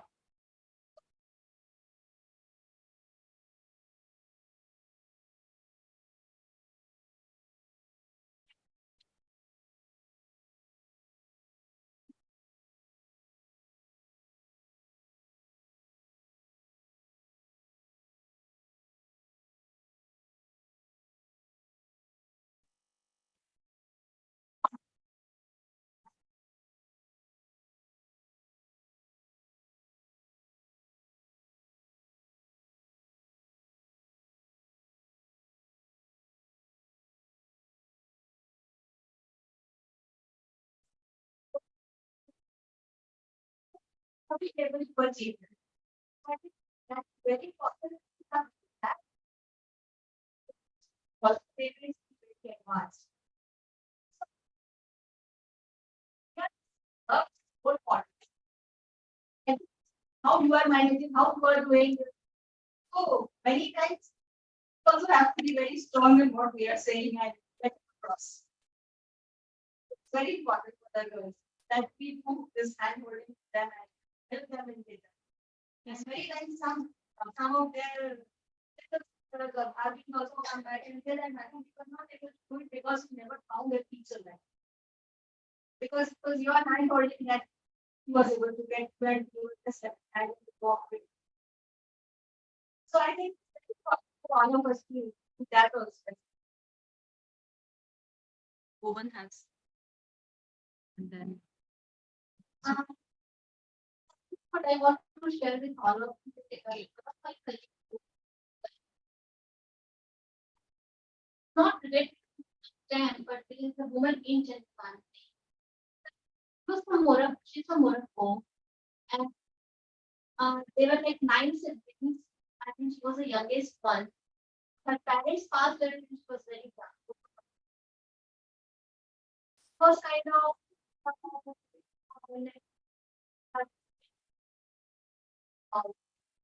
one of the relatives, I don't know, took some class or something on her with a complete right. She was left homeless. The relative till the age of 22 or 20, she never went to college. One time, and that's what her own personal story she was. And then at that time, and she was blind. I mean, I should not say that, but she was sick for she had 3 or 4 abortions, just personally narrated. And then later on, after at the age of 22, first time she went in. She finished her high school by age of 23 and 24, the bachelor's by 26. And at the same time, she got to know from some of her colleagues that being a blind, she didn't even braid us. And at that time, after that, she later on made it to the Fulbright scholarship. She did her master's in journalism, and she worked for UN because I was in the same time I was doing my PhD, joined her for master's for journalism university. And my university was that one of the Fulbright founder was our university chancellor. That's where our university posted maximum number of Fulbright scholars. And from there, I came to know her, and right now she's married, settled in US, and everything. But societal challenges as well as physical disability comes, and at the same time, how she kind of pulled her out of all those challenges and made herself to that level. That is really correct. last comment, Sugata.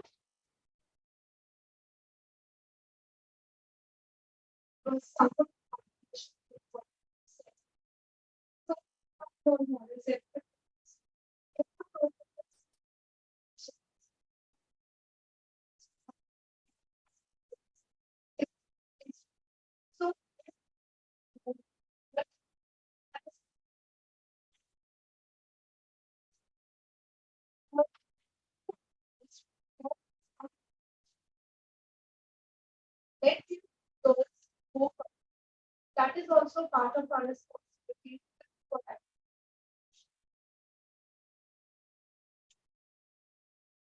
So Ganga, now let's go to the next level of the discussion that we have discussed a lot of government policies, the grants and the opportunities we all know about in this room specifically because Dr. Varshney has presented today a very nice presentation and he has enlightened us about them. So what I want to know from the panel, one person, one answer each. Do you want another government level policy that you would like to take into the system? One suggestion for Sharanjit, we can start from you. Any government level policy you want to, push to the government, one policy each.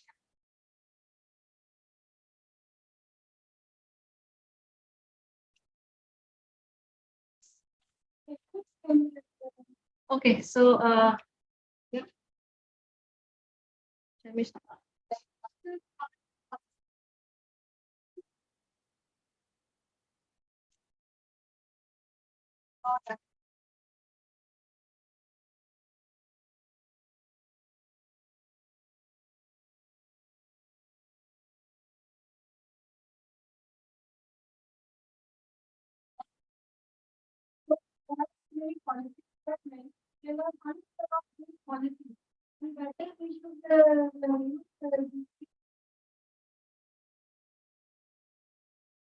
That is the next discussion point.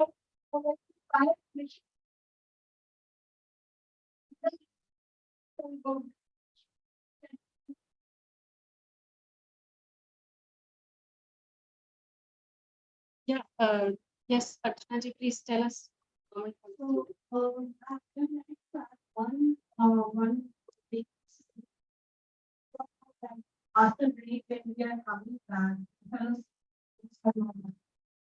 and that time we have a big support sent to the medical facility. So I think if we have some grant or some support from organizations where we can apply for this child care facility, that would be great because I heard in Germany, we all may know about Nobel laureate Russell Bernard. So she has started one scholarship. That's one. So they can avail that fellowship and better take for their game. I think we want to. Dr. Taran? One point.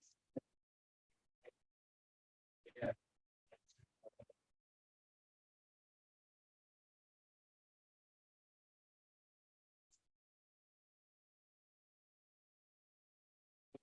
One thing to think about. Similarly, a talent hunt can be by the government. Some representative can hold the rural area or other part. They can identify some brilliant kids. If the gender gap can identify it.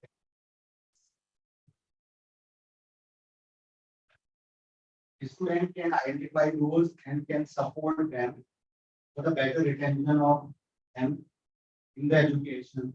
They want to have and government support. That would certainly be help in bridging the access, contribute to the overall growth of the country.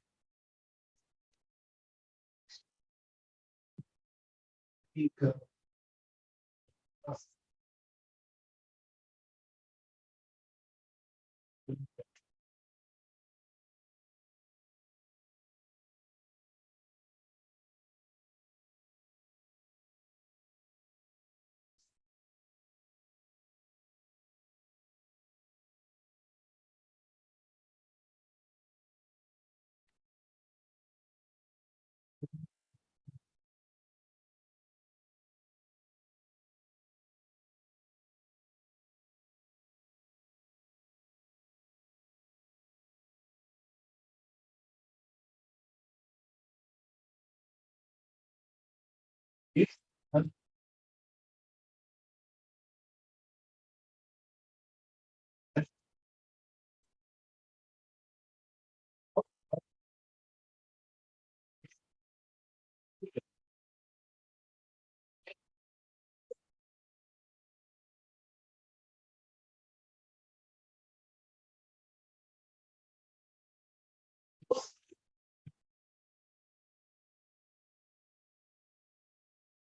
drawing.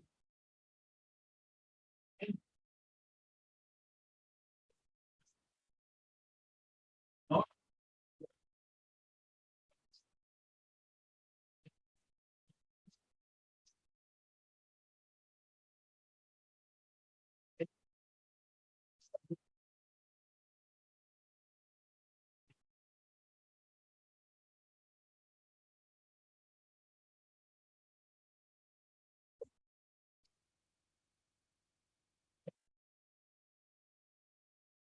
But he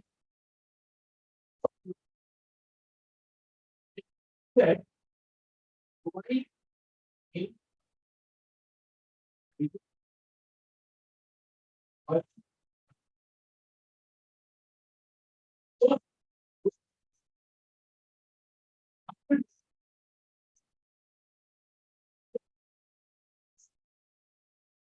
model convert functional one. Here, the whole one was convert model also. So, guidance of one subject gets one working member who and then let's select yes, the reward goes things.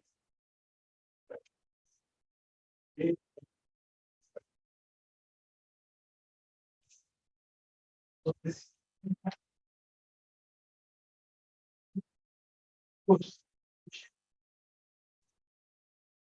I would also request जो आप talent Hunt करते हैं उसको advertise TV पे करिए और उनको दिखाइए कि बच्चे कैसे कर रहे हैं on yeah yes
Then kind of website. Then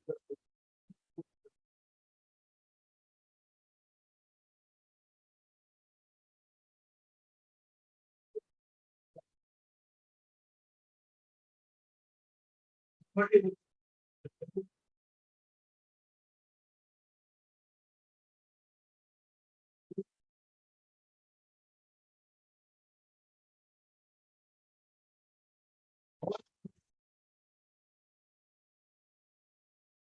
Announcement.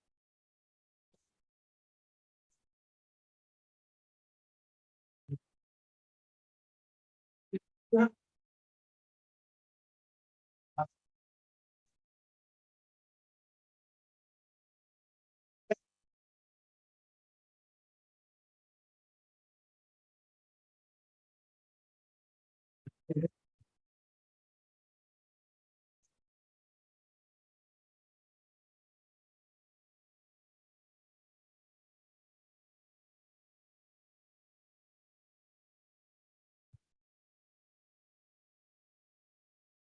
Right.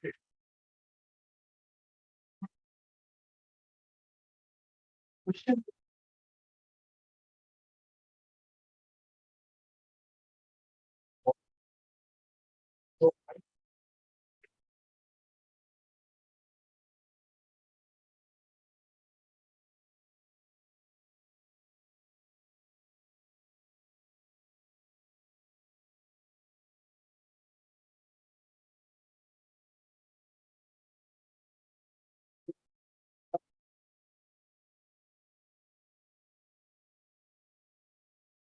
So, Dr. Ashni, on this point only, like social media has its own pros and cons actually, and particularly to reach masses, one thing that you very nicely put that newspaper can do wonders because that reaches masses. But also Dr. Veda was making the point that maybe that can be shared on Doordarshan, like national, something like which is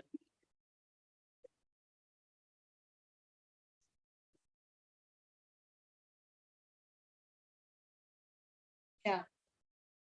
Yes. Subject discipline. Subject Yeah. and class-wise time. Class-wise. Right. Okay, so I think we had a very nice discussion on how to bring changes at the societal level, at this starting from also the school and the teachers and the kids. It was lovely to hear the students. What do they think? What are the challenges? And even scaling up to the policies and to different schemes, as well as how to better advertise to reach the masses. And with this note, I would really thank all the panelists. Thank you for joining us, and as well as all the audience for such patient learning and for such great inputs and suggestions. I think the panelists can come in front and they would like to take a photograph.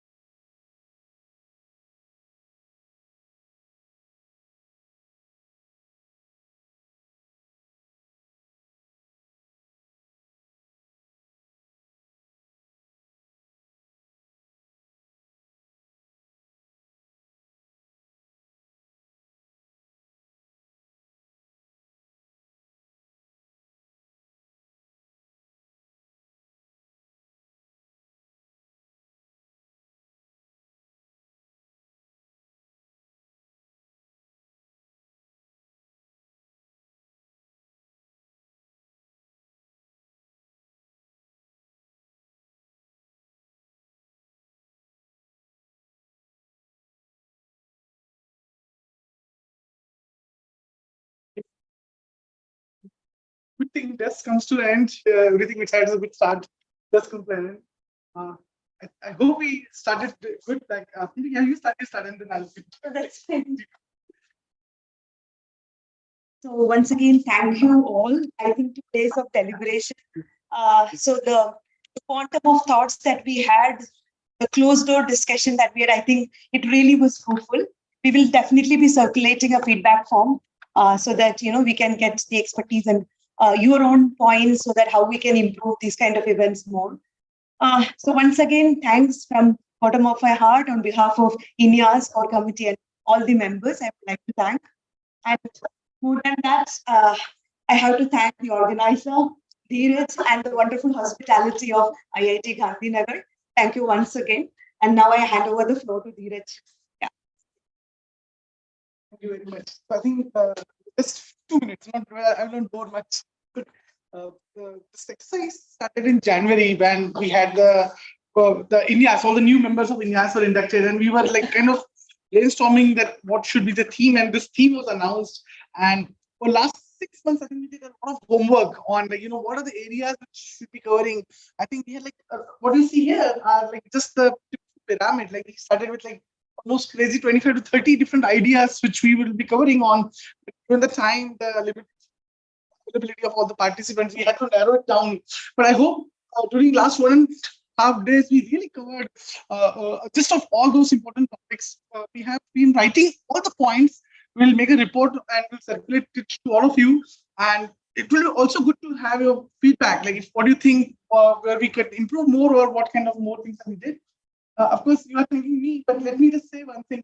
I was just filling up the Google Forms for food and transport. The real work which was done was by all the volunteers who are still on that. Like, they are the real army. So I think Pankaj was looking after all the transport. Navina was at the guest house.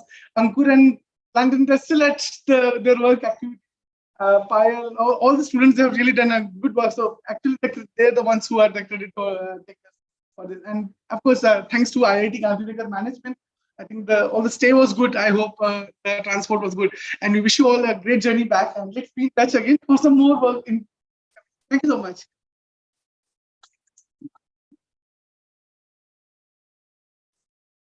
And once more, as we mentioned that our call is open. So those who are eligible, please apply, be INYAS member, if our INYAS.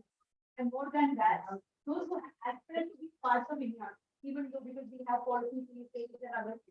But those who are really want to connect with the talks, I think nothing is stopping you. So please be on board as P and INYAS. The formal or informal doesn't matter. Okay, so I welcome all of you. So there's a high tea outside to join us and we announce this meeting. So thank you.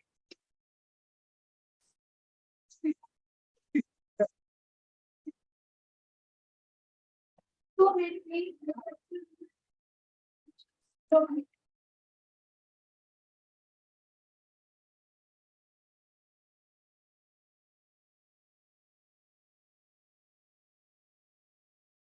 तो के लिए तो हमें expect नहीं किया था कि connection सब लोगों के साथ हो जाएगा एंड इससे पहले मैं एक दो कॉन्फ्रेंस अटेंड की थे बट मोस्टली उसमें मैन सेड या फिर कोई ज्यादा इसमें दैट इज सारी वो भी टॉप लेवल पे मैंने आज पहली बार देखा था मैं वो वाला वगैरह की एवरी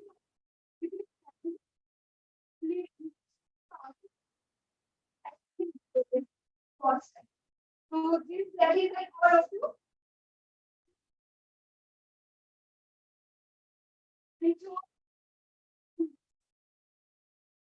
Okay.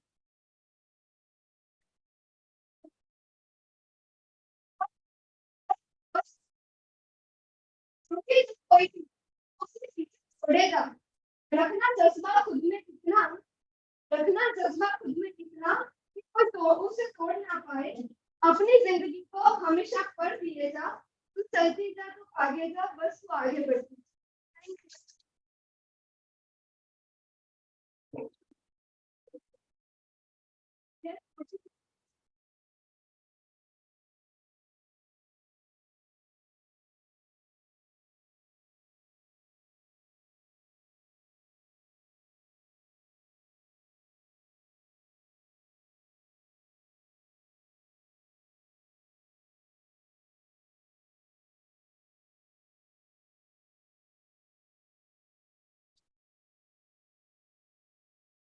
करने का मीटिंग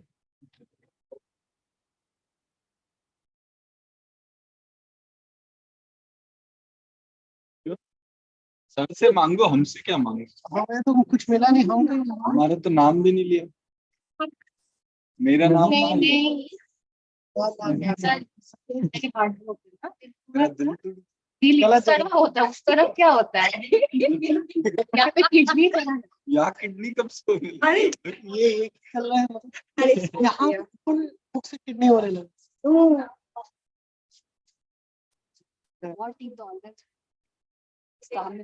हाँ तो फिर हम जमीन के अंदर होंगे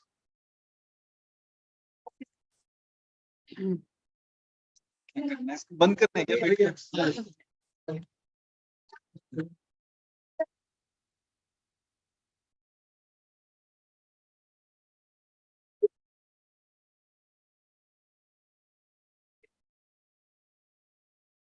इसका क्या उससे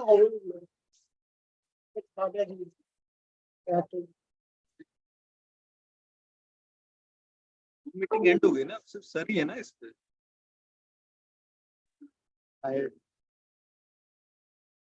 पार्टिसिपेंट कौन है भाई